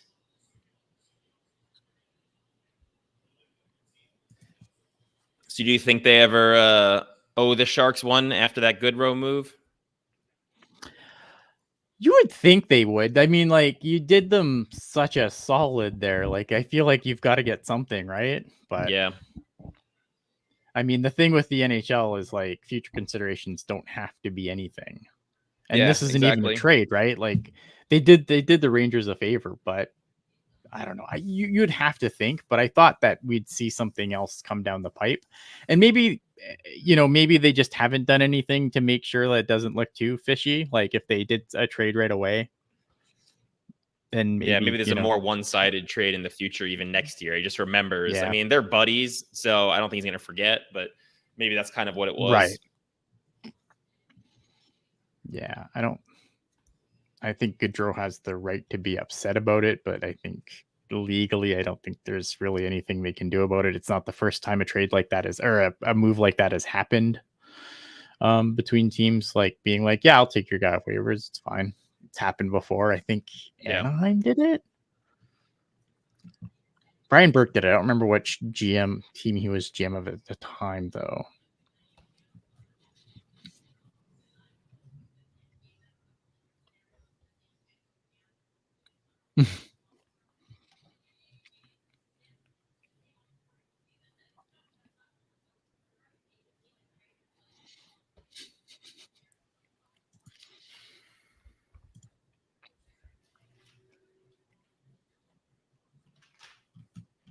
Curious to see what happens now.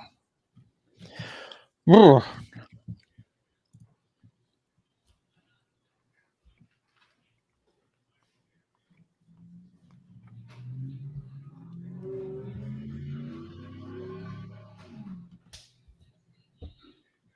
So the Rangers are up. Curious to see what the Rangers are going to do. Well, they got a good late pick last year in the first round in Perot. So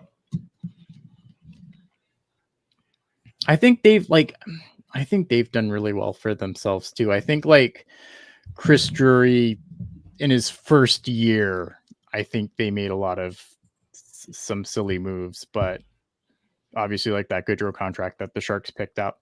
But I think since then, I think he's done a really good job there. I think, I wonder how much of that was just owner meddling, because we know James Dolan can be, as far as when he gets involved, things kind of go screwy. Yeah.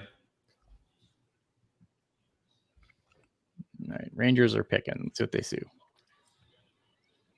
Oh, there goes one of the D-men that I was focusing on. EJ Emery. Okay, there he goes.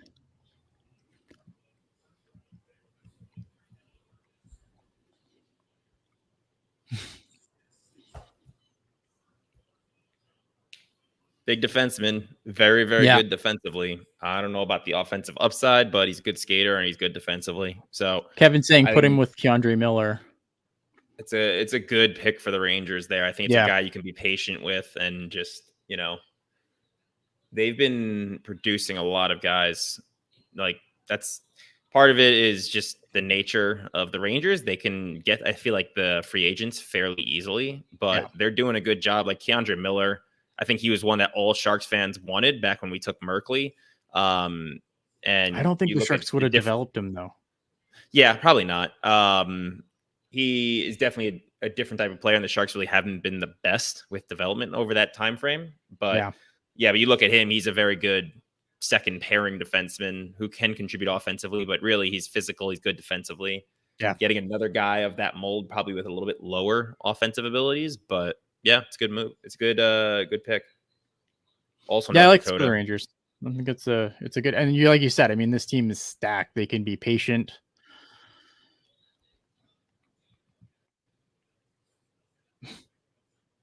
I do wonder what they have up their sleeve for this year. I mean, there's all these rumors about Trouba potentially being moved. They get that $3.5 million from Perot being gone. Not Perot, Gaudreau. Yeah. And I'm wondering what they're going to target for this offseason, because I didn't really think they had many holes in their lineup this year.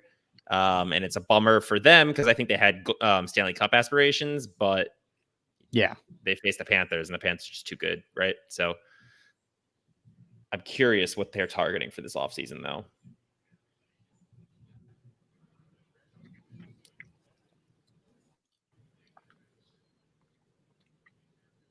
I think the Sphere is so cool. It is. I would love to be in there right now. It just looks almost so like neat, 30 years in the future, right?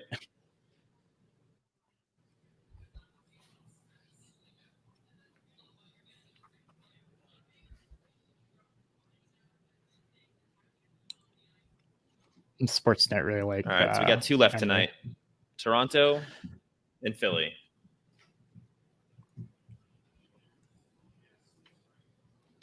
Fascinated to see. Yeah, and then after those picks happen, we're going to be joined by Puckguy and Jules quickly, and then we are going to get the hell out of here because it has been a long night. Sounds like a plan.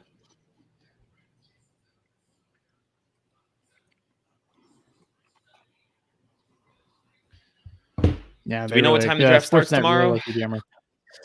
I don't. I've been trying to I think find it's early, that out. usually, right?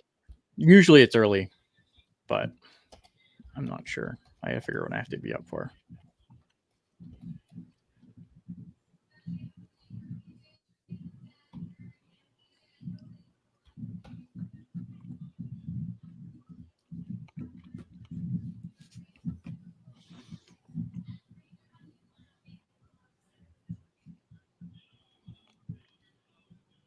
$11:30 says Phipps. So I'm assuming that is 11:30 a.m. Pacific.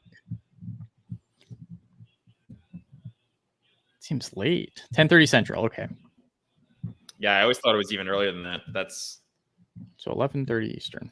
A little bit later. I know they breezed through those picks after the first round, but that's super rapid fire, and I'm here for it. Eastern. Okay.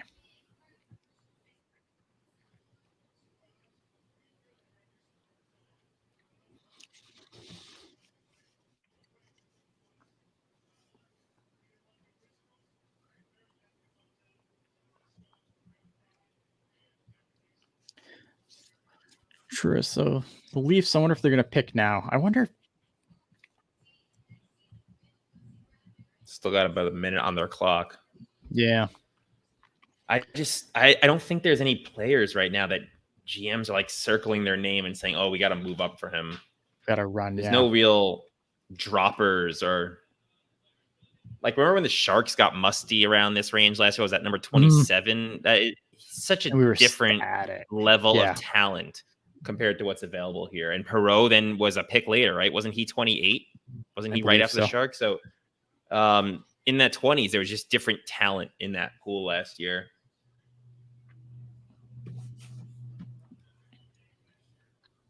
I'm fascinated. Like there's another team where I'm just fascinated to see what they do this summer. The Leafs. Well, it all starts with Marner, right? Who they're now supposedly keeping. It's hard because you have like so many good players, right? Like you look at them and it's like they're a team that should be doing more. Like they should have way more to show for what they have than they do. But it's hard. But I mean, like, how do you? But at the same time, it's like it hasn't worked. So how do you keep running it back? I don't know. Yeah, you just can't have 4 forwards making as much as they do. Yeah, I don't know. That team's problem's always been depth, right? Mm-hmm. It's been the issue since they brought in Tavares and since they had to then pay all those young guys they developed. It's just, how do you fill in a lineup? They bring in these veterans, but they're usually guys who are at the end of their career, and it just hasn't been enough. All right, that's what they do.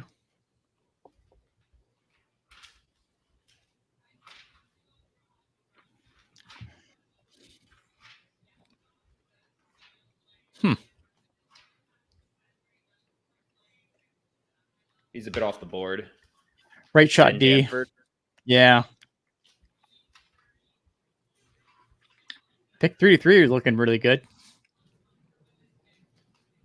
Yeah. I think assuming the Sharks stay there, there'll be a few guys they can go after. I mean, Igor Chernyshov is still available, and he was someone who's projected in some places in the top 20.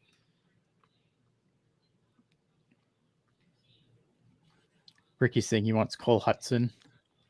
Yeah, I think you might be able to get him though in the 50s with that second rounder. I don't think they are high on his offensive abilities, but it doesn't feel as like as much hype around him as his brother originally had. Right.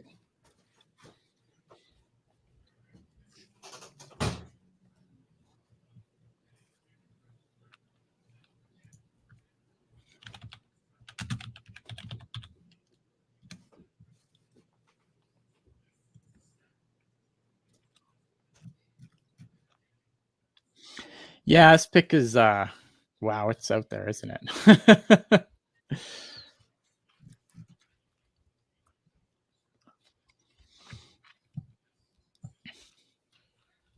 33 points in 64 games. I mean, it's definitely a reach, but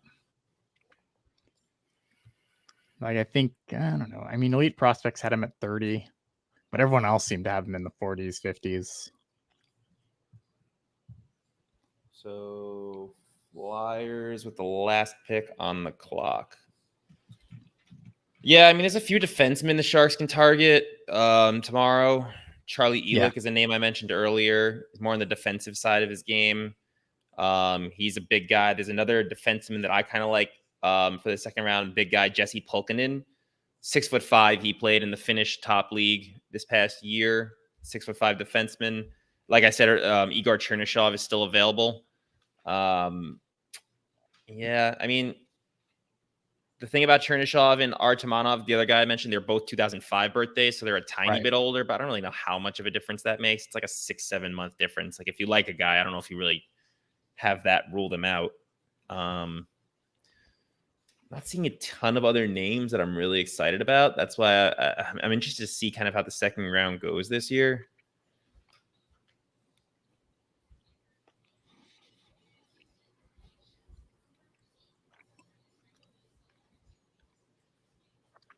Be interesting. Yeah. Apparently, Drag says that might have a trade in the works here. So for the last pick of the first round, okay, we'll see. No reason not to extend it by a few minutes, right? Been here long enough. It's fine. It's fine. Oh my goodness. They've got they've got 14 minutes of TV time still to fill. Jerks.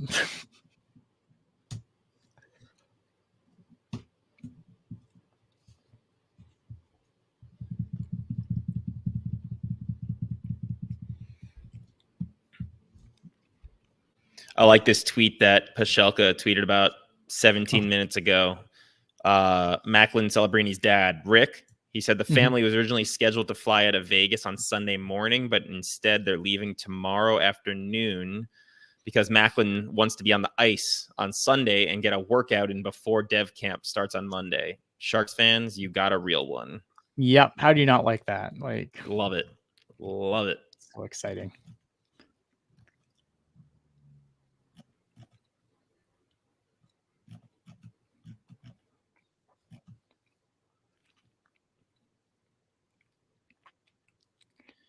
Get a workout in before Dev Camp. Yeah, I mean, that's...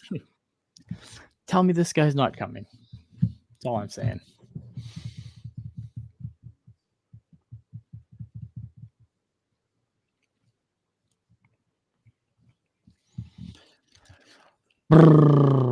This is the Flyers on the clock, right?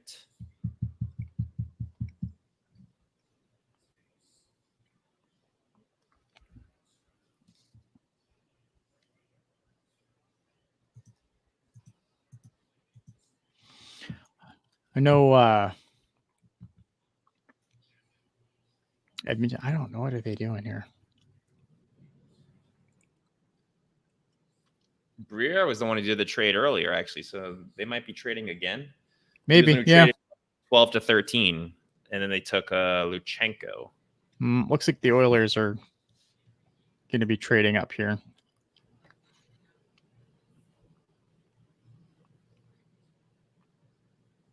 Fast. I mean, the Oilers is an interesting team right now, obviously, because they don't have a GM. I mean, and obviously this work's already done, and we kind of stress this all the time that just because a GM is ousted before the draft, that work's generally done. So it's interesting to see what they are going to do if they do in fact move into this pick. Yeah, they're just waiting for the announcement. But it sounds like on TV they're expecting the trade as well. Yeah.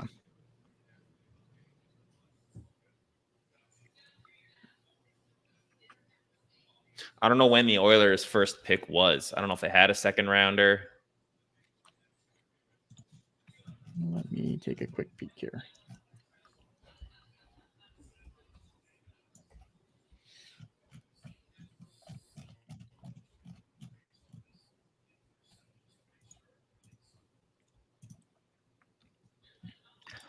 Yeah, they have a second, so I don't wonder if they're going to move that to get in. They only have they have a second, a fifth, 2 sixths, and 2 sevenths in this draft. So not a Yeah, lot. I'm to work interested to with. see what they're piecing with that second, because that second is their own. So that has to be what, like the 61st pick up there. Yeah.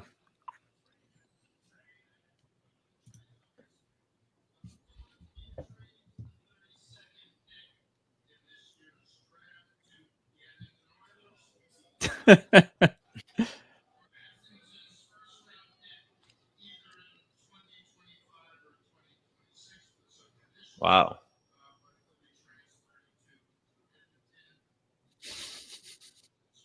All right. So they're trading it for a first rounder in 2025 or 26 with condition. Yeah, I guess that's they're expecting fascinating. to be drafting very late in those years. So, yeah. Curious who they're targeting here. Yeah, I'm fascinated to see who they're targeting. I mean, obviously, this is a team that obviously expects to be good continuously, and there's no reason that they shouldn't be.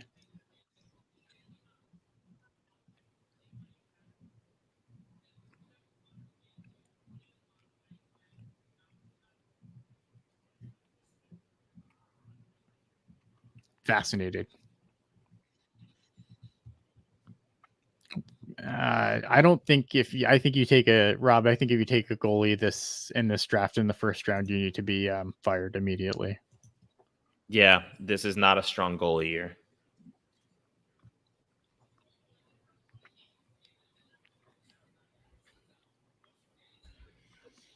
Let's see what they pick.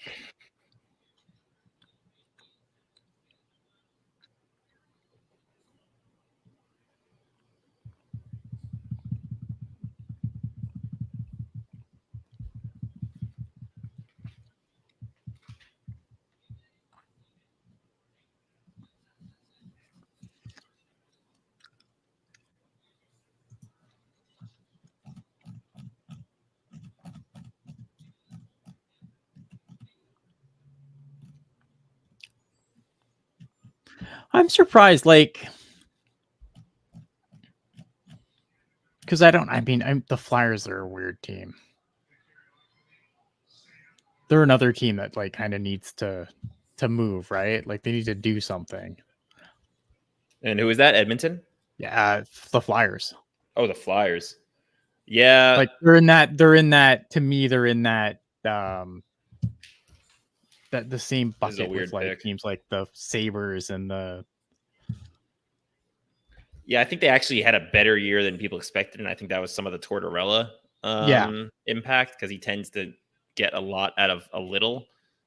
But I don't really know what to think of them long term in terms of their rebuild. So what do we think of this pick here? It's a bit off the board. Sam O'Reilly. Yeah. I think he was more of like a mid to late second round projection.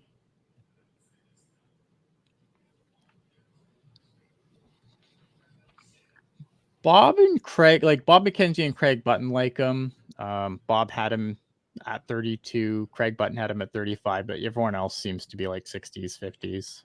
Yeah. Another London night. Yeah. 56 points. I mean, and that's the thing. He's probably low on that lineup. That's a jacked lineup. And London tends to have these guys who are drafted from, say, their third or fourth line.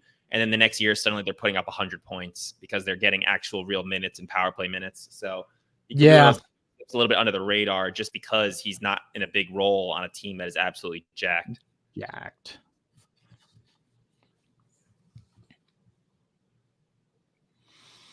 Yeah, see what happens. We'll see what happens with the Sharks. So I mean, obviously the Sharks are up on the board tomorrow. They pick a 33rd unless they trade. Who would you kind of consider in that pick? I probably lean towards I don't know, either Charlie Elick, Jesse Pulkkinen, or Igor Chernyshov. And then what? It's 53 is their other second? Yeah, the pick after that is 53. And any idea what you think they should do there? Or? Did he? I don't know. Honestly, it really depends on what's available. Like the talent I kind of identified really stops in like the mid 30s.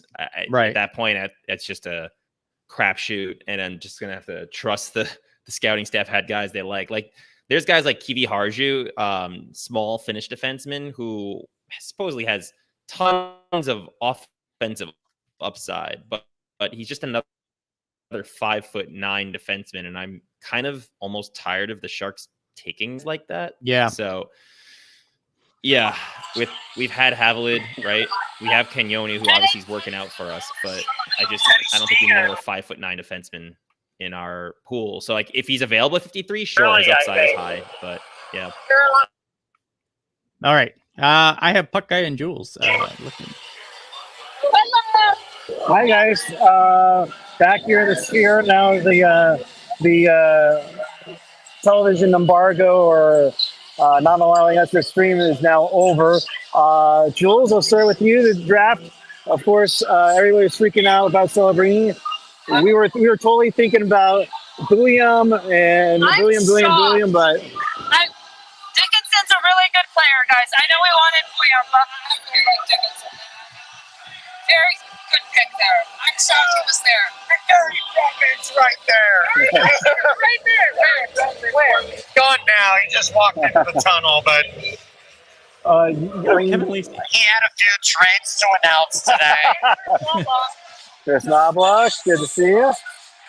But the draft has just ended as can be. Like we've still got the Edmonton Oilers pick right here. Sam O'Reilly's right down here. Sam Riley's about to pick him up. yeah, he's taking a. So I won't go that we won't go that far. You're crazy, division rival. Yeah, they won the 32nd pick, incredible experience all around. I know we got to get out of here because they're trying to clean up here. But an incredible experience all around. Place, I again, like I was saying to these guys earlier, I don't know how you can replicate this next year with the Sphere. I think you have to come back and make this a permanent thing, or try to match it in this sense here. Unbelievable experience. A ton of Sharks fans in attendance. I'm sure many of you are back here for day 2. Tomorrow morning, bright and early at 8:30. So get your coffee ready. It's going to be a quick turnaround. We start off the second round with another Sharks pick. They did not trade up into the latter half of the first round tonight. So we'll be starting off with the Sharks right off the bat. So Igor Chernyshov's still on the board. Peter Artemanov, Teddy, a few other guys. So we have that going on here. Anything for me, guys, before we get kicked out? Still flying around. Jules, who do you think the Sharks are probably looking at with pick 33? What do you think for pick 33? Who are you thinking? I would like Vadimka or Chernikov. Those are my 2 picks. So, yeah. I think you can't go wrong drafting another defenseman. Like, that's my thought. But I think you go best player available, which is probably Chernikov or Vadimka at this point. So with that, we'll let you guys wrap it up. Of course, day 2 coverage happens later tomorrow night for us on the channel. But guys, you had a heck of a job. We appreciate you. You got one last thing to say? I was going to say, Bradley Pinto was there was a player down here, but so Ian, Mark, appreciate you guys doing all this hard work. Appreciate you.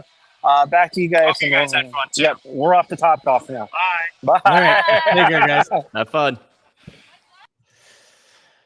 Okay.